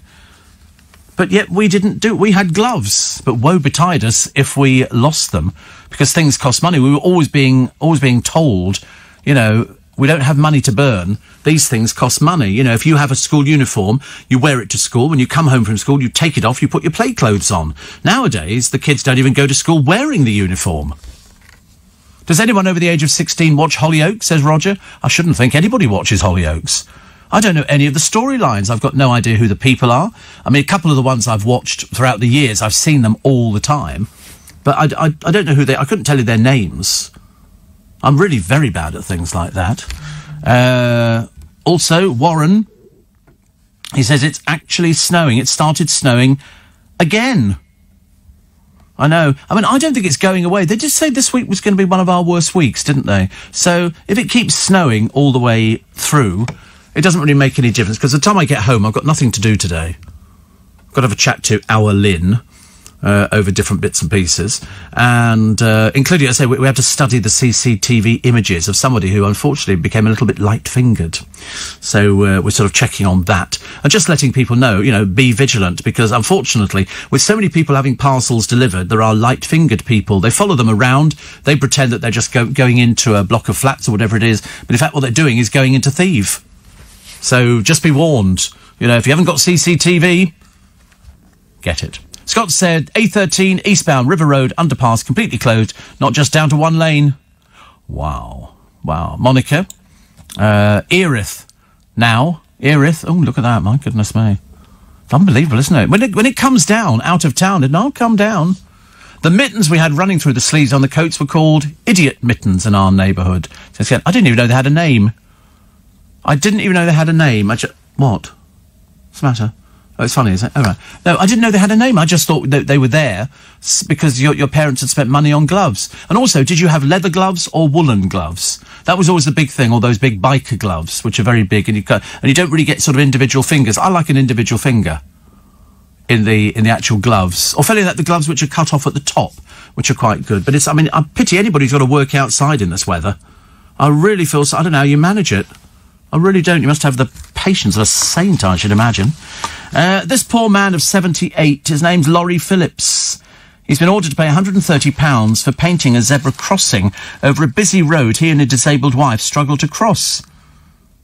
So town hall officials basically just ignored it. He's done it very well. He's a retired physiotherapist. He painted 6 white rectangular blocks to form a makeshift zebra crossing at a dropped curb near Mudderford Quay in Christchurch in Dorset. Because the council are blooming useless. So he had various requests with the council to install the crossing. They basically told him to do one. They weren't interested. The beauty spot gets as many as 5,000 cars a day. He said he'd informed local councillors and the team responsible for line painting. He said, I gave clear warning that I'd paint if nothing was done. At no time did I have any response telling me, well, they don't know who's responsible for that. They really don't, so my money's with him. He said, I paid over £100 for materials, and 3 of us took 2 hours each to paint it. Must have done it at a time when there were no cars on the road. It worked to make the road dramatically safer. A council spokesman said, they don't have names, do they? Well, we've all got one for them. We've received a formal request for a crossing. He's given you loads of these things. Don't be so ignorant. We will carefully assess it. Safety remains our primary concern. Well, how's he supposed to get across the road with his wife, who's 78? She's disabled. God, grow up a little bit, please, town councillors. Honestly, wait till you get to that age. Goodness sake. Steve, a man's got 5 apples, 3 oranges, 7 bananas, 2 pineapples and a Satsuma. What does he have? Big hands. Okay. Very exciting. Steve, you keep saying there is snow. I'm still waiting in Sydney, says Shane. Not happening for you. I mean, I'm sure you must get snow out there. And somebody says, Steve, you ought to try scaffolding in this weather. I can't feel I don't know how people... I've seen people putting up scaffolding, taking it down. It's all those metal poles. They must be ice cold. Awful. There's so many jobs that you wouldn't want. Gravedigger. Freezing cold. Although now they've got a little machine, haven't they? They've got a little digger thing. But apart from that, terrible outside. Anybody who's outside in this weather, you need to literally dress up. Doesn't matter if you're working on the buses, if you're driving, train driving. You've got to get to and from places. Really. Got to be careful. Got to be very careful out there. And also, you don't want to slip over. I think Jake's going to have to change his shoes because he's got shiny shoes on the undersoles, and it means that he slips over. It's very dangerous. I've told him before, but people take no notice of me. You know, I've fallen over a couple of times, and you blooming hurt yourself. And also, you look so stupid in front of people. They're all going, "What's he doing?" "Oh, he's fallen over." Ha ha ha ha ha. You know, as long as it wasn't us, we're all right. But no, you've got to be very careful. Falling over at any age, especially your age, Jake, is something that's sort of quite dangerous. Just scuff the bottom of your shoes with pebbles. He said they don't have pebbles where they live. I suppose go to a garden centre and go and sort of empty some out of a packet and rub your feet up and down against them. because that way it takes off the shine on the bottom of the shoe. And that means you get a better grip. God knows you could do with a better grip. Because if you fall over, you know, can't blame me. I'll have done my bit to help save you from yourself. Sainsbury's have joined the bargain battle. They're slashing the cost of groceries because they're all lowering they're just lowering the price of groceries. So they've done 250 products, and the supermarket chain is following Tesco with their own Aldi price match. So they've got plain flour 80p down to 45p, baby potatoes 95 to 65, and a rump steak 250 to 232. That's not really very much saving, is it really? German chain Aldi's rapid sales growth has slowed during lockdown, but in the 12 weeks to January, it grew 5.7%. So that's what people want to know now, isn't it? When you go to the supermarket, you're looking for cheap food. You want cheap food. The government is planning to ban graffiti. I wish they would. I tell you, I get so annoyed with these little idiots who go round spraying their little moniker on there. They're all illiterate. Nobody can spell. They've got no idea, you know, Wazzle or something like that. It'll be with a little picture or something. There's something the matter with them. I think they are sort of missing quite a few bargain things. And sales of cooking snails have sped up. Where in God's name do you get them? Really, Steve, it's minus 18 where I am. It's so cold I could cry. Sorry, I shouldn't laugh. If only you had the strength to cry. You imagine you'd be crying icicles. And I suddenly realised yesterday when I was going home, because it was so cold, I've got my mask on, of course, as always, and then you sweat, or your nose runs, and before you know where you are, it's dried. And it's a very uncomfortable kind of feeling. We've mentioned Dorset loads of times on the programme today. It's the first day that the county of Dorset has actually been mentioned more times than about anything else. And I've got another Dorset story for you. You know, it sounds all quite nice down there, but this is one of the most important Roman mosaics which has been saved. It's an 8-foot by 6.5-foot panel. The museum raised £150,000 to buy it. It's a leopard attacking a gazelle, formed part of an impressive tiled floor in a Roman villa 1,700 years ago, 1,700 years ago. It's one of 3 panels unearthed by archaeologists in the grounds of Dewlish House in Dorset. 2 were donated, but the 3rd was kept by the owners of the estate. Then they agreed to sell it to a private European buyer. But first of all, because the government imposed a temporary export ban, without the licence, you cannot export things, and so they were told to raise 150,000. They got more than 100 donations, including 50,000 from the V&A Purchase Grant Fund, 40,000 from the Art Fund, £30,000 from Sainsbury's Headley Trust, and 10,000 from the Association for Roman Archaeology. And it's lovely. What's lovely? I mean, what's staggering is this knowledge of African animals in 4th century Dorset shows how interconnected we were globally, even at that point in history. Do you remember seeing the programme on the television? And it was Turkey, and they were going to flood a particular area. It was an old village that had been abandoned, but they were going to flood it because they needed a reservoir. And then they found the site of these Roman villas with perfectly intact mosaics. And the Turkish government said, well, you know, you can do what you can, but we're going to flood the area. And we're going to flood it in, whatever it was something like a month's time. And so they then had the job of getting these mosaics out as quickly as possible. They couldn't get them all out, but they didn't have enough time. And so they exposed the mosaics. They were all perfect. They'd had a fire years and years ago, and these mosaics had been performing there for all the people to stand on them. And they were beautiful, beautiful. And the music they used was from Jurassic Park. Dum da da dum da da dum da dum da dum da da da da dum da da, and it was beautiful. And they brought them up, and then they covered them with glue on the top of them, and then covered them with sacking, so that when it hardened, they could lift the whole mosaic up, and they managed to get a few out. If you get the opportunity on YouTube to have a look at it, you must have a look at it, because, I mean, much as though these nice ones were in Dorset, the ones that they found in Turkey were absolutely stunning. I remember sitting there going, this is why I like history. And here's a photograph of Marilyn Monroe. I want to be loved by you, just you, nobody else but you. And Joe DiMaggio, emerging from a lift on a honeymoon. And this couple agreed to sign the snap for the cheeky photographer. And then he whisked away the film for fast processing and returned to their side. It's a rare photo because they were only together for about a year, Marilyn and Joe DiMaggio. It should sell for, wait for this one, £60,000. It's just a photo. Marilyn, 28, was in Asia to entertain the troops, and DiMaggio was her second husband. And this 4-inch by 6-inch print was unearthed by the family of a Japanese newspaper editor. It's very rare. Marilyn had previously wed factory worker James Dougherty when she was 16, went on to marry and divorce the Crucible playwright Arthur Miller.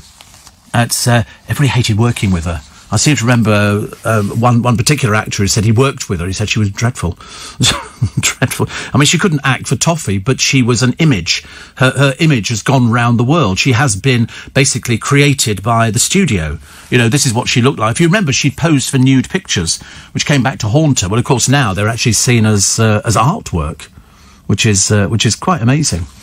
Thermal underwear, Steve, the only answer in minus temperature, says Pete. And you're probably right, actually. Roger says, assuming lockdown ends in a few months, other than a haircut, what's the first thing you'll do? Nothing. I mean, I'm not too bothered about anything at the moment. People keep saying to me, oh, you're missing the pub. No, I mean, I'd like the restaurants to open, please. That would be very nice. But the restaurants I go to are sort of mainly sort of show-busy type places. Freezing in Biggleswade, Steve. Roads very slippy and icy. Well, they are. Out of town, and I'm assuming Biggleswade is classed as out of town, so be careful. Some of those side roads, probably in places like Biggleswade, would be a nightmare. Not very good at all.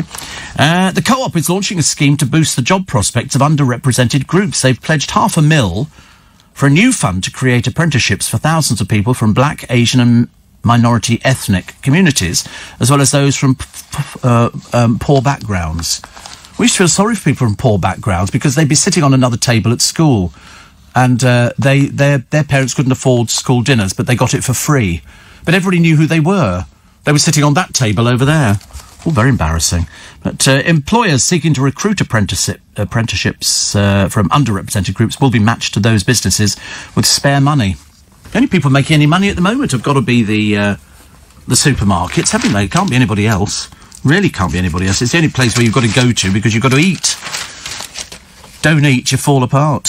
Here we go. Lots of the ultimate do-it-all super ingredient for your skincare regime. Looking at the two I work with, I shouldn't imagine they've even got a skincare regime. I can't imagine if I said to them, do you have any face creams, in the bathroom? You've got face cream, have you? You've got vitamin E. Right, what's that for? What do you use vitamin E for? For something. Okay. Got oats in it. I think you're eating that Kellogg's Weetabix breakfast. I think that's the one. You're supposed to add something to it and then shake it up. I know it looks like it's got bits in it, but I promise you it's Weetabix. So it's very good for your skin. Do you use anything on your skin? Just moisturiser. Okay, is it your moisturiser or do you nick it? It's your own moisturiser. Is it a butch one or is it a women's moisturiser? Nivea. Ooh, very butch. Very butch. Do you like it because of the smell and it makes you feel better? You should always use moisturiser, because especially in winter, your skin dries out very, very quickly. I mean, I've got very dry skin, so I've got the T-zone. But I've got, oh, goodness me, so many items in the bathroom, I can't begin to tell you. I've got literally so many. They used to say years ago, if you look into your boyfriend's bathroom and he's got more than 6 items for skincare, very good chance he's going to be gay. And so I counted mine up the other day, 362, and I remember thinking to myself, where does this take me? Where does that take me? But there's loads of things in here. Neil's Yard, $7.50. I mean, some of it is very expensive. I quite like the Throatless and Décolletage cream, $24.99. They've got soap here from the Little Soap Company. There's all these things that you can buy people for Valentine's Day. Although I shouldn't imagine the other half is going to be very appreciative if you start taking in skincare and go... Because, I mean, you get some lovely skincare. I mean, some really lovely, super-duper, very expensive skincare. You go, I've got very, very dry skin. What would you recommend? They go, this one here. OK, how much is that one? That one's £82. And you think, blimey, I'm not surprised these businesses are making a small fortune. So, Anton Deck are returning in about 9 days' time. I think it might be a little bit less than that. And they're going to be doing Saturday night takeaway, but with no audience. They've got a virtual audience, which I don't think works at all, actually. More and more people eating the snails at work. Tom Jones hanging upside down for exercise. And a fraction of the £10,000 lockdown fines issued have been paid. And somebody said, it's very difficult. What do you go round there with a police warrant? You get them arrested. I mean, admittedly, most of the people who've broken that lockdown law don't have £10,000, but I mean, that's not our problem. You know, it's ridiculous to sort of give somebody a fine and go, oh, we're giving them a fine. Oh, right. Anybody paid? Oh, about 3 of them. Out of how many? About 200. Oh, right. So basically useless. Useless. Will Meghan take a leaf out of Fergie's book? What, marry Andrew? Can you imagine, honestly, what a ghastly pair they would make. Meghan and Fergie together. I don't know what leaf she could take out of her book. Perhaps she's going to write a book. That's Meghan's going to be writing something because they're marvellously talented. And the drug firm boss, front page of one of the papers this morning, who gets an OBE despite overcharging the NHS by £80 million. I'll never work out how these things do. And also, if you're a family, you've got little children, and you've got a garden, don't take your kids to playgrounds. Play in your garden, OK? Which is a lot safer. In fact, much, much safer. Celebrities back a great lockdown laptop drive. In fact, there's just about every celebrity you can think of, including some you're quite surprised they're there, but obviously their agents have said, listen, you need to be in on this. It looks good. The boy who beat cancer joins the superheroes for his birthday. Bless his heart. He's only little. He's only a little person. Love him. And the BBC has cut its news board as part of an £80 million savings plan. Obviously thinking there's no point in doing it. They can't compete with all the better people. And a remake of The Wizard of Oz is in the works. This will be number 3. Number 3. There was the Diana Ross and Michael Jackson version. And there was the original. There might even be another one, actually. But they're going to come up with another... They've got no ideas at all for what to come up with for new films. It's always... You know, this one is a copy of this one is a copy of that one. We're going to do a remake of this. You know, I think I've seen 3 versions of Annie, or it might be 2 versions of Annie. Both very good. The second one is much more geared to funky music. Real funky music. Real hip-hop soundtrack. Very good. Very good. Very strong songs. Very strong songs. Is it safe to touch your balls? Now, this has been a problem in the papers because, in fact, Boris Johnson started this one. He was saying to people, don't play tennis because you shouldn't be touching the balls because you can pick up the corona... Oh, honestly. You can pick up the coronavirus. So they're saying they think it's okay, actually. They think it's okay now, so that's good. Not that I ever played tennis or, I just didn't do things like that. Vernon Kay and Tess Daly might be worth $6 million, but he still loves a bargain. Yeah, because it's her money, I should imagine. Thrifty Vernon. Oh, that's not nice. It makes him sound tight. He says, I got there just as they were putting the reduced labels on the meat and poultry items. He said, I got it as a cheap price. I never buy those. You know, when they go, oh, it's cheap. I do see people going around the supermarkets looking for the cheaper end of the market stuff. I'd rather have it so at least it's got 2 days that you can enjoy the stuff. But apart from that, definitely not. And the story coming up of an imposter posing as EastEnders actor Adam Woodyat on the internet to lure in female fans. That to come. Morning, apparently, here in the Black Hills of South Dakota, it's snowing, also dangerously cold, says Grace. The only thing I know is take me back to the Black Hills of Dakota, which I think was actually sung by Doris Day, but I could be wrong. Minus 26 by the morning. Went to get the mail. My hands burnt from the cold, even with good gloves on. Do you know, I don't think gloves make any... Unless they're really hot to keep you... but it's because then it's the wind in your face. Oh, it's dreadful, isn't it? Mind you, let me cheer you all up this morning. Joseph in Bethlehem says the Christmas countdown. Guess how long? 316 days, 17 hours and 30-something minutes and a few seconds till Christmas. So there you go. There's something to cheer you up today. I think if you watch something on YouTube, unless you're Connie... who doesn't have YouTube, you watch something on YouTube every day to do with Christmas, that'll cheer you up. That'll make you sort of forget about the fact we didn't have a Christmas this year, but we might get one later on this year. And so we could sort of, look at a picture of a Christmas tree and stuff like that, and that'll cheer you up a little bit. Seems to. Shane says, I had a haircut, but I'm still grey. Yeah, I don't think, unless you're going to colour it. They had a piece in one of the papers today about people who colour their hair. People who put a rinse through it. Because if you've got dark hair, there's a very good chance you're going to be salt and pepper before too long. That's the way it goes. You can't do anything about it. And sometimes you'll be there and you go, oh, is that something just glinted on my head? You go, oh my God, it's a white hair. Where's that come from? And so people run rinses through. Philip Schofield used to dye his hair all the time. And you could tell when he'd done it because it came out as purple on the television. Under the lights and the camera, it came out as purple. Now he doesn't bother. which is much better. Couldn't find an ice scraper for the car windscreen this morning, so I improvised using a store loyalty card, but could only get 10% off. Da-da-da-da-da-da-da. Thank you so much. So here's poor old Adam Woodyett. Somebody's been posing as him on the internet to lure in female fans. He's played Ian Beale for 36 years. 36 years. Furious after discovering the bogus accounts had sent out messages to hundreds of his followers. Adam urged all those affected to report the fake profile in a bid to stop the scammer. He said, I'm getting lots of messages telling me somebody's trying to message and follow people from accounts claiming to be my private account. He said, please report and block anyone connecting you like this. This is my only Instagram account. Isn't it funny how you get people who are obviously a bit sick in the head, that they will sort of pretend to be him saying, oh, write to me and all the rest of it, and you think, is there something the matter with you? Were you dropped on your head as a child? Because you're about to be as an adult, I should imagine. 70% of Daily Star readers back Piers Morgan to become Prime Minister. I don't think he could take the salary drop, do you? I don't think he'd be doing that one any time. I shouldn't think so anyway.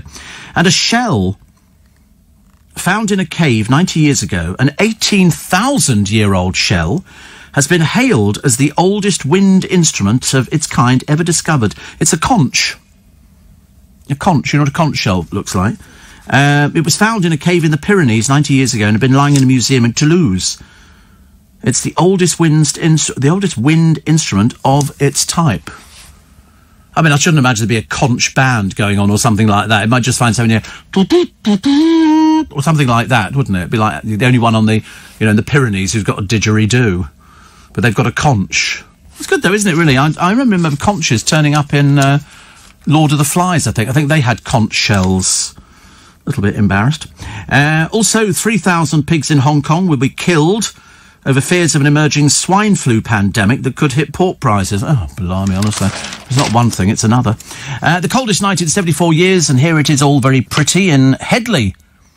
In Hants, icicles caused by traffic splashing through puddles. So every time it goes through there, it's like dipping a candle. We used to have a lady come into the shop I worked at years and years ago at Christmas, and she'd make candles. She started off with a wick and she'd dip it, take it out, then dip it again, and gradually built up, and then she'd carve it. All of it, they all look the same, just in different colours. And I used to think that was very, very clever.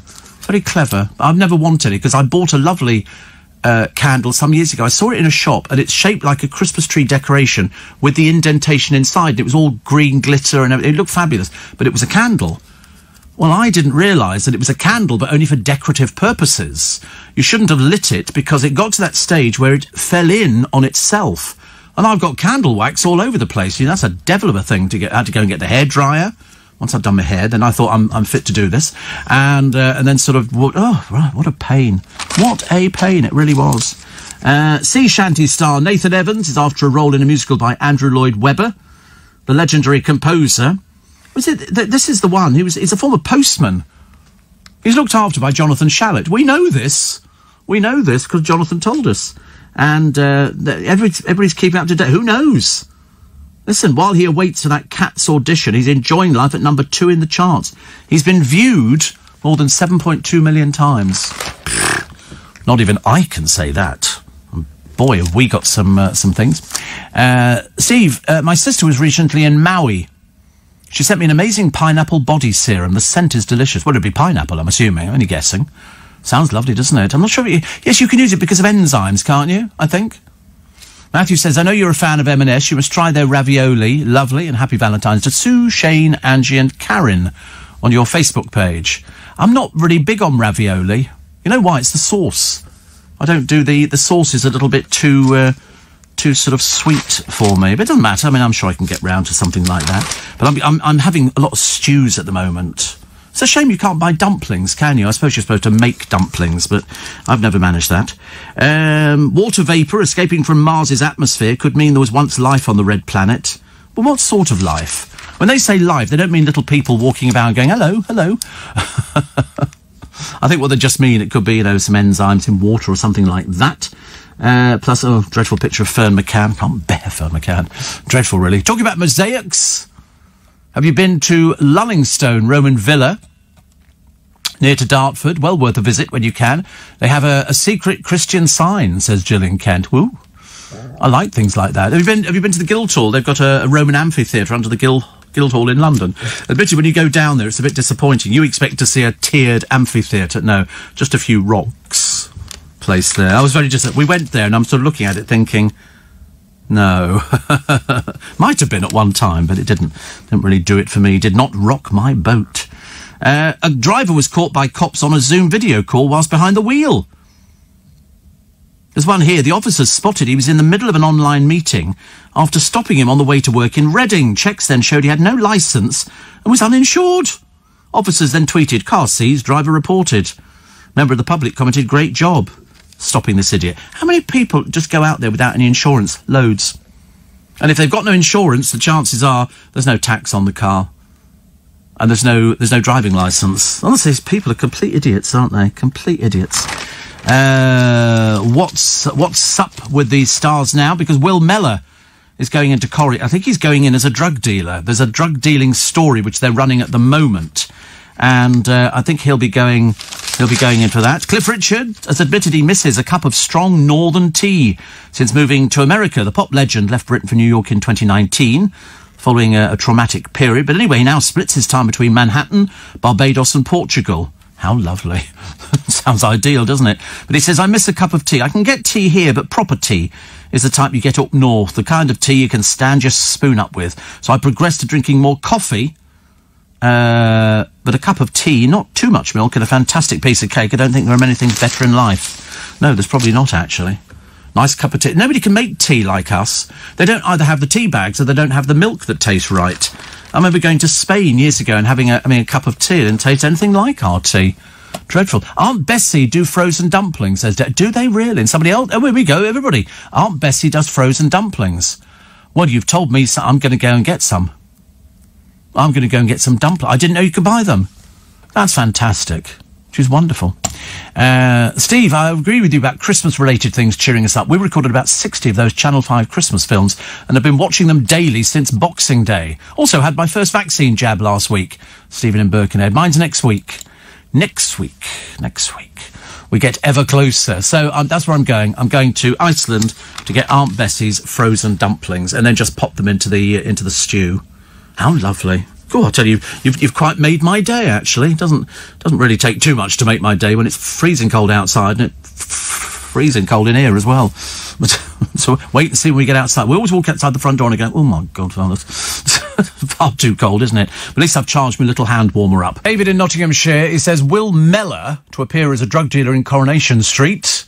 And good to see our favourite soap still has the warmth and humour, as it always had." Well, they only like things like this, don't they? They only like miserable. So you've had... I can't remember who the name of the person is, but he's obviously doing couriering for them. And so this is the time they've obviously decided we can sort of run with this because it's very topical, I think, at the moment. Steve, in this weather, there's only one thing. I'll be put out of my cab and back on the curb. Could you switch off the heating? No! It's blooming -2 and I work here.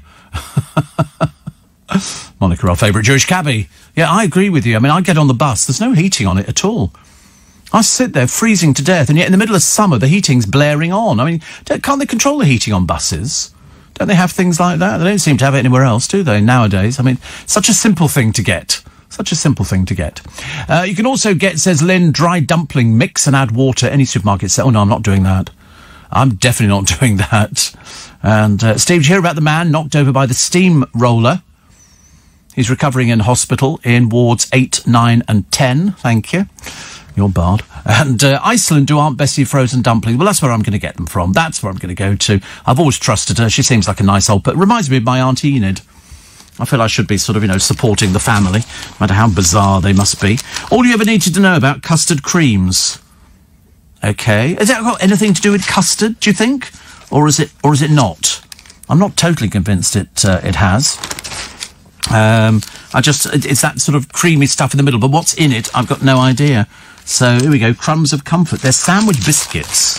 Here we go. This'll educate you today. Originated in England around 1908. They had a long association with biscuit brand Crawford's, now United Biscuits, but these days primarily produced at the McVitie's factory in Carlisle. They've got an elaborate Baroque design stamped on them, which dates back to the Victorian times. Traditionally, the filling was buttercream, but nowadays cheaper fats have replaced that in a mass-produced biscuit. The filling tastes of vanilla and is more similar to the taste of custard made with custard powder than egg custard. Not always cream-flavoured. Many supermarket brands in the UK and Ireland produce their own version, with some of the variations including lemon, orange, chocolate, strawberry, coffee and coconut. Wow. So there you go. Seemingly innocuous, custard cream has been voted Britain's most dangerous biscuit. More than 500 people who attempted to open a packet and it were hospitalised. How amazing. Custard creams came out on top, a risk rating of 5.63. Now you know. Beverly Callard courted controversy when she was seen eating the snack. She claimed to be vegan, which meant she skipped the Bush Tucker trials, but the custard creams contain whey, which is dried cow's milk powder, making them unsuitable for vegans. Oh, well, I've worked with a vegan before. You know what Luke's like. You know, he likes creme brulee. Well, you couldn't think of anything worse, could you, really? Not so good. Plans to enforce hate crime laws inside private dwellings have been ditched. So, in other words, they sort of give it in one hand and then take it away in the other one. Not so good. Prezzo are to axe 22 restaurants and cut 216 jobs in a rescue deal to save a further 2,756 branches. And a mayor who took part in this chaotic parish council Zoom meeting faces a vote of no confidence. Millions watched the video of Handforth parish council in Cheshire as chaos erupted with clerk Jackie Weaver forced to kick out councillors. Now Tory councillor Liz Wardlaw has tabled a vote of no confidence in independent Barry Burkill. The motion accuses the mayor of bringing the council into disrepute. It adds he made no attempt to intervene as it became clear participants were being bullied.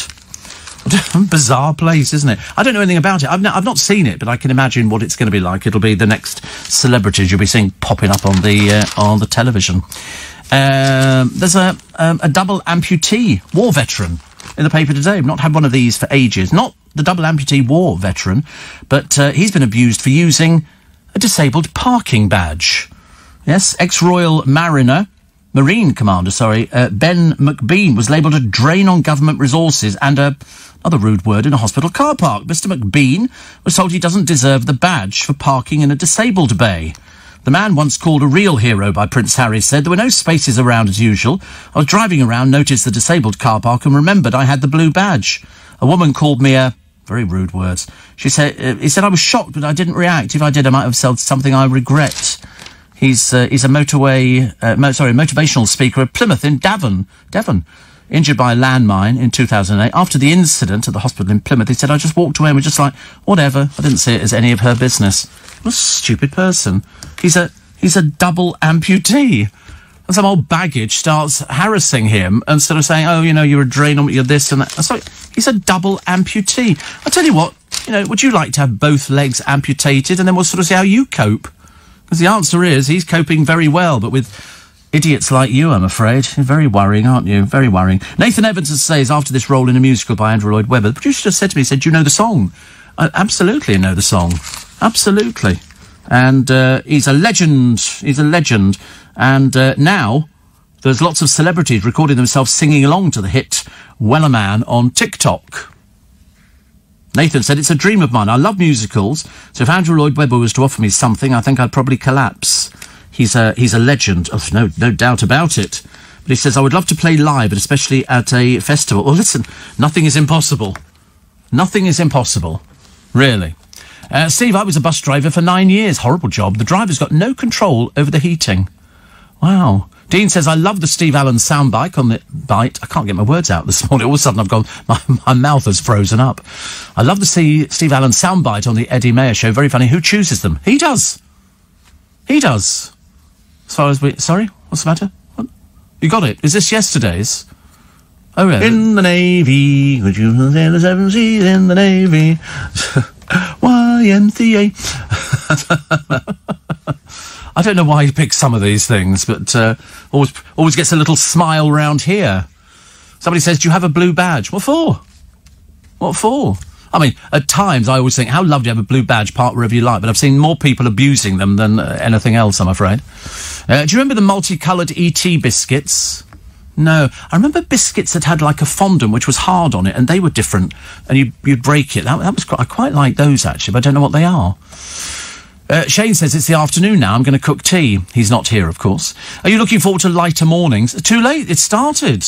We have lighter mornings. We'll walk out of this door in about 15, 20 minutes' time, and the sun will be coming up, and it comes up fairly quickly. By the time I get to the bus stop, I'm bathed in sunlight. So fed up, Steve, with these dark days. Says Lindsay, we have a bit of sun in between the snow flurries yesterday, and it's amazing how much it lifts your mood and gives you more energy. It does. It's what we want. We want more energy. And you're only going to get more energy from the sun. And you're only going to get the sun in the summer. And at the moment, we haven't quite reached it yet. Thigh-length green boots look like the Grinch. On sale for £800. They're called Very Slimy Feet. I mean, God's name would ever buy anything like this. Obviously some idiot, I should imagine. Plus, some of London's iconic landmarks have been transformed into landbarks as the nation gives thanks to our dogs. So they've got these pooch projections running on all the different... But that's quite nice, isn't it? If only we were a nation of animal lovers. If only. If only we were a nation of animal lovers. But, you know, there are more animal shelters, more animals being abused. Mind you, over in America, it's even worse. Seriously, I watch this programme every day. It seems to sort of pop up on my television. And it's got all these people who've just had dogs and everything, and they abandon them. Nathan Morley told us in Cyprus years ago, the Brits go over there, and other people, but mainly Brits, take a dog. When they leave the country, they just leave the dog in the house.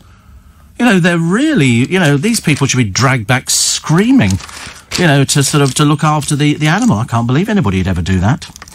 Animal behaviour experts have slammed a new dog grooming show for objectifying pets. This is the Sheridan Smith one. And it's people who, you know, you have to get your dogs cut, don't you? I'm not in favour of having them cut in a silly way, like lion cuts and stuff like that. But I don't mind a normal cut for a dog. But you always think they must be freezing to death. They sort of sit there and go, oh, I'm so cold. What do I look like? I'll have a look at myself in a mirror. Oh, my goodness. Always a bit of a worry, isn't it? But every paper full of not just the adverts for all the Valentine's Day stuff, but also the adverts for all the stuff for Shrove Tuesday, and also the gardening plants. You know, order your plants now, which is quite nice, and it'll be very good. And then you can sort of make the garden look happy, and it only takes a little bit. Some pots. You don't have to have a huge amount of garden space to plant out. You can just have a few pots, get them in plastics. You can lift them home from the garden centres, get a bag of earth, or get them to deliver it. It's always the best way. And then fill them up with earth and put in some plants, and then lo and behold, you'll be happy all summer long, provided we have summer this year. I would love things like that. So, TV chef Tom, save our pubs. It's funny, 1 minute they're going, you know, save our pub. Next minute they're criticising him for the cost of a meal that he sells. A free royal poster inside, kids in line to the throne. Who has these posters? What do they do with them? Do they seriously put them up? I suppose they actually could do, couldn't they, really? Not for me, I'm afraid. And right-on makers of high-end Christian Louboutin stilettos are making designer goods out of eco-friendly apples. They will shun animal leather for apple skin bags and phone cases made from wheat straw. I know, I thought it sounded a bit balmy as well, really. There's also Bruce Springsteen, as I say, charged with drink driving. This is in America. He was also busted for reckless driving and drinking alcohol.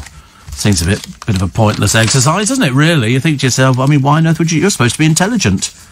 You really are. Peter Crouch, recharging his batteries, is trying to teach his kids the famous on-pitch dance move, the robot. Seeing as he's about yo big, must look amazing, I should imagine. The biscuits with... No, they're not ice gems. This is an oblong biscuit with the fondant over the top of it. Comes in pink, blue, all sorts of different things. Definitely not... I know exactly what ice gems are. Definitely. I'm very good with it. Morning, Nick Ferrari and the team with you at 7 o'clock this morning on LBC with your Thursday, the 11th of February breakfast. Do you know that flab now kills more Brits than smoking? Being too tubby played a part in 23.1% of deaths in 2017. Smoking was linked to just 19.4%. I mean, it's not exactly a huge difference, is it? But the drop is thought to be down to strong anti-tobacco messaging. Wow. The obesity toll rose by 29% from 2003 to 2017, with men more likely to succumb than women. It's also taken over as the biggest cause of some cancers. And, of course, the other thing is that people blame the lockdown, don't they? You know, since the lockdown, I haven't managed to get outside. I can't walk to the pub. I can't walk back from the pub. I can't skip to the pub. You know, can't do anything at all. And so I'm just eating. And that's the big problem, isn't it? It's that people are eating, but they're not getting the exercise at the same time, which is not so good. The descent into madness, according to Rod Liddle, is down in Brighton. He says, right on, Brighton. It is a bit bizarre, Brighton. Have you ever been to Brighton? It's full of weirdo students. Absolutely. It's what I call the boho people down there. They're all boho chic. I mean, everybody looks like they've been dressed by a really bad, out-of-date charity shop. And everybody's, I mean, I don't know where they get all these, I know what students are like, generally speaking. They do enjoy a few bevies, but down in Brighton, it seems, they enjoy some of the other little luxuries of life. But you see them all the time. You see them all the time. You can spot students, they're the worst dressed. Seriously, they don't seem to, they don't, because it doesn't matter. If you're a student, that's the excuse. I'm a student. Okay, that's fine. You don't need to justify yourself at all. Steve, remember 5 Star on Going Live? Yes, very well indeed. Very well. Biscuits called Party Iced Ring. Yeah, I know the Party Iced Rings, but this is an oblong version of the same thing. It's exactly the same thing. Quite nice, actually, but I've not had them for ages. Linda, who's in Washington. Thank you. But 5 Star went on Going Live, and they didn't have a delay on the phoning, because you can't do it on television. And somebody swore at them. 5 Star, of course, who were the biggest disaster going. It was all just a load of old pretense, I'm afraid. I don't even know what they're doing now. They had disasters within the family. They moved to a super house. They had all these lineup of all these flash cars, but nobody could drive. And I seem to remember seeing them, but they did go on Going Live. They were sort of carefully crafted by their father, I seem to remember. And I remember sort of thinking to myself, you know, this is going to end in tears. And it did, for a few of them. It did end in tears. But it was after somebody swore. And, of course, you know, they couldn't get the fader down quick enough. It was somebody said something very rude about them, which they sort of... I don't know whether... I can't remember if they smiled or not, actually. It must have been one of those odd things. Connie says, it's so freezing cold. Shouldn't we have a heavy snow shower? We don't have one yet, Connie. We've got this light drift kind of snow at the moment, which is lots of little bits of it, but it takes an awful lot for it to settle and make any difference. But it still means the pavement's very slippy, because the ice that was down before, because it's not had a chance to thaw out, now you've got the little light snow covering, a dusting as they call it, over the top of it. And that, of course, means that there is every good chance that one or other of the producers will just fall over, because it's dangerous, and you don't want to put your hand down because you might graze your hand, and you try to hope that nobody's seen you. But the other day, they were jeering at him. Yobbo workmen. Have you noticed, though, all the workmen in London, I've not seen any with masks on. Have you seen them with masks on, socially distancing? No?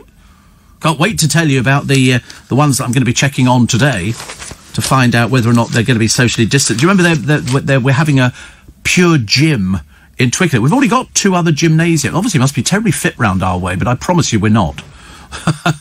But they're putting in this Pure Gym, but all the workmen, nobody's wearing a mask. Nobody's wearing a mask. And so the other day, somebody had to go and they had to suspend everybody for 2 weeks because somebody came down with the coronavirus. So I'm thinking that today they might be wearing them, because they're back today apparently, that they're going to be wearing their masks. I bet they're not. I bet they're not. I've never been on any building site, not that I go on building sites very often, but I've not been on anything like that and seen people wearing masks. Are the biscuits iced shorties? I don't know, actually. I don't know. They might be. I wasn't aware that they actually had a name. I just thought they were... I know what the party iced ring is. Imagine that without the hole in the middle of it. That would be it. Somebody's given me a dumpling recipe. I've told you, I'm going to go and buy Aunt Bessie's. If it's good enough for her family, it's good enough for my family.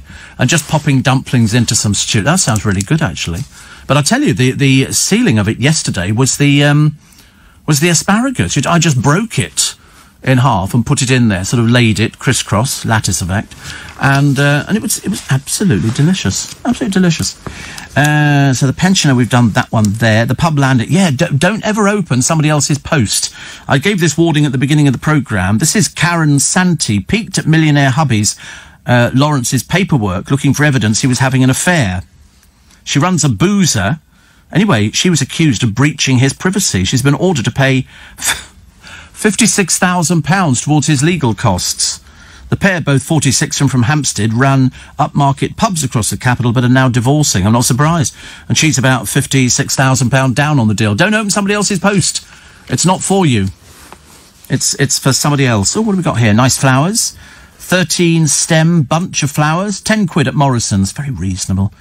Best for Insta Roses in a Heart box, 25 quid at Aldi. Very good. Still waiting for somebody to come up with the 100 roses, which they did the other year. And I'm sure it was something ridiculous, like 19.99 for 100 roses.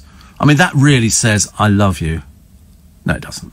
It's basically saying you're cheap and you can't afford anything else apart from that. But I mean, you seem to get a lot of roses, but they're only little tiny things.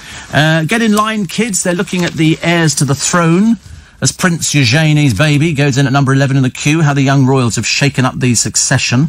And so they've got a load of people, and they tell you exactly where they are in the thing. So believe it or not, Catherine, Duchess of Cambridge, and Harry are 6th. No chance. I don't think they'll ever let him anywhere near it. Savannah Phillips is 17th. I mean, that's a no-hoper, isn't it? Isla Phillips, 18th. Mia Tyndall, 20th. 21st is Lena Tyndall. And new baby boy, 11th in line to the throne. I've never actually taken any of that on board on who was in favour of it. But Prince George is 3rd, isn't he? He's doing very, very well. What was the other one? Vice Admiral Tim Lawrence. Well, Princess Anne is 15th in line to the throne. Sarah Ferguson, nowhere. Prince Andrew, 8th, no chance. Princess Beatrice, 9th. Princess Eugenie, 10th. And then you've got Lady Louise Windsor, 13th. Viscount, 7, James. He's 14. I mean, it's just never going to happen, isn't it? It's never going to... That's what Harry realised, I think, when he tiddled off to America. There was no chance of him going anywhere at all. And, Steve, my husband's on a building site, wears a mask and have marshals. Not around our way, they don't. I wish they did. Apparently 5 stars Steve are on the comeback trail. They released a song last year, a remake of one of their old ones, but I think it's sunk without trace. The song was called Let Me Be the One. Don't make me laugh at this time of the morning. It's so cold outside. I'm getting ready to sort of fire up the hand warmer. I wish you a pleasant day. I hope you stay safe and you really do. If you don't need to go out, don't bother going out. I do have a free little bit extra podcast. Harry Redknapp, Shane Ritchie. Just 2 of a host of celebrities in a new national campaign urging people to stay at home, but they've all got to go to work for their own jobs. Tom Jones says hanging upside down whilst boxing is the reason he's so fit. He's 80. And Stacey Solomon calls out the troll who claims her children should be wearing gloves whilst outside playing in the snow. I've said before, ignore them, don't give them the time of day, and certainly don't mention them. So don't ask for a lot, little sleep for an hour or something.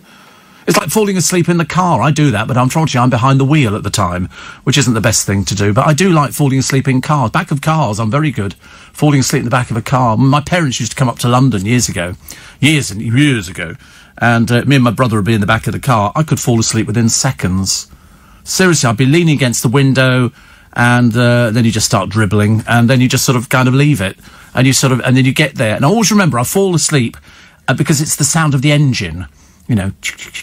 Well, that was a train, like that. And then you get in our house. I always knew when we were home because we had a big drive at the side of it, up quite steep.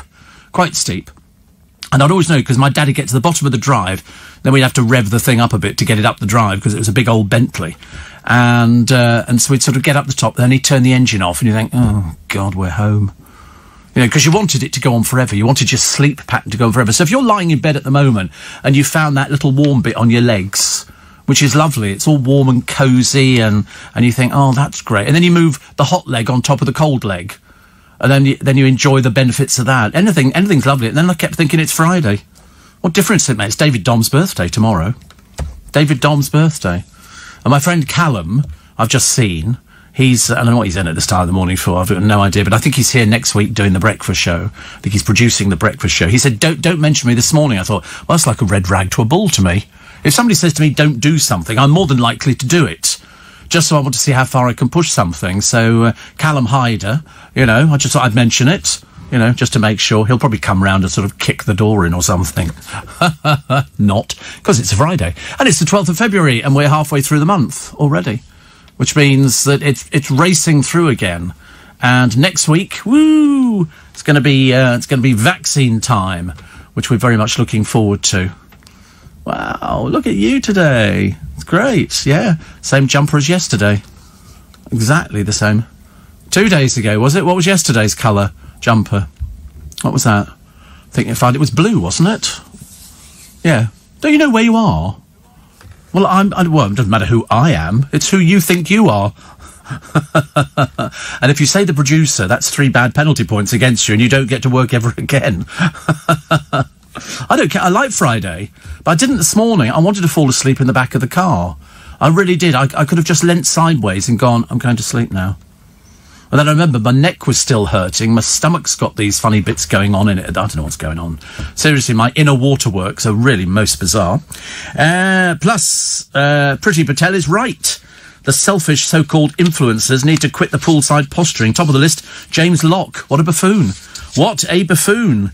He was never a force to be reckoned with on Towie. But now he's got even worse. Larry Flint has died. He was the man behind Hustler magazine. It's a girly magazine. He's sort of, for people who like that sort of thing. Also, the Rubbish programme, which is Down on the Farm with celebrities you've never heard of. And that stupid little show-off, Lady Colin Campbell. What a ridiculous person she is. And Kerry Coke-Toner, class act. The moment you'd heard either of those two were going to be on a programme, you'd have got your agent to get them off as quickly as possible. The musician who's turned his late uncle's body into a guitar, complete with ribs. And the man who blew off his hand after he accidentally set off a firework in his bedroom. I'm sorry. I'm very sorry. You can't accidentally set off a firework. You need to get fire, and you light the fuse, and then it goes. You can't accidentally do it. You've either lit the firework or you haven't lit the firework. Anyway, completely destroyed the house. Ha, ha, ha. I laughed. If you're stupid enough to play with fireworks at this time of year, it's your own problem. Police have issued a warning after catching a couple romping outdoors. Bit unusual, this one. It was 2 women romping outdoors. They've said, go back inside again. It's far too cold for things like that. And Loud and a giant pain. No, not just Gemma Collins. Skeggy Pier, Skegness Pier, has just been sold for more than £3 million. I'd have bought it. I'd have bought it for £3 million. Imagine owning your own pier. Oh, I'd have a house built right at the end, so you could look out to sea and watch the storms coming in. I'd have it open during the daytime for people. They could come in and use my amusement arcades and have a go on my funfair rides. But at the very end of the pier, it would be my thing. I would have built a house above the cafeteria, and so I could sort of pop down and have a cup of tea when I felt like it. That's my ultimate. I'm so easily pleased. I mean, seriously, you can't believe it. I'm very, compared to some presenters who are very demanding, I'm very easily pleased. Cup of tea, and that's it. Very what? Very cold. What, being at the end of the pier? Yeah, I would have central heating in the place. I'm not likely to be diving into the sea anytime soon.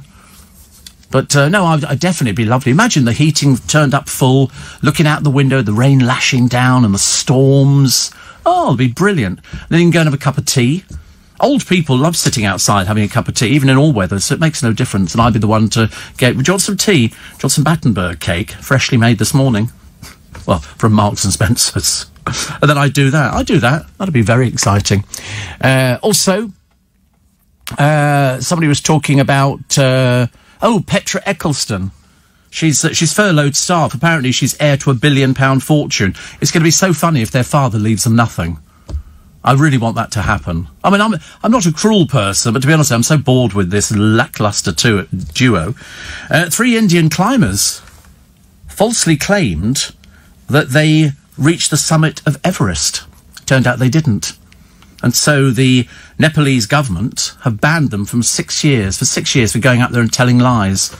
Why would you tell lies? Why would you want to climb to the top of Everest? Get a helicopter, take you up there, drop you at the top, bless you, wave a flag, then go, look, we've reached the summit of Everest. They didn't do anything like that because they didn't reach the summit of Everest. Also, the Valentine's meal deal. Who is the winner? Which is the one you've got to go and get? Which is the best value for money? You bet you know, do you? Which one? No, it's not Morrison's. No, clever clogs, not Morrison's. So there you go. No, it's not M&S. I'm sorry, we're not going to sit here and run through all the supermarkets. What? Sainsbury's? No, it's not Sainsbury's. I'm not going through the entire supermarket range so you two can find, because neither of you will be partaking of this sexy food, will you, for the weekend? Will you? Can't see you splashing out 15 quid, Corey. Heavens above, honestly. Why don't you just go and get sort of... Well, I don't know. That'll be a starter, a main with 2 sides, a dessert and a bottle of wine. It's not bad. 50... Yeah, wine's included. You've obviously never bought one before, have you? Never bought one, no, I could tell. Oh, I need some water. Can I have some water, do you think? I've got a thirst on like there's no tomorrow. I don't know why. I'm really, a really, really thirsty boy. this morning. And then my friend said to me yesterday, she said, don't drink cold water, it upsets your tummy. I said, I love cold water. I love cold water, so I'm going to have cold water this morning. So if I get an upset tummy, we're all going to suffer with it, because I've had it for a few days now. Barney from Burnham-on-Sea just cycled to work and heard you mention birthdays at the weekend. It's my boy Caden's birthday tomorrow, and I've got a whole party for just the two of us. So there you go. Could you give him a shout out? Well, I don't know how old he is, actually. How old is he? A whole party. You don't mention him. I mean, he could be anywhere between sort of 12 and 35. But either way, you can have a nice party with just the two of us. Listen, parties for two are just as good as a party for 20 people. How many times when you had a birthday party, when you were a little person, did you actually sort of end up with people that you knew? I didn't know half the people. I really didn't. People used to turn up. The only thing you had, my father filmed me. It was very odd. My father had a cine camera. And he said, we're going to film your birthday. This was in Hong Kong. The idea is somebody would knock at the door. My father would film me going to the door, opening it, taking the present, welcoming them into the party. And it was all going quite well until one little boy turned up without a present. So, of course, I go to the door, open the door. There was no sound, incidentally. And there's no present, so I shut the door on him. I thought you don't turn up to a party and come with empty hands. You bring a present. Bring a nice present. And I did get lots of nice... But you have to do it nowadays, don't you? You've got to buy a present. You go to somebody's house for a birthday party, you either take a box of chocolates or some wine or some Prosecco or some flowers or something. But you take something. You don't not take anything at all, do you? That would be very rude. Very rude. That's like on, 4 people going round for dinner on the television. And they all turn up. Some people turn up with something they've quite clearly bought from a garage in the early hours of the morning. And you have to take a present. That's the whole idea. That's to say thank you for my dinner. Admittedly, most of them you'd have to get it checked by the health people, because I mean the conditions they're cooking these things, it looks disgusting. It really does. I've seen cats sitting up on the surface, which I don't have a problem with cats, but with hairs, and then they go, sorry, I've got cat's hairs in this thing. Not nice at all. But anyway, so if you're celebrating your birthday today, happy birthday to you, happy birthday to you, happy birthday dear, whoever you are, happy birthday to you, and many more. Which is lovely. Zoe says, I'm 40 today. Wow! 40. God, I don't know anybody that age. Bad enough when David Don told me how old he was. And, thank you, Robert. Lovely. Oh, they're so cold, aren't they? So cold. What if water gets colder in a tin than it does in a plastic bottle or something like that? I do like it, though. I don't. Oh, I do beg your pardon. I'm sorry. If you're lying in bed at the moment, you're probably desperate now to go to the toilet. Must have a slurp of it, just to lubricate. To have your company. Nice. Britain's brainiest dog can count to 10 and count shapes. I don't think it can. I think it's a trained dog. It's working too. She'll give it a signal, and it will count. They used to have a horse years ago that could count. It couldn't, of course. It was being directed by the person who owned it. And this, they're now going, oh, it's Britain's brainiest dog and everything else. You think, no, if she wasn't there, it wouldn't be counting. Take my word for it. Also, the over 65s will start getting letters inviting them for their COVID jabs from Monday. So that's good, isn't it? Denise Van Outen's hoping to follow in the footsteps of Kylie. No chance. Okay, just like to tell you that now. There's no point. You can't follow in the footsteps of somebody. You can only be yourself. So it's like I'm following in the footsteps of Nick Ferrari or James O'Brien. No, I'm following in the footsteps of me. A student had a fake tan, turned her green. I don't know why. I mean, hilarious as far as I'm concerned. Why do people want fake tans? And a very old story in The Sun. Romeo Beckham gets his first tattoo. We did that story 3 weeks ago. 3 weeks ago. Honestly, why do they sort of come up with something so late? They need to listen to this programme. Terrible, really. Japan suffers the highest daily death toll. And 2 shipwrecked women survived on an island for 23 days by eating rats, coconuts and conches. I mean, to be honest with you, fricassee rat is quite delicious. I don't know if you've ever had that. It's quite nice. Nobody believes them, though. That's the trouble. They think it's a bit fake. And what was the other one that we quite liked? Fortnum and Mason finally delivered the coup de foie gras. They've decided they're not going to sell foie gras anymore. Have you ever heard of sausage pâté?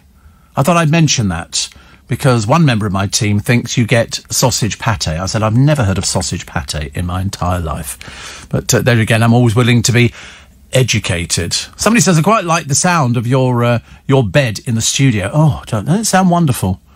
I think you should be able to watch.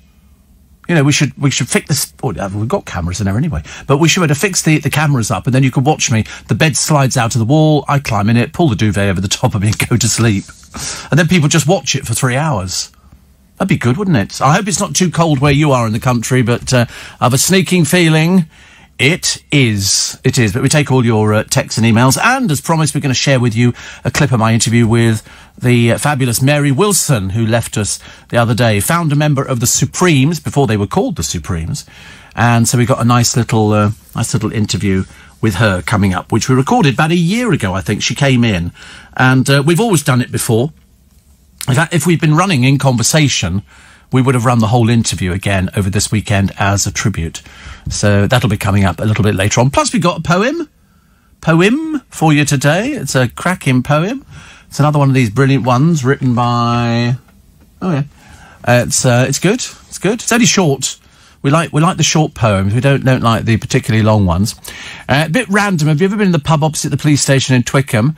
No, it used to be the sorting office. It's called the William Ellis, I think. And I have been in it.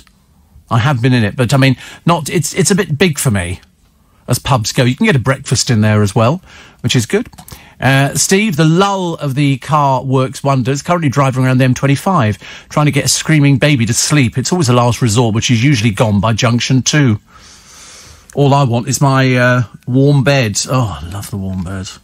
Seriously, what I do is I pull the duvet back, and so it heats up the bottom sheet, which gets nice. And so when you slip into the bed, it's just the most delicious thing you can ever do. It really is. It's lovely. So we got the papers, and they're all printing pictures of... up in Scotland, Braemar, Aberdeenshire, wrapped up -23. That's the coldest they've had in 25 years. Wow. That is amazing. Amazing. And a whole front page for the Sun today for Summer Montes, whatever her face is. You know, the one who slept with Paul Hollywood and then milked it ever since. You know, after he decided she maybe wasn't the sort of person for him. She says, I want a younger man who can cook and won't eat Rice Krispies for dinner. But presumably that's sort of a dig at Paul Hollywood, whereas if you think about it, Summer, if it wasn't for Paul Hollywood, you'd still be standing behind a bar waiting for somebody to order a grapefruit juice. That's about the extent, isn't it, really? A romantic Indian meal was always carried a whiff of danger, but a chef says he's created the first wind-free curry. Gurpreet Bains promises his special anti-flatulence chicken madras will ignite a flame in lovers' hearts and not their bottoms on Valentine's Day. Never thought of such a thing before. But what they've done is that they've cut onions, garlic and chilli by half. Could eat a curry now, actually. Could eat a curry now. I mean, I'm not going to make them go out and get me one. That would be cruel. But I mean, I could definitely eat one. So instead I'm going to have some water to compensate. It's not the same, is it? Not the same. Meghan Markle wins her privacy case. Now she's got to find out who owns the actual letter. Is it her copyright or somebody else's? So that'll be an interesting one. But the Mail said, we're very surprised by today's summary judgment and disappointed at being denied the chance to have all the evidence heard and tested in open court at a full trial. So the case had cost the Duchess at least 1.8 million. So, I mean, does she get money to compensate her for that? I don't know. I missed the end of Darren's programme. He was talking about it. So, as somebody said, it's a good day for the rich and powerful who can afford expensive PR people to create a false image, which you are then, as a member of the media, unable to debunk. But I think they'll have to wait and find out. You know, are you allowed to report them? She looks very happy with it. Of course she would. Because they've got loads of money, so it makes no difference whether they have to pay for it or whether it's paid for by the Mail. I've got no idea. No idea. But now we find out who owns copyrights. That'll be the thing. Ali Ross talking today about Loud and a Giant Pain. He said not just Gemma, Piers too. First was what Piers Morgan had to do to establish what Gemma was doing there. And so he said, can you sing? Hell no. Can you dance? Only as gracefully as the next tumble dryer. Can she predict the future? No. She can't do anything. She has no talent whatsoever, but she does have a porno tape. And she was hoping that people would have, sort of downloaded it for a fee. Ugh, how tacky. How very tacky. But as long as she's good to her word, says Ali Ross, I shall remain eternally grateful. The real purpose of this visit, however, was to establish her victimhood credentials. You see, Gemma has been sent empty death threats from the Twitter cesspit. Nobody deserves that vile reaction, obviously, but equally, Piers and Gemma should stop being shocked by social media outrages. Goes on all the time. Why, then they make a television programme about it. You know, it's just absolutely unbelievable. Unbelievable. But no sooner the tears dried than Gemma was comparing herself to Michelle Obama. She said, I want to be remembered like the suffragettes and Emmeline Pankhurst for larger ladies, no less. Yeah, whatever, dear. Honestly, it's just one lie after the other, isn't it? You're never going to be remembered as being one of the suffragettes, dear. I mean, surely even you can imagine that one. That's just ridiculous. Very cold. I've got the dentist this morning. Crown fit in the jab this afternoon. I'm 62, says Sally. So please, looks milder next week. Yes, I think so. There's no snow. Well, not that I've noticed any snow outside, but I should imagine it's a bit chilly out there this morning. It was certainly chilly when I came in. I've got my little hand warmer, which I've got to go and rescue from the computer. I keep leaving it in there. I come in, I put it on charge, which is... So I do beg your pardon. She's one part of Little Mix, was having a bikini photo shoot. I don't know where it is, actually. I don't know whether or not they had to go to another country to take a photograph of somebody from a group who hasn't performed for a while, or whether or not they did it in a studio. Because you don't need to go abroad to get these pictures. You can do a studio and do green screen and project whatever you want. You know, she could be standing by the wreck of the of a pirate warship. Wouldn't make any difference, would it? But here she is. She looks a bit vague, actually. She's holding this horse. I don't know, looks more frightened, the horse or her. I suspect it's the horse. And so Summer Montes Fulham, how to drag out no talent. It's not bad, is it, dear? Bake Off Paul's secret holiday with lover, 22. She's milked it ever since then. Have you noticed he said nothing? Not a thing. He's been soul of discretion. She, of course, is so desperate to find anybody to go out with her. And more the pity. Cannabis plants were seized in a stop by police on a motorway. 6 suspects were arrested near this hashish swoop on the M1 at Toddington, near Luton. And the police there said apologies for the disruption on the M1. One cop from the unit called Ben says, really good haul. Do we have enough evidence bag for that? And the whole of it's a white transit van. And at the back of it is just full of cannabis. Full of it. It's just, you know, been stripped out and put it on there. So somebody's obviously running a bit of an illegal little operation. I love the way they said, 6 people were arrested. Wonder what the penalty will be for that. Kourtney Kardashian, don't bother giving her a card because she only wants your bank details. That's what she likes. She likes the money. Likes the money. Denise Van Outen is hoping to follow in the footsteps of Kylie Minogue. She's enlisted the Aussie pop star's longtime producer, Steve Anderson, to work on her comeback album. Forget it, darling. Forget it. It's not going to be happening. You're Denise Van Outen, she's Kylie Minogue. You know, your showgirl from the West End, she's Kylie Minogue. You know, she doesn't do things like that. You're Denise Van Outen, she's Kylie Minogue. It's as simple as that. A student who turned green like Fiona from Shrek after a fake tan clanger. Lily Vigus bought the San Moritz 1 hour fast tan in shade darker than dark, because it was the only one left in the shop. That's how stupid she was. I'm sorry, what do you need? I just need some light colouring, light sort of tint. No, the only one they've actually got left is darker than dark. Oh, I'll take that one, shall I? And then she sounds surprised when she turns green. I mean, really? The redhead slapped on the whole bottle, then decided to sleep in it rather than wash it off. The next morning, she was the butt of jokes from flatmates who likened her to Fiona from Shrek. Equine management student Lily from Rochester says, because I'm ginger, my skin's very, very light. Well, then, what'd you put it on for? I mean, it's just, she said, my housemates were shocked. I got laughed at a lot. Of course you are, because you're dumb. You know, you don't buy something like that that's exceptionally dark. That would be stupid. You know, and you've got to pay the consequences. You should have washed it off straight away. Should have washed it off straight away. I mean, you can't have anything like that. Chris says, I know lots of 67-year-olds that have had their first jab a week ago. It depends where you are in the country. It's not all the same around the country. They're all different. Thought you'd know that. And Steve, it's my grandson Zach's 11th birthday today. I used to give him money for birthday and for Christmas. When he was 7, I started buying him premium bonds. And he said I'd rather have the cash. Well, if you're going to win on the premium bonds, you need 20 grand's worth. That's what you need. All the winners have got 20 grand's worth. It's very rare that, if you've just got, a couple, you're not going to win anything at all, are you? But the lottery tonight, 143 million. Could change a lot, couldn't it? Could change quite a lot. Yeah, we could get Corey a haircut, and we'll have to think about Jake. We don't know really what to buy Jake. Difficult to sort of work out what you'd buy somebody as a present. I suppose some chocolate. Oh, actually, I've got some chocolate this morning. I completely forgot about it. I've completely forgotten about the chocolate I brought in today because I didn't go shopping yet. I felt so ill. Yes, I went in when I got home and I stayed there all day. I didn't go out, and then I climbed into bed at 1:30 yesterday. I was that exhausted. I had a chat to Lynn about different bits and pieces, and I thought, I need to go to bed. Definitely. But, so I sort of looked around at what I had, and I had a little bit of chocolate. I brought some Satsumas in. I've had a couple of Satsumas myself this morning, but the boys have had Satsumas. So, we got some lollipops.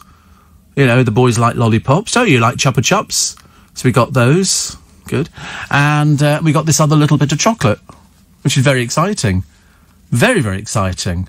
And so I wonder what it is. We'll have to wait and find out, won't we, till after the news, boys and girls, because it's a surprise. We like a surprise. When they see it, we go, oh, Steve, that looks really fab. It's great. Steve, people say they're not going to take the jab. I say, give it to me. I can't wait. Yeah, if people don't want it, don't force them. Don't force them. Let them not bother with having it. If they don't want to have it and they want to risk it, fine. That's their problem. Not our problem, thank you very much indeed. Just don't come anywhere near us. Let's have a check on the road, shall we? At no, not the roads. Let's have a check on the news. I heard you filling your cup. I'm off to the toilet now, says Shane. It helps. Well, it doesn't help, does it? If you hear somebody filling a cup up with water, it's just the very sound of water that makes you want to automate. It's like dogs. They don't want to go to the toilet till they walk outside the front door, and then they want to go for a wee. That's what they do. Peter in Melbourne says, sorry I'm late, overslept. Told you before, letter, otherwise you're barred. Okay. And I'm going through a midlife crisis, deciding I want a haircut like one of the Hollyoaks lads, says Matthew. Oh, I wouldn't know actually what the Hollyoaks lads' haircuts look like, but I'm sure they're absolutely fantastic. Romeo Beckham, there's a butch specimen of manhood at the age of 18. I think he's 18. Yes, they now put him down as a model. He's only done about 2 jobs. Honestly, the rubbish that they feed out about the Beckham family. Romeo got inked after turning 18 in September. We did it 3 weeks ago. The Sun have only just got round to doing it today. I thought that Romeo was inked by Los Angeles artist Dr. Wu, whose clients have included Adele and Miley Cyrus. Does it really make any difference who he's done before? It makes no difference at all. Dave, the father, has got apparently more than 50 tattoos, and Brooklyn has several. However, Victoria spent years trying to get hers removed by having laser procedures. I don't know how they've allowed them to have them. I mean, I appreciate the fact that you're allowed to have things like that, but it's real trash. It's really terrible. Not very good at all. Who is this maid in Chelsea, Sophie Herman? She has her own room and celebs go dating. The mansion is always looking down on everybody in there, plus believes anyone who can't use chopsticks is an idiot. Well, I would think somebody who couldn't use chopsticks is an idiot. You go out to a Chinese restaurant and you have the chopsticks and a spoon and fork and all the rest of it, and you use chopsticks. But we don't use chopsticks the way the Chinese use chopsticks. People think you pick up a little bundle of rice with your chopsticks. No, you don't. You hold the bowl and you scoop it into your mouth. The only reason you use your chopsticks is to pick up bits of meat, bits of fish, bits of vegetables. I know because we lived 2 years in Hong Kong, so I learnt exactly how to use chopsticks, and I can still use them now. And I do it all the time. So if you're doing your crispy duck, you pick up the crispy duck with the chopsticks, put it on the pancake, and then shove it in your gob. It's delicious. But no, you don't pick up a pea. You just hold the bowl, scoop it into your mouth. That's how it works. Brilliant. Absolutely brilliant. But I don't know who Sophie Herman is. If she's from Made in Chelsea, she could be anybody, I suppose. I never know what they do, I'm afraid. So you have the advantage of me. Sophie Herman, so what does she do? We shall find out. We're trying to find out now. And my friend Callum has now written an apologetic letter to me. Oh, that's Sophie Herman. Oh, right, she's from Made in Chelsea. Who's she been out with? Has she been out with anybody? Is she somebody interesting? Or is she single? Dating history. Oh, she's been out with loads. But and that makes her interesting, apparently. Makes her interesting. My friend Callum, honestly, I love him. For some reason, he wants to come to Twickenham for a walk next week. No chance. No chance. Yeah, that's like being stalked from on high. That's like being stalked from on high. And also, I mean, I'm hoping that by next week we get some decent weather. I'll be looking forward to any day where I wake up and my hands are not frozen to death. Piers Morgan scraping the barrel says, Ed, Gemma Collins' life story is about as fascinating as toothpaste. It's not even as exciting as toothpaste, I'm afraid. She really is the most boring person under the sun. I don't think he's scraping the barrel. He knows what it's worth. It's worth publicity. But the trouble is she hasn't done anything. But she's started believing it. A bit like Jordan started believing the publicity that was written about her. Whereas, in fact, talentless and a bankrupt. Not so clever. No businesses. Worth 45 million? Never. You know, now they're trying to push it on to Kerry Coke Toner and sort of going, oh, she was at one time worth millions. No, she wasn't. Otherwise, she'd have bought a house. But none of these people own property. Jordan doesn't own a property. And I don't think What's-Her-Face owns a property. Gemma Collins has just moved, apparently. That'll be exciting. Mind you, there's only one place you can live in by yourself, and that's where she is. Steve, nor would I, and if you watch Hollyoaks and are not in your teens, you're definitely going through a midlife crisis. I don't think I've ever watched a whole episode of Hollyoaks. I'm really not particularly, but it's not my sort of thing, actually. It's all a bit sort of flippity-gibbet, isn't it? And people having affairs, and they've got a little sort of group of shops that people have been into. I don't know. Doesn't make any difference to me at all, I'm afraid. Snoring is a top irritant. It's the most irritating thing that people can do if you snore. And I always ask people, you know, because people say, do you snore? And I go, I think I might.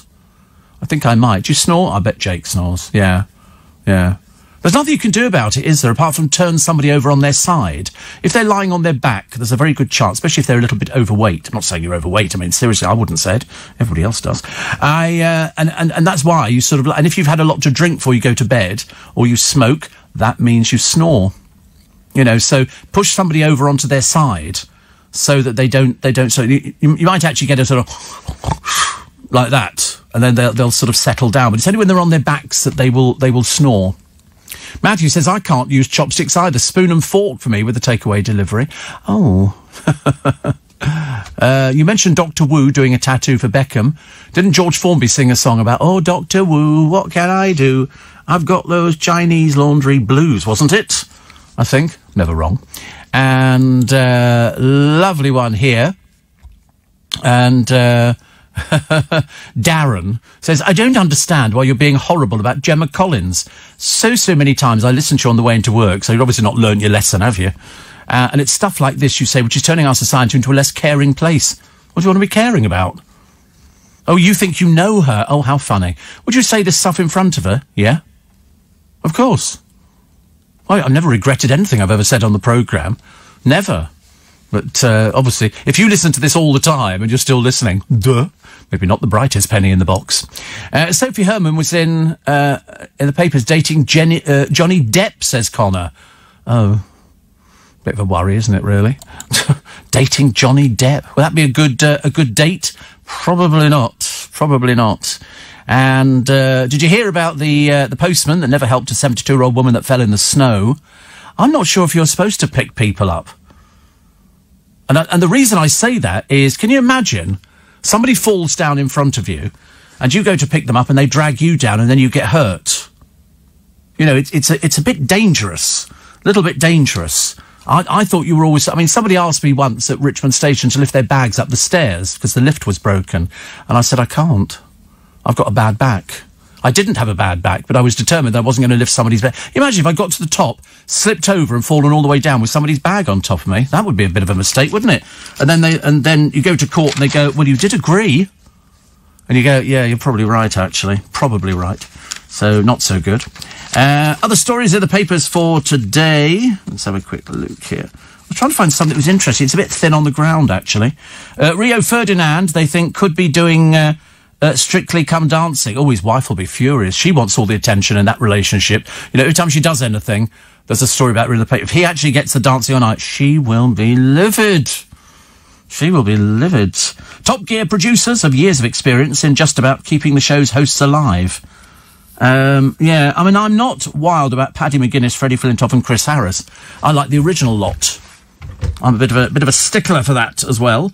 YouTube prankster Jake Paul, whoever he is, apparently is the bookie's favourite to win his bout with ex-UFC star Ben Askren. He's a former Disney team actor. Never heard of him. Never heard of him. And forget rebooting Big Brother. Channel 4's found something to point a camera at with much more intelligence. In the new show Janice and Lucy, the broadcaster is to tell the extraordinary story of Lucy the chimp, raised as a human in America before returning to the wild. This is probably an old one, actually. I seem to remember a chimp from some years ago that could do sign language. Could be that sort of thing. And given the public's attitudes towards lockdown flouting influence at the moment, perhaps not as good news, Love Island may not be returning this year. I mean, to be honest with you, does anybody watch Love Island? Who does it appeal to? Is it just the prepubescent teenagers who've never seen girls in bikinis wandering about who are available? Because that's what it is. And then the girls sort of watch the boys and go, oh, he's really gorgeous. And you think, no, he's really not. Really not, I'm afraid. It's the year of the ox, says Elaine, so it's Happy Chinese New Year. There you go. So Happy Chinese New Year for everybody. Gong Ho Fat Choi, which is good. I like mooncake. That's I love mooncake. It's my favourite. There's a shop up the road that does it, just inside Soho. And I got sent some from China a long time ago. It was delicious. And I'll bring back memories. It smells beautiful. And it comes wrapped with wax paper and everything else like that. I'm just a bit of a sucker for anything Chinese. Lanterns, the dancing, the silk brocade outfits, you know, and chopsticks. You're just eating those chocolate things, aren't you? You just... I mean, it's almost like it's... what I've given them some chocolate money. Real chocolate doubloons. Real. And worth a fortune. And already they're just opening, mouth. Opening, mouth. Opening... I mean, how many can you get in your mouth at the same time? Don't you? I know. I mean, have you noticed? He has no sense of propriety at all. He has no sense of, you know, let's eat this slowly, wait till we've digested it before we have that. No, it's shove it in case it evaporates. That's what it is, isn't it? I've never known anybody like you. You must be terrible at home. Do you open the fridge and go, I want all of it? Is that how it works? I've never known anybody who eats so much as you. It's like having worms. Isn't it? You know, you've got worms and you eat all of this food. How many's he eaten of the chocolate money, the doubloons? I've seen him eat 4 while I've been sitting here. What do you mean, only a couple? Fibs. Pisces today. My stars, it says, luck opens an envelope with 4 stamps on it. Oh, God. That doesn't sound promising, does it? 4 stamps. Wait a minute, could that be the congratulations, you won £148 million on the lottery? How would you like it paid? I'm going to write back pennies, please. 148 million. I don't know where to begin. I don't know who I'd phone first. I don't know whether I'd pour myself a large glass of Prosecco or phone somebody to go, I've won some... You know, we talked about winning the money. I've won some money on the lottery. And they're going to go, how much you won? I'm going to go, guess the first number. And they're going to go, I don't know, 4. Wrong. 5. Wrong. Yeah, straight on the phone to Corey, going, you're not getting nothing, all right, bye. Because when you phone up, they actually play a little game with you, I'm led to believe. They go, wait a minute, I'll have a look, blah, blah, blah, blah, blah. OK, the first number is 1. Then there's a 4. You think, oh, good, 14 million. Then there's an 8. And then there's 6 noughts. And you go, yeah. Is that all mine? They go, yep, it's all yours. And they will pop round with a couple of grand to tide you over the weekend if you win. Tide you over the weekend. Can you imagine how much you're going to give me? A couple of grand. That'll do for the weekend. Can I have it in £50 notes, please? Then I'd phone Jake and say, yeah, that would work a treat, wouldn't it, really? Are you still eating? Stop eating these things. What do you mean, what? They're that addictive? The chocolate's very good. It's Belgian chocolate, actually. It's that they were particularly good in Costco. They didn't do them last year. They're from 2 years ago. The sell by date is the year 2022. So obviously chocolate lasts a long time. It's clever, though, isn't it? I quite like chocolate money. You can buy little bags in Iceland, but you can't buy the... Please, sir, I want some more... More? Oliver. Boy, what is more? Oliver. I might go home and watch that today. Oh, I watched the Mudlark. Very good. Very good yesterday. I'm under so much pressure in the studio. Seriously, meetings and sausage pate. And then he said to me a minute ago, he says, oh, by the way, you can get sausage pate. You know, as if it was some coup de grace. Yeah, throw the knife between my shoulder blades. You can get sausage pate. You dreadful person. Kerry Katona went on to talk to Steph McGovern on her packed lunch programme. Yeah, packed with rubbish. It really was. It was terrible. You know, but she recently went through a breast cancer scare, which, of course, people are supposed to check themselves. Obviously, you know, Kerry then learnt the lump was not cancerous, and she then fought back tears. She fights back a lot of tears, Kerry Katona. She really does. I mean, it doesn't take much, you know, for her to sort of go... And you think, look, pull yourself together. You know, goodness sake, you're an adult now. I mean, she's... How old is... I don't even know how old... Oh, she's 40. 5 children, and she's 40. You know, you should have learnt to deal with these things by now. God knows, you know, about rehab. Steve, I'm not looking for 140 million. 139 will do. I'm not greedy. Well, you're not going to get that. It's 148 million. 148 million. And it sounds lovely, actually. Steve, I think you need to take Sky One off to court. Their new resident alien show about an alien crashed on Earth who takes over the life of a doctor. His attitude and disgust for humans is a direct rip-off of your good self. You ought to check it out, says Darryl. Yeah, there you go. Look at you being all clever in Paisley. Unfortunately, with nobody around you, which is a little bit embarrassing, isn't it? Did Mark Lester live in the Kew area? I don't know, actually. He was a friend of mine, says Ian the Skip. I think he lives out of town now. I think he lives out of town. I think so, actually. Another one here is a London bus driver. We're not supposed to help anybody, even if they fall or heart attacks. We're not supposed to lay a hand on them. Well, I would have thought that would have been sound advice, because otherwise people could sue you. You've got to be very careful with things like that. So they're given first aid training, which came in handy when a tourist had a heart attack. But when he came out of hospital, his family... misses at my local garage with a large bouquet of flowers, a hug and a kiss. There you go. Proudest days of my life, says Jay. That's how it's supposed to be. Catherine says he's putting his money where his mouth is, even if it is only chocky money. He's told me he's actually stopped. Steve, if you won the lottery jackpot at the weekend, would you be into work on Monday? Of course I would. Of course I would. I've got a contract. How rude would it be to actually have a contract and then go, oh, I'm terribly sorry, I won a load of money, I'm not coming into work today. Absolutely, I'd be going into work. Who would I have to tell about it? I'd be rubbing it in with everybody every 5 minutes. 148 million. What am I buying first? Oh, lovely house. Bought a lovely house and bought this and that. Got to have a swimming pool. Shane says, I had a DVD box set stolen from my front door, was only away for half an hour. People are following around the delivery drivers at the moment, and they're thieving. They're thieving. You know what people are like now. They're not very good. Luckily, we have pictures of our one, because we've got, I think, about 17 CCTV cameras. We've just increased the terabytes on it, or whatever it is. So we can see the person there. And, you know, it's salutary advice. If you live there and somebody buzzes your door, go, delivery, don't just open the door, find out who they're from. You know, and if you haven't got CCTV, don't bother. Don't bother letting them in, because if it's not for you, it must be for somebody else.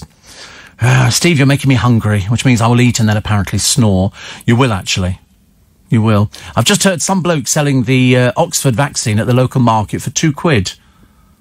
3 for Pfizer. 3 for a Pfizer. You get that? Oh, honestly, I'm battling against the elements today, ladies and gentlemen.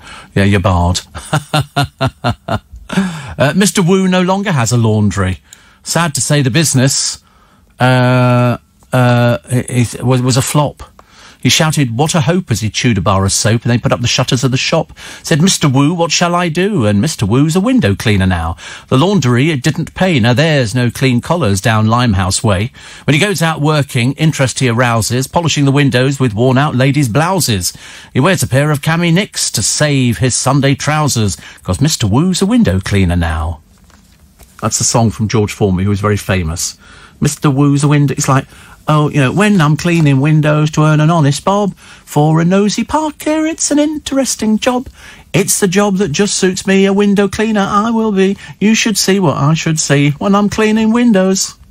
See? Education, he doesn't know who any of these people are. He's got no idea. Never heard of George Formby at all. Which I love it. Steve, talking of never picking people up. When I was younger, at 13, an old lady who was a neighbour was struggling to get out of the wheelchair. I went across and helped her up. And there were steep steps down to her front door. And as I manoeuvred to help her, she lost her footing and fell to the side of the steps, rolled down the steep incline whilst crushing all her flowers. She was okay, but I could have died. Yeah, well, she could have died as well. Falling down steps, not so good. Not so good. 84850 steve@lbc.co.uk. What does Jabba Collins actually do, says Tony? I don't know. Ask Darren. He seems to be her keeper. Doesn't seem to do anything at the moment, actually. It's mainly sort of made-up stories, which is about as interesting as it gets. Steve, somebody else saying I can't use chopsticks either. Oh, it's so easy. It really is. Very, very simple. Somebody else talking about Made in Chelsea and who some of the people... I've not seen it for ages, so I don't know who any of the people are, which is a bit of a shame. Somebody else talking about I've had my jabs as well. Valentine's Day. M&S are selling a chorizo sausage. Well, actually, that was a Swizz last year. They said they were selling a heart-shaped sausage, and it wasn't. It was two sausages pushed so it made it look as though it was a sausage heart in the box, and it wasn't. And I've taken ages to go and find it. I was very cheated, so shan't be buying into that one again. Thank you very much indeed. Also, I still think that was quite a good joke, actually. You know, the bloke selling the Oxford vaccine at the local market for £2 or 3 for a Pfizer. No, still doesn't register here. You know, we get there eventually. It doesn't really matter. We try desperately. Top Gear tries desperately to copy the old one, with sometimes comedic but more often tragic results, says Monica. And then she makes disparaging comments about O'Brien. Oh, listen, he couldn't imitate me. He knows that. The same way I couldn't imitate him either. I really couldn't, actually. Do you like the flavour salted caramel? Not particularly. Not particularly. I helped an old lady at the cash point. She said, can you help her check her balance? So I pushed her over. It's not good, is it? You're barred. That's dreadful. Dreadful. So I keep discovering different things in that flavour, like trifle, shortbread from Morrison's. I love a trifle. Don't you love a trifle? With jelly, and then custard, and then cream, and then hundreds and thousands. Oh, that's lovely. Yeah, I don't mind a sherry trifle. But you can always add that yourself. Get a bottle of sherry and just pour it onto it. And that's quite nice. It seems to go well with sort of the cream and all the rest of it. And I do like a trifle. I like a little trifle. I don't want a sort of a huge, big one. Raspberry trifle's good. Very nice. I bought some fruit the other day. And it was frozen. It thawed out this morning, so I had some of it. Oh, my God, it was a pickup. It was like, whew. I could have danced on the ceiling, but I didn't, because that would be ridiculous. Steve, somebody stole my parcel from my front door. They're going to be really disappointed with night nurse and slow cooker liners. Yes, I was hoping that you were going to say something like incontinence pads. Make it marginally more interesting. Steve, someone once asked me, does George Formby make grill machines? I bet he wished that they had, but unfortunately, by the time they came along, he'd long since passed away. Kate Garraway has not been able to visit Derek Draper, her husband, since Christmas, due to the lockdown. So we keep our fingers crossed there that it will happen very, very soon. What's this one? Matt Hancock has caused yet more confusion over whether it's safe to book a summer holiday. I've got friends of mine who are booking summer holidays. I said, I want to be sure. I won't be too sure that they're actually going to go ahead with them.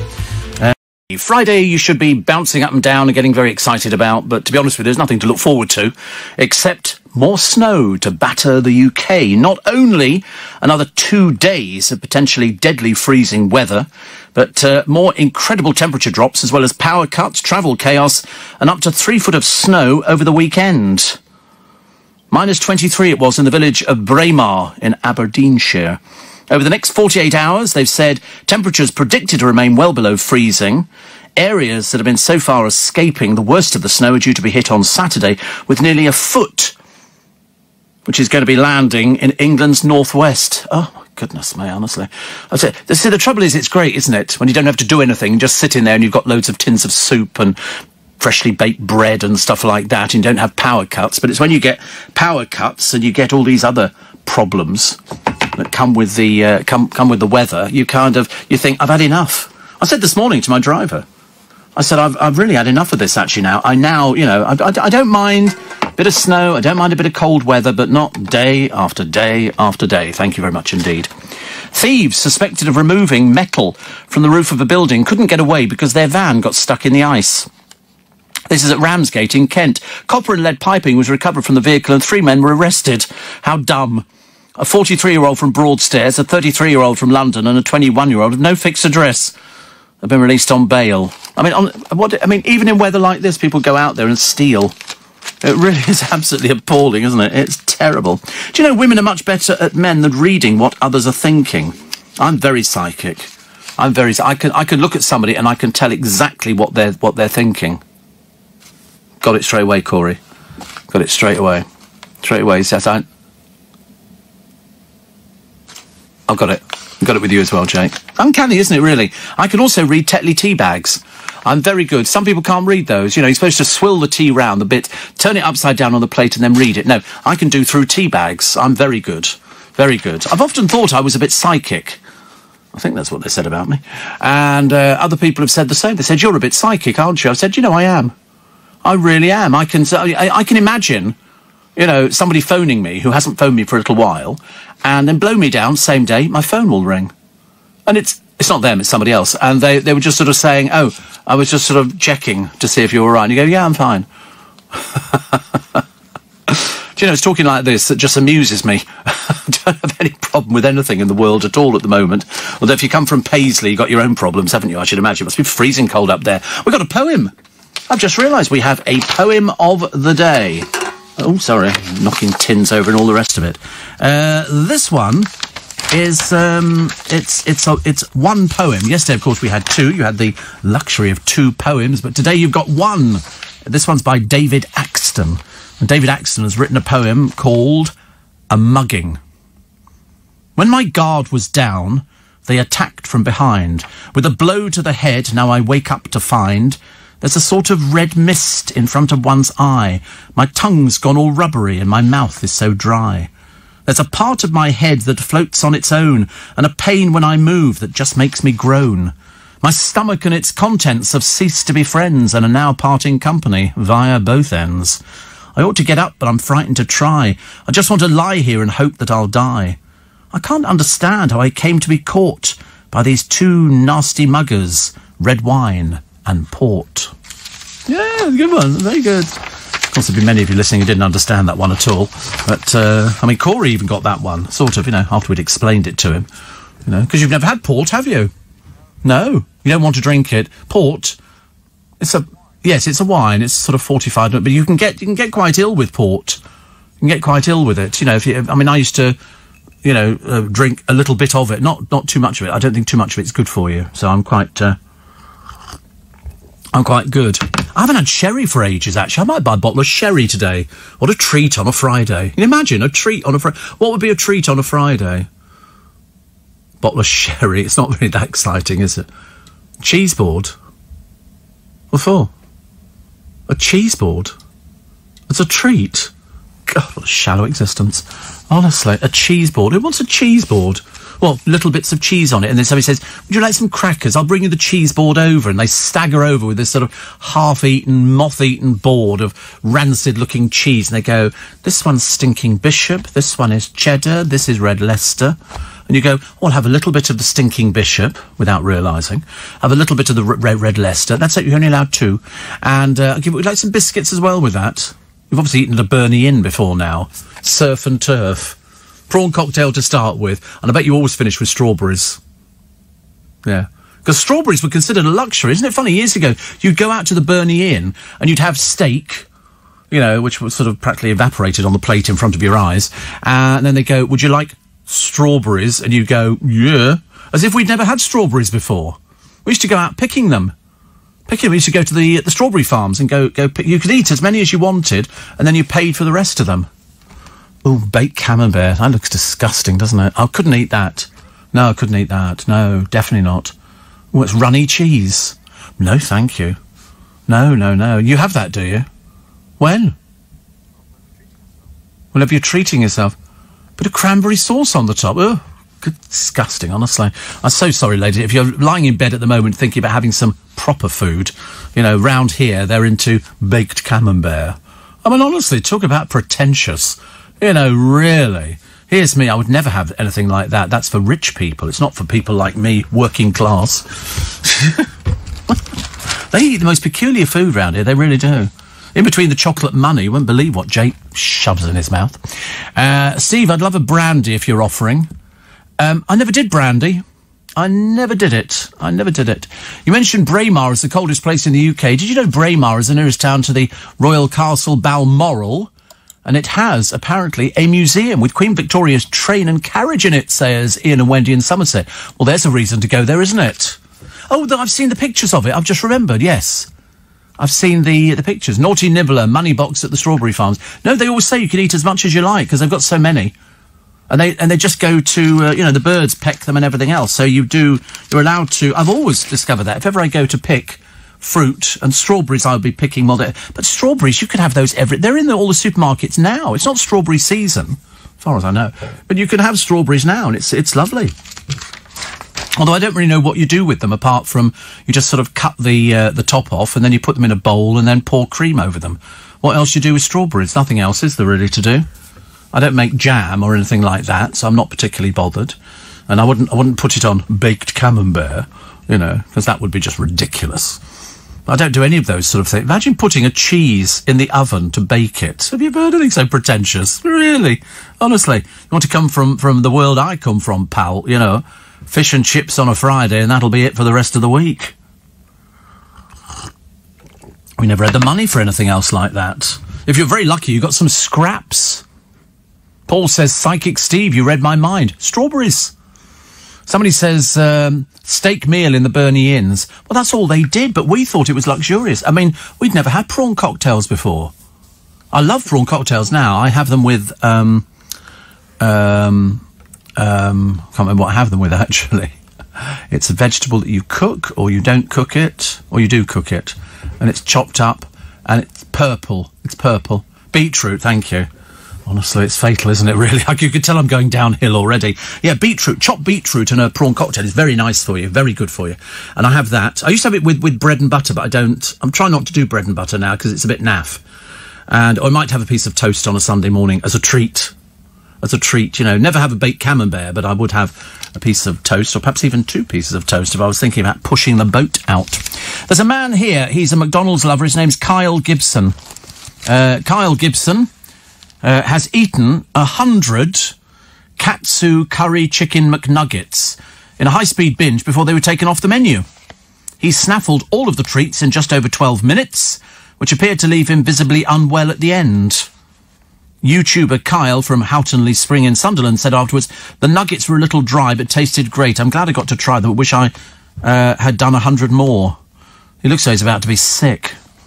I mean, why have they stopped doing them? What's the point of doing these things and then not doing them? They sort of take them off, which is a shame, isn't it, really? Royal Mail have apologised for gaps in the service over Christmas as parcel carriers face their busiest ever winter. Well, I mean, think about where they've got to go to.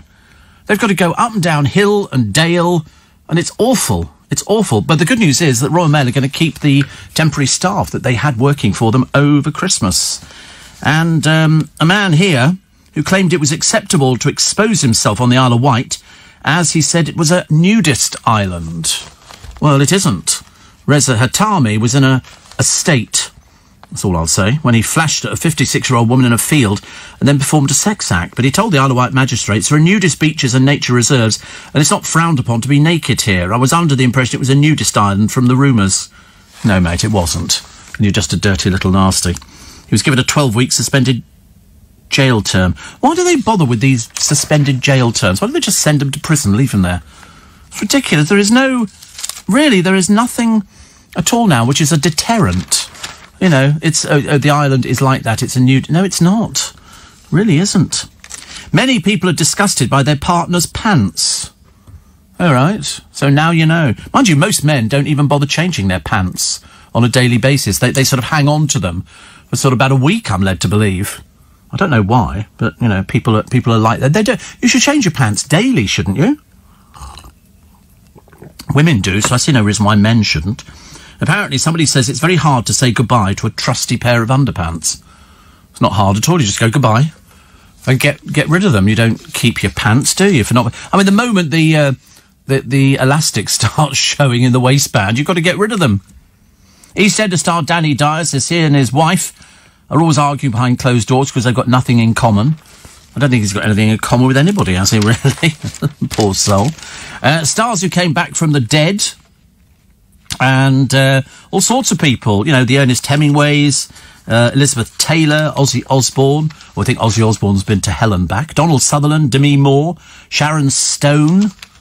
I mean, it's quite a number of people. The afterlife, people talking about. There's one here, says, I met the Son of God.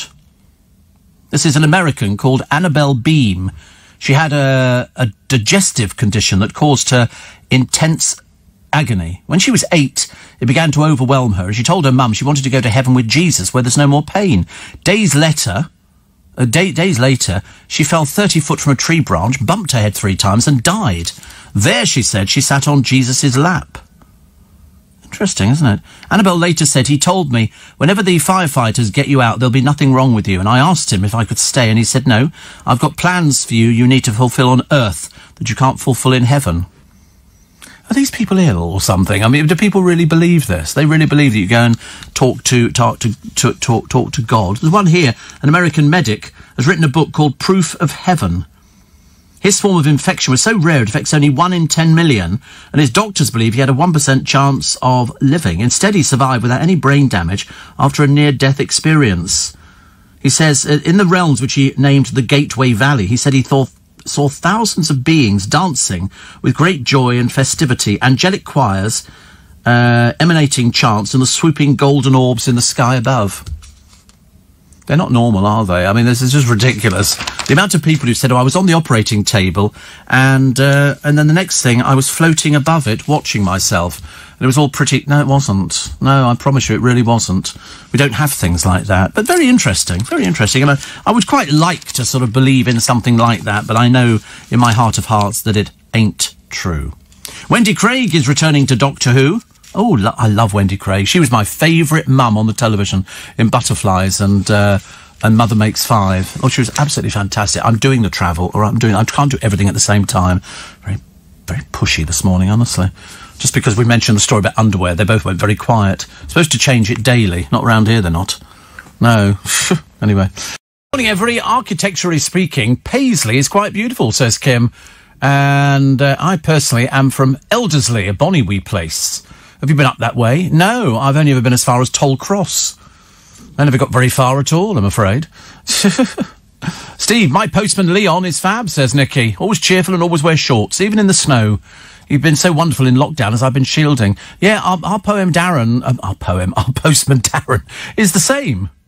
He's shorts all the time. I don't think I've seen him in a pair of long trousers. I'm not actually aware that he's got long trousers at all. And great show. Looked out the window, saw an apple pie. Looked out again, saw a cheesecake. Looked out again, it was deserted, says David. Desert. No point trying to explain it to them. Listen, it's Friday. All they're thinking about is, it's the Friday, Steve. We're going out windsurfing over the weekend, and, you know, we're going to go to a fun fair and have a bit of fun and stuff like that. No, they're not doing anything. See, Bernie Inn's obsessed with Wiener Schnitzel or steak and those lovely floater coffees in the wine glasses with thick cream on the top and a chocolate mint biscuit, not forgetting their other obsession of German white wine, Blue Nun and Black Tower. Oh, ghastly. My father used to drink German wine because we lived in Germany for a while. Well, he did. I don't think we did.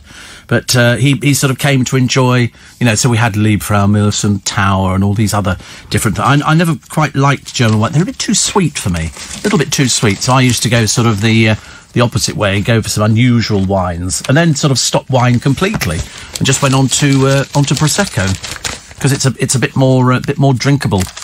Valentine's meals, taste test, which is good. You can read what one newspaper thought of the Valentine's meals. They're very good value. For 15 quid, bottle of wine and all that food there. I mean, you couldn't you know, it's for two people, or if you're just eating it by yourself, Jake, then it's an awful lot of food, isn't it? Just for one person, but I'm sure you better manage to force it down.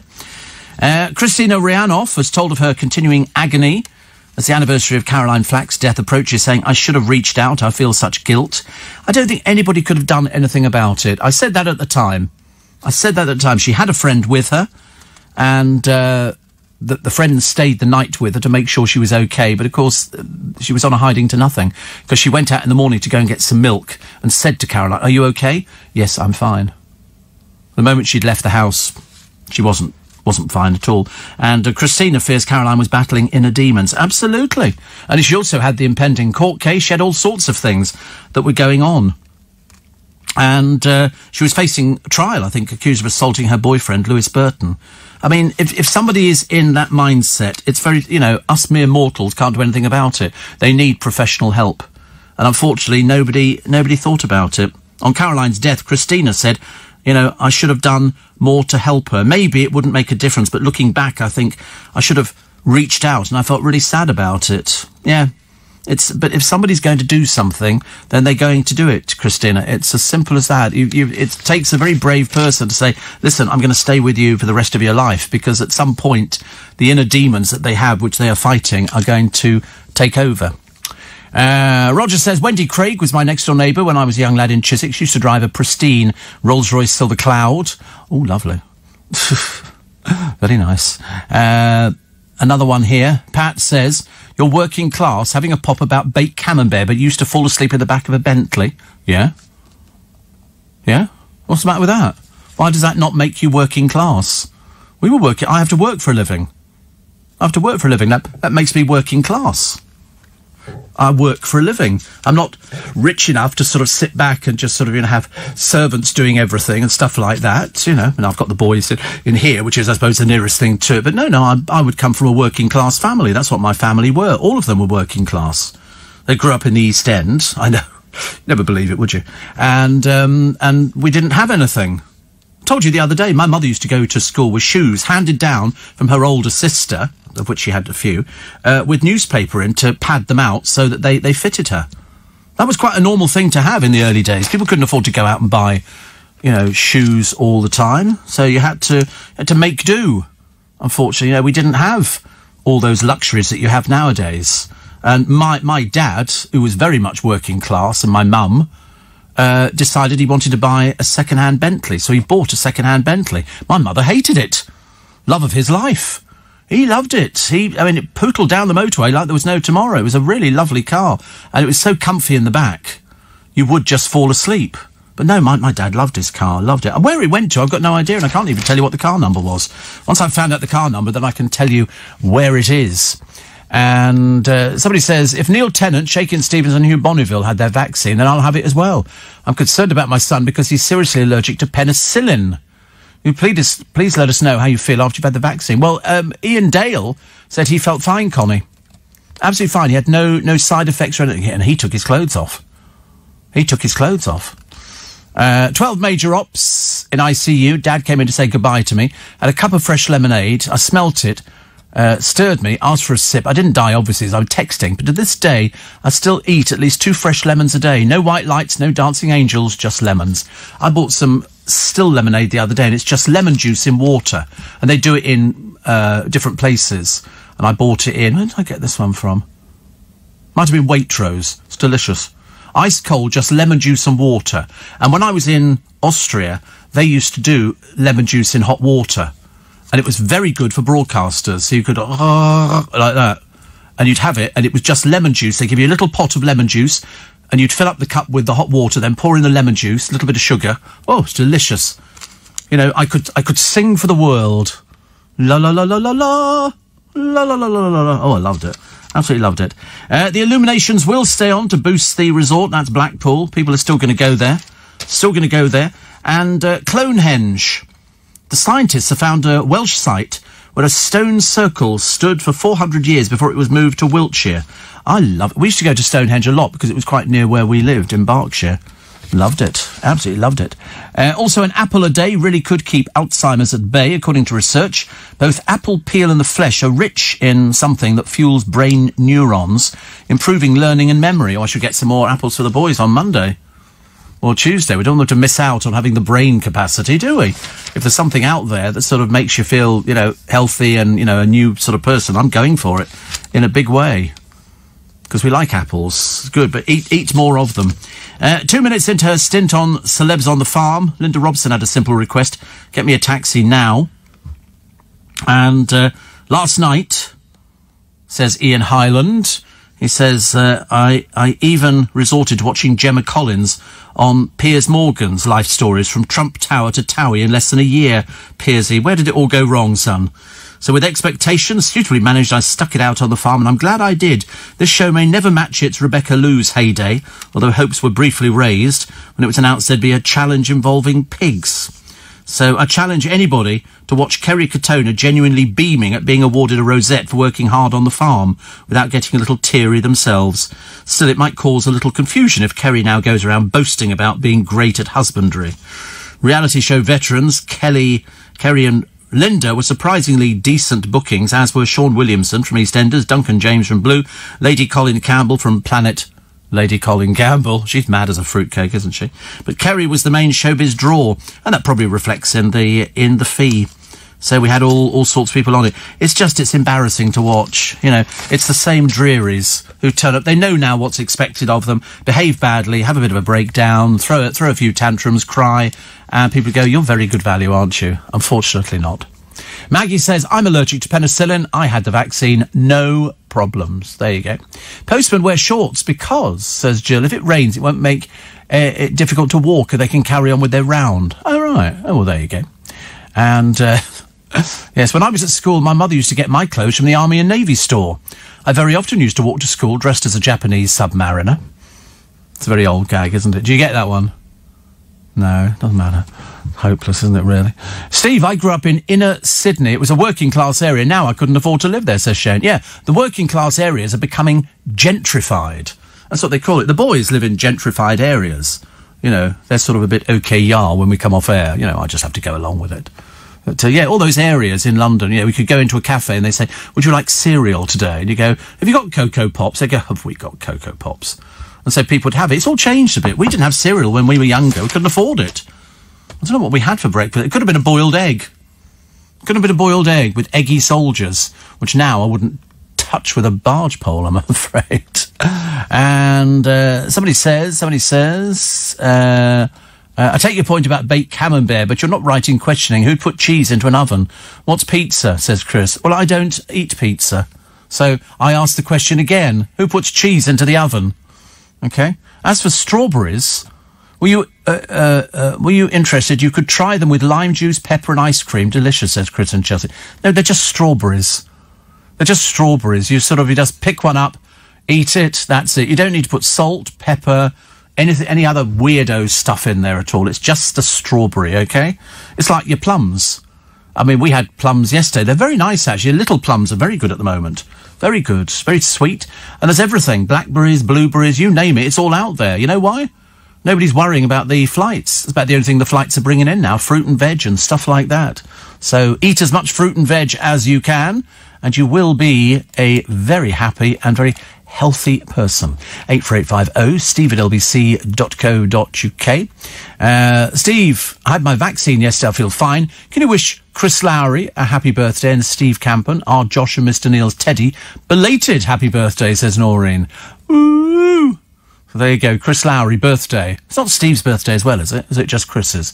But many happy returns. And we know about Teddy, because we did Teddy the other day. Love it. Let's have the news headlines, shall we? James says, what celebrities on a farm? More like Z-lister celebrities on a farm. Yeah, I mean, true. I couldn't agree more. It's people who are desperate for some sort of work, but the trouble is they're not very entertaining, are they? They're really not. Dawn Neeson writes a column, in Woman, and also the Daily Star. She said, whoop, had my first ever official Twitter complaint made about me. Feel like a proper tweeter now. Proper tweeter. I don't think I've ever had a Twitter complaint made about me. I wasn't even aware you could do Twitter complaints about people. I was never too sure, actually. Steve, I've now got a craving for cheese and onion crusty rolls. Might push the boat out and get a pasty as well. Oh, a pasty to eat on the way home.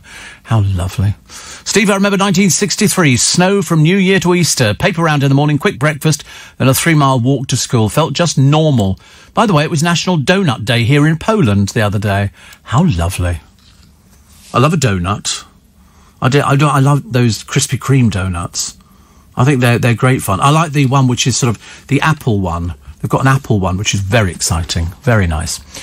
You London people, oh, here we go, don't know the half of it. I live in Colompton, Devon, and I wouldn't be able to buy a house now if I was starting out because of all the Londoners driving the prices up. Yeah, be grateful that we pushed the prices up for you. Be very grateful.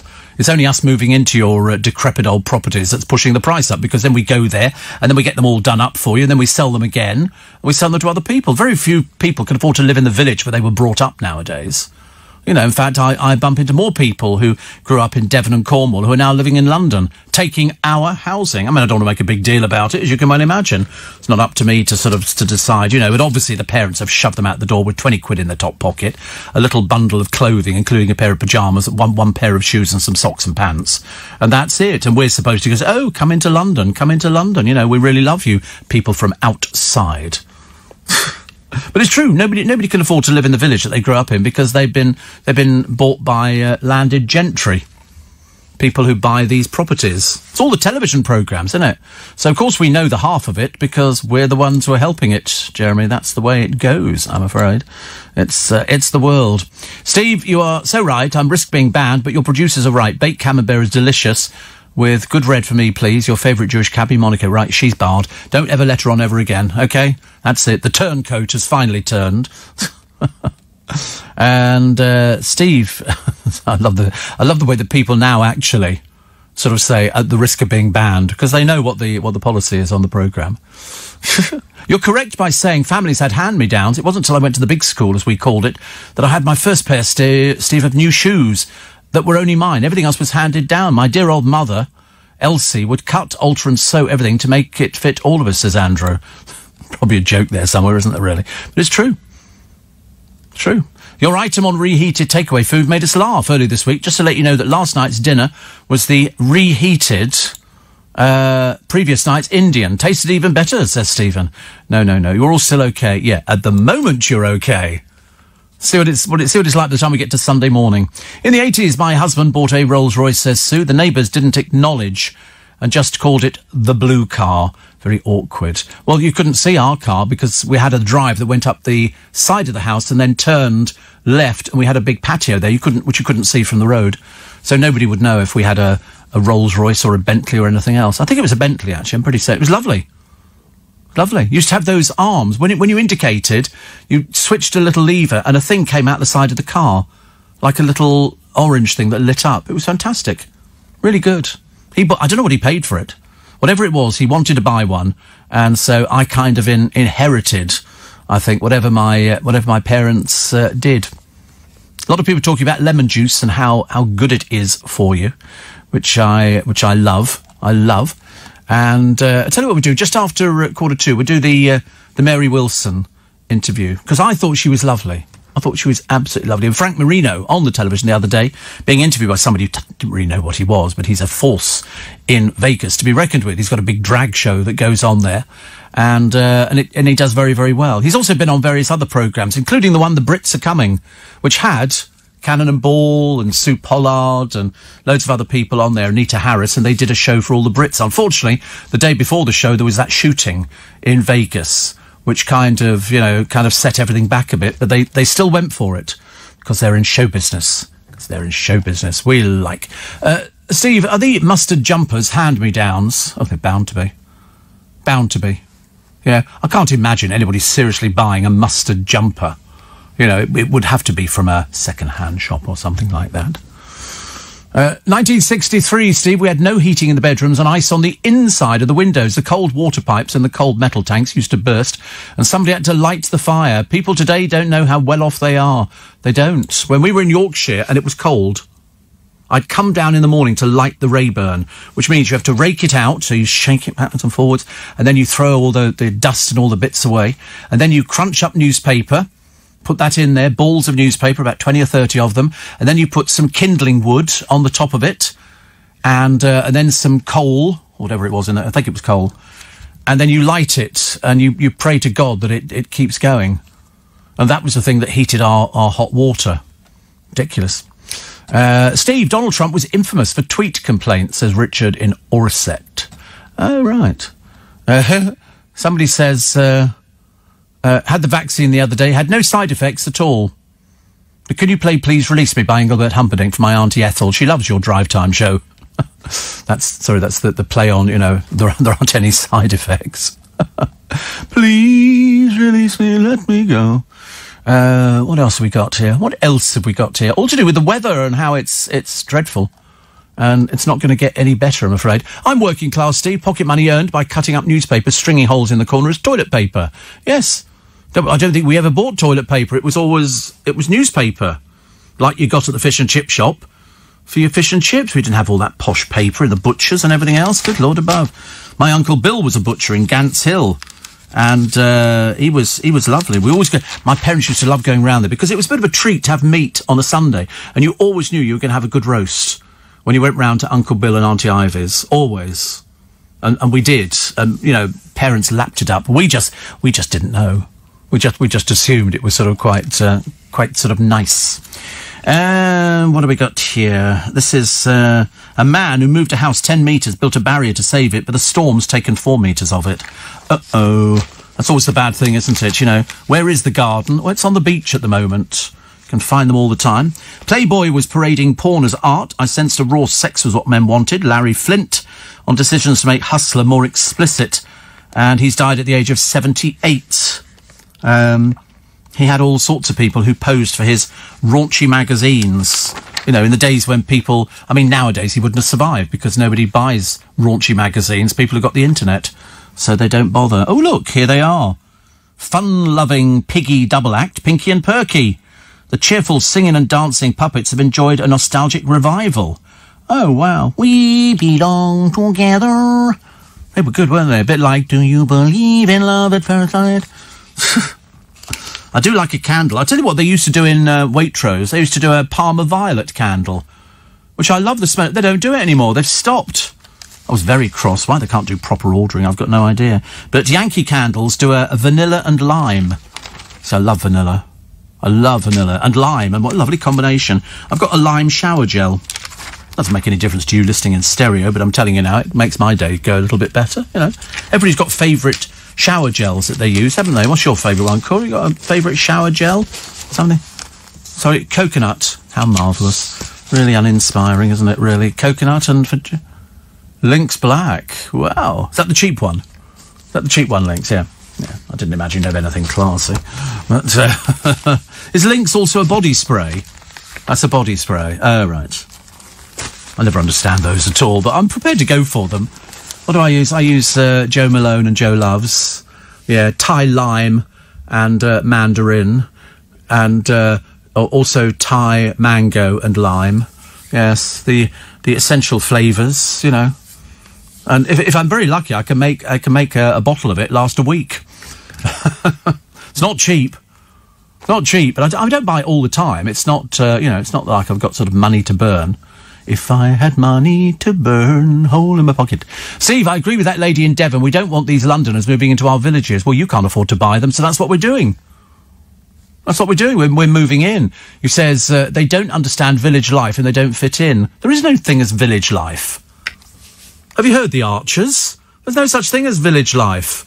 Oh, good Lord above. No, that doesn't go on at all. Only in people's imaginations. Oh, it were all different back in my day, weren't it? We used to go up Farmer and we get fresh milk, bring that back, and then these people from London moved in. Yeah, what were they doing? They bought our house. Did it ever occur to you that the person selling it was somebody who was part of village life? Why don't you write to them? So you do want the Londoners moving in. I mean, you want your houses to increase in price, don't you? You don't have to sell it and discover it's not worth diddly squat. That's why we're very good at buying into little villages. And once we've taken over the villages, then we change it all. No meetings in the school hall. None of this, oh, shall we have a little fruit and veg? No, none of that. That's out the window straight away. We'll be having drinking sessions and curry nights in. Oh, yes. and we all watch television, and we don't do the gymkhanas. Do nothing like that. Steve, I dip my strawberries in balsamic vinegar. What for? Strawberries are not meant to be dipped in balsamic vinegar. I know they do it in restaurants. Steve, is it true when you talked about George Foreman, your producers thought you meant the man who invented the freestanding electric grill? No, they're not that stupid. Did you? You didn't think it was that one, did you? No, they said, no, Steve, no, of course we didn't. Good Lord above. No, I bet they probably did, Mark. He says, your favourite Mark from Brentwood. I think you're my only Mark from Brentwood. Steve, favourite shower gel, tea tree and mint, makes you tingle all over. To be honest with you, I got past that stage, Roger, of tingling all over. Tingling all over. No, I don't do anything like that. I mean, I had tea tree shampoo at one point. That was very good. That was very nice. But again, made you tingle all over, and I decided I didn't like the effect. And halloumi, Greek cheese, cauliflower cheese, Welsh rabbit on toast. Cheese is also made to melt. Yeah, well, listen, cauliflower cheese I like, but it's really fattening. It's unbelievably fattening. I didn't realise how fattening it was. I've never had halloumi, but I did used to like Welsh rarebit. Welsh rarebit was absolutely delicious. Absolutely delicious. See, Blake in Wigan says, my favourite shower gel is 500 millilitres for £1. Yes. Does that smell of anything in particular, or is it just, one of those sort of things? Tea tree and mint sounds quite nice, but I think I'll stick with my ones. I think I'll stick with my company. Welcome to Friday. Welcome to the 12th of February. Racing through, aren't we? I mean, very shortly it'll be holiday time. Maybe not. Maybe not. For all those people who've started booking holidays, just be careful because the government might cancel. They haven't quite decided yet. And so social distancing could remain, up until, well, they say the autumn. So if you're thinking of booking, and I know people who book flights now, and it's a case of if they cancel, you won't get your money back, because it's the risk. Mind you, I suppose really companies shouldn't be taking the money off people, but they do. Whereabouts in Bromley were you born? Quite a large London borough. In a hospital, what do you think? In a waste paper basket by the side of the road. And what do you do with strawberries? Stick them in a juicer, then mix the juice with a shot of white rum on ice. No, not with strawberries. You can do that with watermelon. That's very nice. Watermelon and vodka is very nice. That's a brilliant one. In fact, actually, just cut a hole in a watermelon and pour in the vodka and let it soak through. And then when you eventually cut the watermelon in half, you've got alcoholic watermelon, which is quite nice. It's very sort of popular. I've had that a couple of times, not very many times, but quite interesting. Would you like to, or somebody else saying, would you like to move back to Bromley? Absolutely not. I want to report my neighbours to the police, says Connie, because they're breaking the law. If you park your car in the courtyard, you have to pay. These people are parking their cars inside their patio. Should I? It depends. I mean, the one thing you don't want to do is fall out with neighbours. Once you fall out with neighbours, it's quite embarrassing, isn't it, really? I know a lot of people do it, but it never kind of works. What was I watching the other day? I might have been watching something on the television. It was a case of something very similar. Somebody had set up a fruit and veg stall abroad, I think, in Portugal. But also there was somebody who's got a hot dog wagon and meats and all the rest of it. And they were controlled by the local mafia. And they said, you can't just set up a stall here.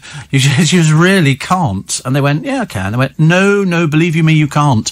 This whole area is actually controlled. Steve, the High Karate TV ad was great, but the aftershave wasn't. Yes, we all had bottles of aftershave. I remember the first one I bought was Brute. Currently being advertised by... what's that bloke? He's a former football. Vinnie Jones, I think, advertises Brute. That'd be the last person you'd go on a recommendation from. Definitely. And Brent says, when I was little, Mum used to bandage my feet up so I stayed in the same shoes. Aha. Ha-ha. That sounds quite neat. Well, my mum used to have newspapers shoved into her shoes. She couldn't do it any other way. Also, Steve, Stamford Hill, soon Golders Green. I'm home. Soon some bakery should open so I can buy challah for Shabbat Shalom. Thank you very much indeed, Monica, our favourite Jewish cabbie. Well, I could eat something now, actually. I don't know what I could eat. I haven't quite fathomed it out. It'll be something nice. Something nice. Front page of the Eye this morning. It's snow go because it's coming back again, the snow. Hopefully not down here, but I think it's going to be It's going to be going all over the place. China has banned the BBC News. Broadcasting row has escalated. And 4.52 million people on waiting lists for routine procedures like hip and knee operations, the highest number since records began. Well, we have got a pandemic going on. I think that takes precedence. Nearly 250,000 people waiting for more than a year. Many stuck in limbo, reliant on painkillers and unable to get on with day-to-day family life or work. Number of heart procedure and operations fell by 22% in just a year. And the Health Service has given new hope in the battle against COVID by breakthrough treatment that can save lives and reduce the need for ventilators. Getting better. It's getting better. It's slow, but we seem to be on the right track. So I'm getting there. People with pre-diabetes may have an increased risk of mental decline and vascular dementia, according to a study. There's always something, isn't there, every single day? It's not so good. They've got lists of all the patients, general surgery, nearly 380,000 people waiting for urology. What have they got here? Actually, let's find something else. So they've got urology, 262,000 people waiting, trauma and orthopaedics, ear, nose and throat, ophthalmology, oral surgery, neurosurgery, plastic surgery, cardiothoracic surgery, general medicine, gastroenterology, cardiology, dermatology, thoracic medicine, neurology, rheumatology, geriatric medicine, gynecology. Everything except the things I've got. So we should be all right. I should better go and get all my stuff here. So the mixed message, creating chaos for families over the summer holidays. You don't know what to do you? And I agree. I don't know what to do either. I would have no idea whether you should better book your holiday or whether if you book it and it all goes pear-shaped, you lose all the money. So the advice is from them, they don't really know. Hold on till they've made a decision. But I don't want you to sort of book something and then discover that you're not going to get your money back because you can't change things. Are you still wearing the Creed? Of course, I'm loyal to the Creed, as you know. The original blue Stratos was lovely, and so was an aftershave called Bacchus. Came in a bottle shaped like a bunch of grapes, says Peter. But Roger says, Brute, High Karate and Pinot Silvestre. That was one shaped like a fir cone, wasn't it? Tried them all. Yeah, there was something odd about, then you get a really good aftershave and you think, I don't really want to change it. I quite like having a nice aftershave to wear. So Meghan Markle's won a privacy claim over the publication of a letter to her father, but will now face a trial over her claim of owning the copyright to it. So I don't know. I mean, Harry quit the royal family last year. They spent more than $2 million on the case. Again, $2 million. I mean, it's a phenomenal amount of money, isn't it? Phenomenal amount of money. I mean, certainly something that we couldn't entertain. She sued over 5 articles that reproduce parts of a personal and private handwritten letter she sent to her father. She took legal action for alleged misuse of private information and data control and all the rest, blah, blah, blah. So now they're going to have to find out who owns the copyright to it. That's not fixed till March the 2nd, but we're not that far away from March the 2nd, are we really? So she paid tribute to her husband, Harry, and mum, Duraya. She said, I share this victory with each of you because we all deserve justice and truth and we all deserve better. Yes, unfortunately, most of us don't have the £2 million it costs to take this thing to court. We're so far away from it, it's almost embarrassing. And also an expert has reacted with anger after a lion cub froze to death at a wildlife park. This is Port Lympne in Kent. I've been to it. I think it's lovely. They've succumbed very quickly. Storm Darcy brought in snowfall, and unfortunately they're not used to extreme weather. In the wild, lions live in savanna regions in temperatures between 20 centigrade and 30. And this particular cub had wandered off, unfortunately, and it froze to death outside because they're not used to that kind of cold. But they don't know, do they? They see that, think, I wonder what that is, something to play in, and then, of course, it gets colder and colder and colder, and it gets really quite bad. Nicola Roberts was so pleased to be asked to judge the final of this year's show of The Masked Singer, she joked about starring again. No, I think we've seen enough, thank you, dear. They're bringing out another one, aren't they? The Masked Singer, and then they're going to have The Masked Dancer. How that's going to work, I've got no idea. She says, if you've got a spare costume, as I honestly don't mind throwing it on, I had such a happy experience on the show. So there you go. But she thinks she knows about one of the faces behind remaining contestants Badger, Robin and Sausage. There are no plans for a Girls Aloud reunion. Thank God for that. Couldn't bear that. That'd have ruined my year. But when she took part, she had to wear a balaclava, hoodie, gloves and a visor, so no part of her body was visible. She said, you're kept in your dressing room and a guard takes you from there to the set. Yeah, you're earning money for this, dear. It's not like it's freebie time, is it? You're earning good money, which is all right. The Blackpool illuminations extended to boost the town's virus-hit tourist industry. They're going to stay up till from September 3rd. Normally the lights had 66 nights, but they're not now. They were first switched on in 1879. Stands to bring in about £290 million, which is lovely. Very good luck to them. The place itself is ghastly. The judge praises the mother who called the police on her cocaine son. She found £3,000 worth of cocaine under his bed. The court accepted that he was hiding the drugs for a friend, but His Honour Judge Nicholas Parry gave cannabis user Kennedy a 2-year suspended sentence after he admitted possession with intent to supply cocaine. I don't know. But the mother decided that he wouldn't... But they didn't send him to prison. They just sort of said, oh, can you do some community work? And something like that. They went, yeah, that's all right. Amazing, isn't it, really? The best Joe Malone, English Oak and Hazelnut. I've never heard of it before. It's owned by... it's not Joe Malone anymore, is it? It's owned by Estee Lauder. They bought it. Plus, no official word on who's going to take over from John Humphreys as host of Mastermind. However, I suspect, writes Ian Hyland, that any white, middle-aged, heterosexual TV presenter submitting a CV will receive a one-word response. Pass.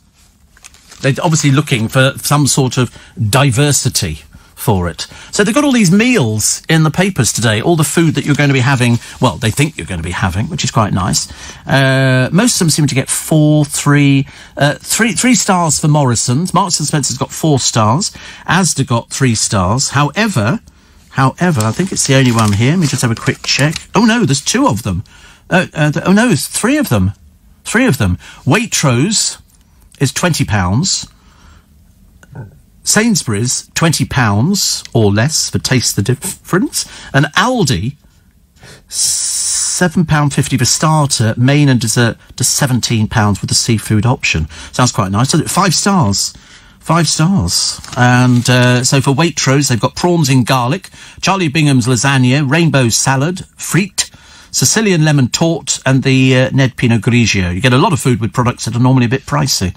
Yes, I can't afford the Charlie Bingham stuff. It's ever so expensive. I don't know who can afford it. But the Co-op only got 4 stars.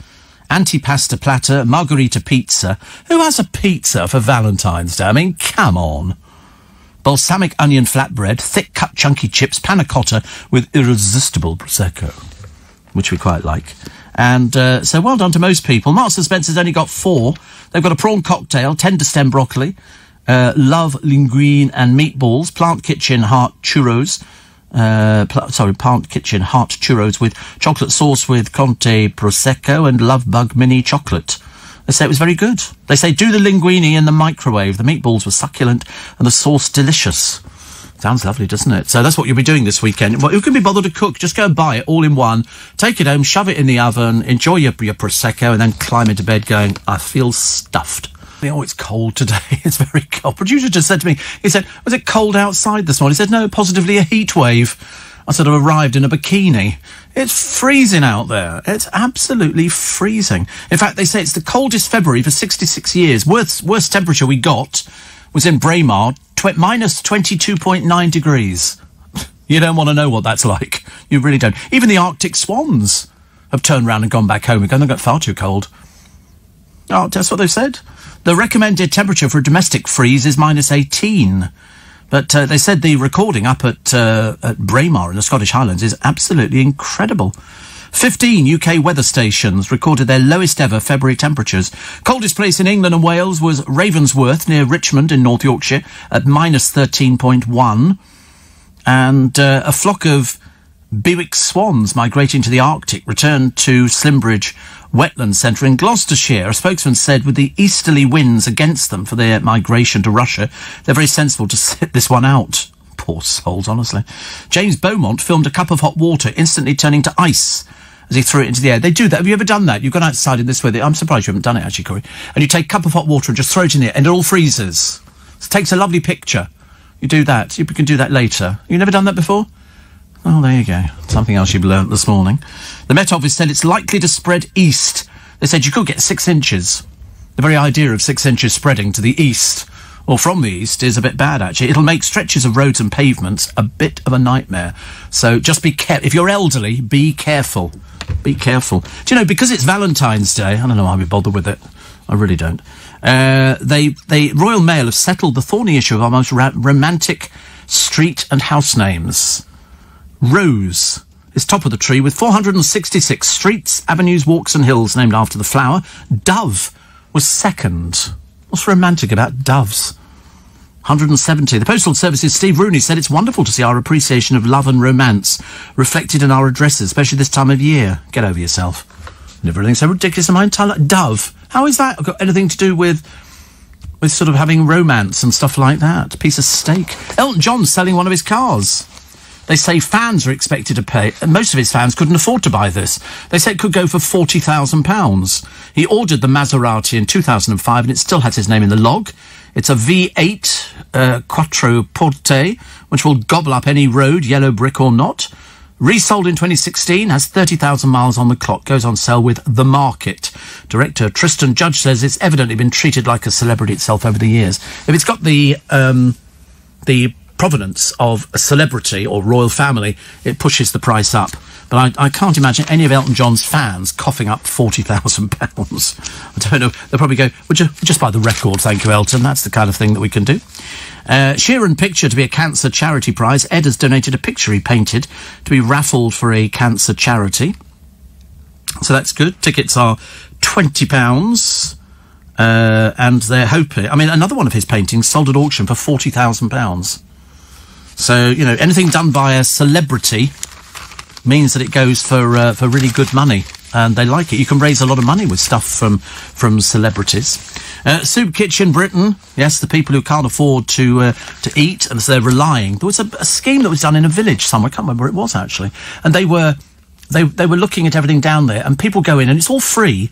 They can pick up as much food as they want to take away, and local people grow the vegetables, they also do the meals, and then they deliver them to this place, which is like the converted village hall, and people go in there and they put what they can afford to put in a little box, which seemed like a brilliant idea. And they were getting all sorts of things, you know, cottage pies and all sorts of things like that, and pizzas and some haddock pie and fish pies and things like that, and it was all free for them, you know, provided they actually put a little something in the box.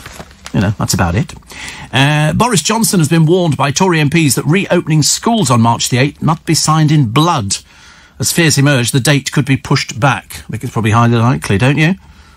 But they're sort of... I mean, they are whizzing on, actually. It's just... Sometimes we go forward a little bit, then we go back a little bit. So, how many people have had the vaccine? First dose? 13,509,108 people. Daily coronavirus cases, we're still up to 13,500. Deaths, 115,529. And how many people have had the vaccine? Second dose, 524,447. So getting there slowly but surely. It's a slow climb, but if we want to get out of this thing and emerge with any sort of grace, then we have to go for it. I had my COVID jab yesterday, Steve. What a military operation it was. I was absolutely amazed. My hat's off to the NHS, says Eddie. Yeah, I saw the film that Ian Dale took of his, and it was because he was early. He was very early. See, why is everybody surprised by the Meghan Markle outcome? Her hotshot lawyer, Harvey, has never lost a case yet from Suits. £2 million they paid for that. And now whether or not they just get clearance and they go, that's sorted out, it's all finished and done now, but there's no compensation, I don't know. But she's had to pay £2 million into the court. I mean, couldn't they found a cheaper lawyer? I'm sure they can't all be that expensive. There must be other people. UK bad winters are like UK hot summers. They don't last long. They just feel like it. Oh, I felt like it the other day. I felt like it. I was thinking to myself, I hope to God it finishes soon. I've had enough. We've all had enough, haven't we? We want to sort of just be able to open the windows and go, oh, it's a lovely hot day. Lovely hot day. But no, at the moment it's still freezing cold. Eric wants to know if they still sell Badidas. Never forget that gorgeous smell. Yes, it was nuts, wasn't it, or something? I can't remember what it was. But yeah, they still sell it. Still sell it. Steve, I was walking around Sainsbury's the other day, bought a bottle of Old Spice, which my late dad used to wear when I was a child. Once I got home, put a little on, then spent the rest of the day reminiscing, and it really brought back childhood memories. Yeah, that's what I would buy my dad for Christmas. If he had a little bit of money, I'd buy an Old Spice gift set, which used to come with a bar of soap and a bottle of Old Spice and something else. I can't remember what it was, but that was what he wore all the time. Jeanette's in Livingston in Scotland. She said, missing my London trips, booked for May, but doubtful. I know. I was wondering what happened to Heather, our Norwich nurse. I don't know where she's vanished to, honestly. Best aftershave smell is Versace Original, says Anne. I don't think I've smelt that, actually. I really don't. I mean, I probably will. Pinot Sylvester, called Aqua de Silva in the 70s, says Martin. I remember that one. I used to have loads of aftershaves. My favourite was, it was a lemony, Eau Sauvage. Eau Sauvage was very nice, very fresh, very lemony. Now they're so sophisticated. They really are. And, another one here. Morning, Steve. Gemma Collins has started her new diet yesterday. I thought she was going to look thinner on the Piers Morgan programme. Wrong again. She's quoted, Diet Day, #1. I removed all the fattening food from my house. It was delicious. Thank you. Well, they've invented something else now, haven't they? Which is sort of an appetite suppressant for anybody else who's overweight, which is what she's been using for ages. Some parts of Bromley are posh, Steve. I live in Chislehurst, which is even posher. Hot tubs galore over here. Oh, really, Steve? Maybe not. I don't think I could bear to live next door to a house that had a hot tub. I'm really not sure I could. I'm sure they're very nice in their own way, but it's not. I did sit in one. Before, middle of the garden. It was freezing. I didn't, you didn't want to get out. You wanted to stay in the water because it was a lot warmer. The most dangerous road for animals in the country is the M5. And apparently BMW drivers kill more animals on the roads than any other motorist, followed by Mercedes, Skoda and VWs. Just over 70% of BMW drivers had hit and killed an animal.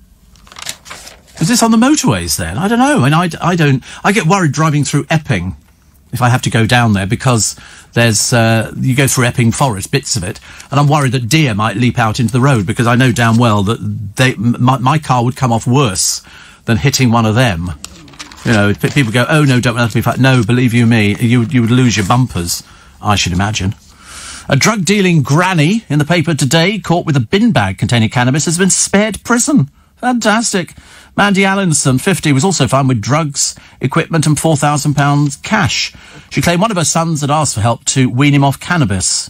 So she gets an 8-month suspended sentence and a rehabilitation activity requirement. It's just hopeless, isn't it? I don't know why we bother having courts in this country. They give everybody sort of time off for good behaviour.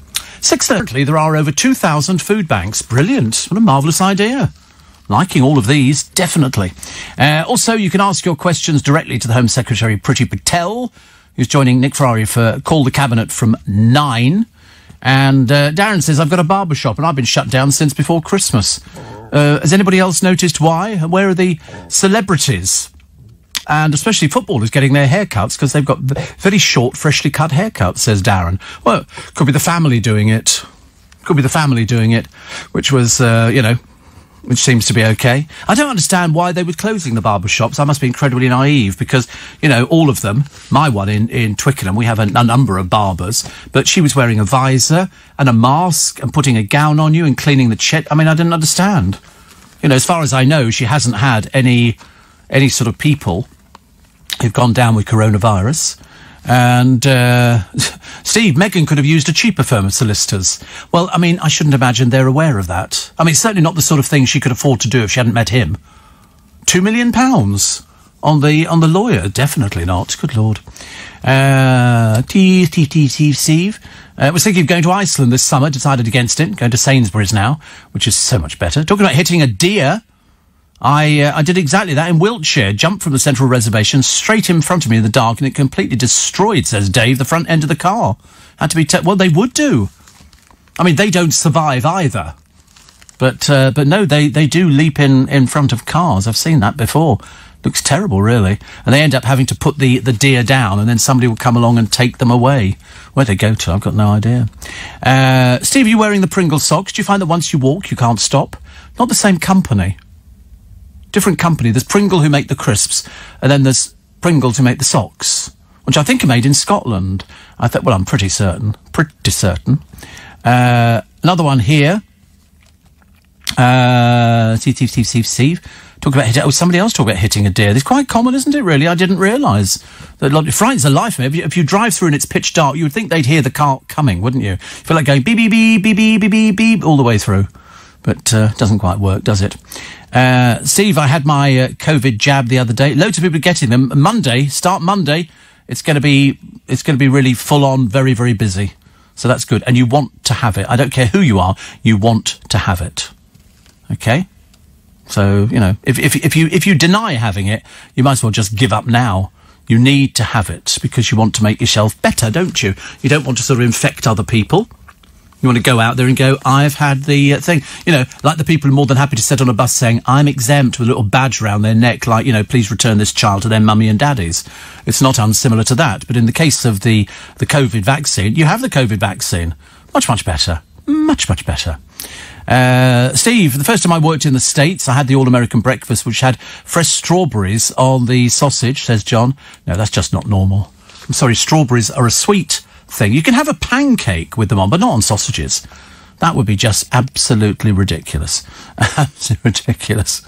A lot of people, the producer just ordered some aftershave. He's ordered Pinot Silvestre. He's spent £12.96 on it. And I've said, well, you should have asked me, because it opens with bergamot, lemon and orange, a harmonious heart of pine, thyme, clary sage, lavender, clove and juniper berries. A long-lasting masculinity distinguishes the base with cedarwood, sandalwood and amber and musk. Yeah, not that he'll be able to decipher any of those. It's great. The bottle hasn't changed in all these years. I'll know when he's wearing it and coming here, because rats will be throwing themselves onto the traps and everything else. It'll be sort of, get away. But I said I'd bring him in some Estee Lauder Intuition for Men, because that's quite nice. He might like that. Steve, Gong Hei Fat Choi, says Andrew from Cheap. We've done it. We've done Chinese New Year. Should be good. Steve, how's your toe, says Trace. It's okay. He's okay, which is lovely, which is fine. Steve, almost every morning, says Monica, I have to slow down or stop for a group of deer or other animals on my way to London. Comes with living on the edge of the National Park, the Sussex Downs. I guess BMW owners don't bother to stop. I'm surprised that they get away with it, Monica. I really am. I mean, some of these animals, some of these little deer is not going to make too much difference to your car, but you're going to kill it outright because they're very sensitive. I've seen all the animal programmes. But some of these big deers, if they're taking a herd from one side to the other, you don't stand a cat in hell's chance. Awful, really. Michelle Keegan taking a forest stroll. She's obviously... Oh, wait a minute, she's flogging a coat. Yes, of course she is. I love the way they sort of say, oh, she's flogging part of her collection. Like she's designed something. But here is freaky. This is a rocker called Iago Anax, also known as Prince Midnight. He has turned his late uncle's body into an electric guitar after having his bones dug up from a cemetery. I know, I couldn't believe it either. Rocker Iago said it's the perfect tribute to him. Philip was killed in a car crash in Athens, aged just 28, but not before turning Iago into a heavy metal fan. Iago, who comes from Tampa, says he was in a cemetery in Greece that my family struggled to pay rent on. Because if you go into cemeteries abroad now, you have to pay to keep somebody in there. So I repatriated his remains to Florida. I got the box of bones, didn't know what to do with them, bury them, cremate them, put them in the attic. All seemed like poor ways to memorialise somebody who got me into heavy metal. So I've turned him into a guitar. He said, now Uncle Philip can shred for all eternity. Must be some heavy metal thing. Isn't that the most peculiar thing you've ever heard of? And there's a picture of him. I mean, it's just... It really is freaky. I don't think that's even normal. I know that they have... Is it Mexico where they do Day of the Dead? Where you go to the grave and they bring up their dead people, their dead family, and they sit there and they hold a party with them in the cemetery. They have special cakes and all sorts of things. Day of the Dead, I'm pretty certain. I'm never wrong, as you know, Corey. We're trying to sort of correct it now. Plus, all the people who've had brushes with death.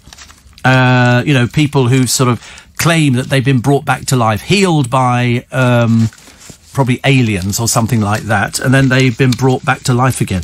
Personally, I have to be immensely sceptical. I can't go along with things like that.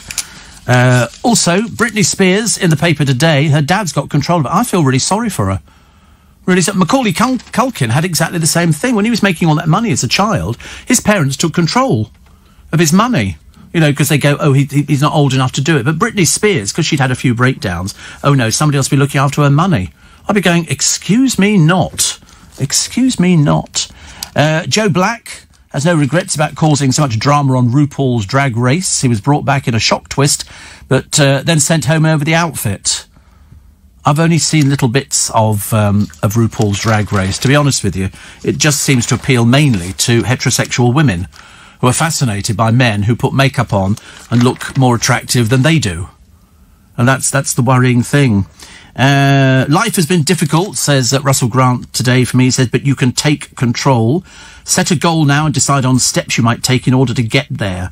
This is a long-term aim. I don't know what that means. The other one was talking about relationships. You know, there's somebody around the corner. Well, there's been somebody around the corner for the last 15, 20 years. And to be honest with you, I can't be bothered to go round the corner. I'm far too bored with the whole thing. Just ridiculous, isn't it? So, Britney's agony, which is not so good. The dreary story of the day is Summer What's-Her-Face, the barmaid who went out with Paul Hollywood.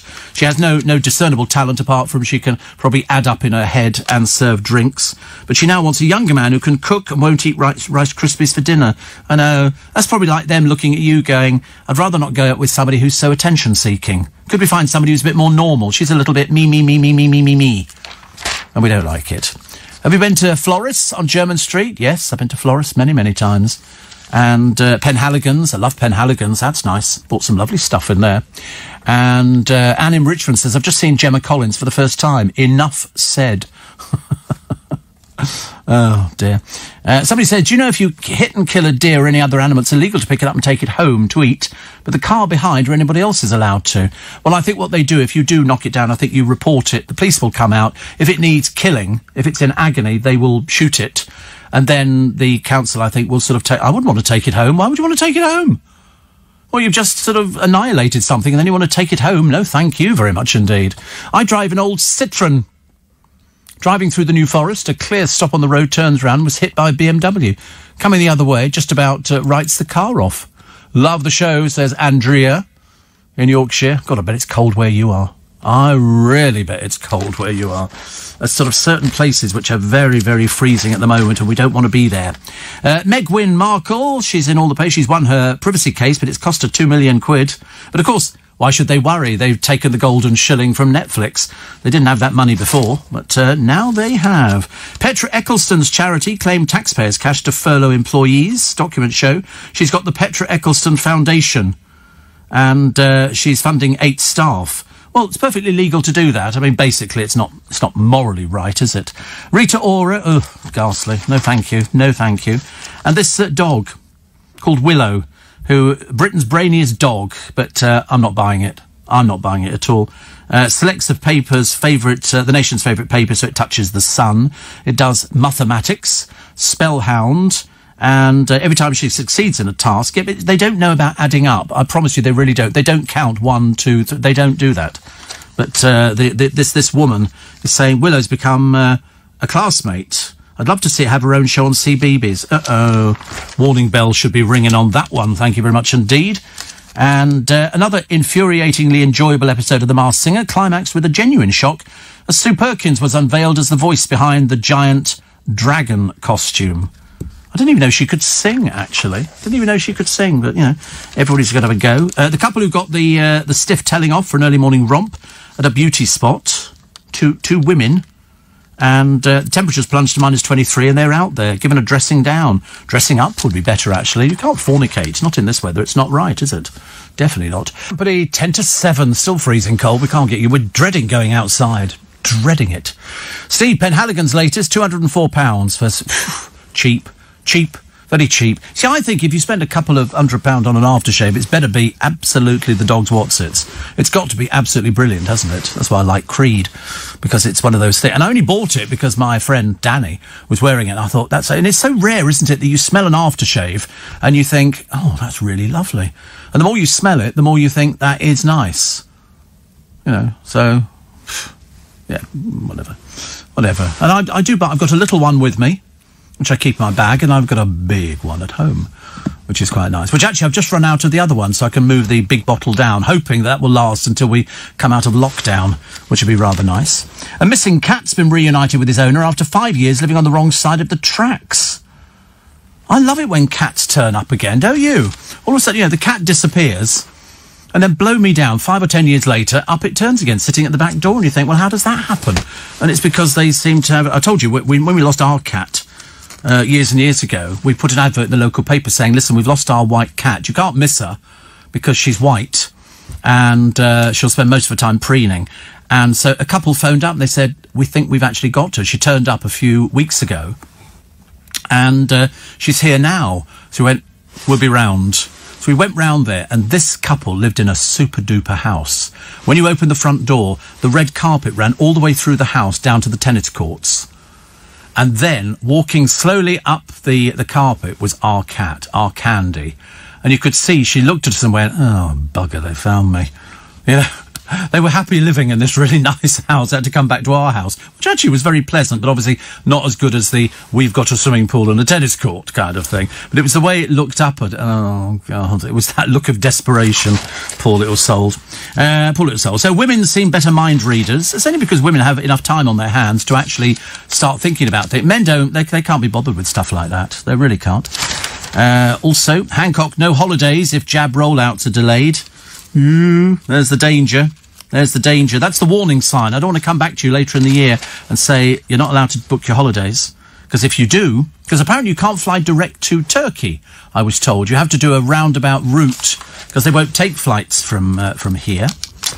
So we'll wait and see. Ooh, £20 more. Food everywhere. They obviously assume that what we like on Valentine's Day is just to gorge ourselves. But it's this weekend, isn't it? Is it Sunday, Valentine's Day? Would you be going out there with your money, clutching in your hot little hand, Jake, and then going, I'm going to buy that because it comes with sort of steak and a bottle of Prosecco, and or we're just going to give her a portion of chips and have done with it? What's it going to be?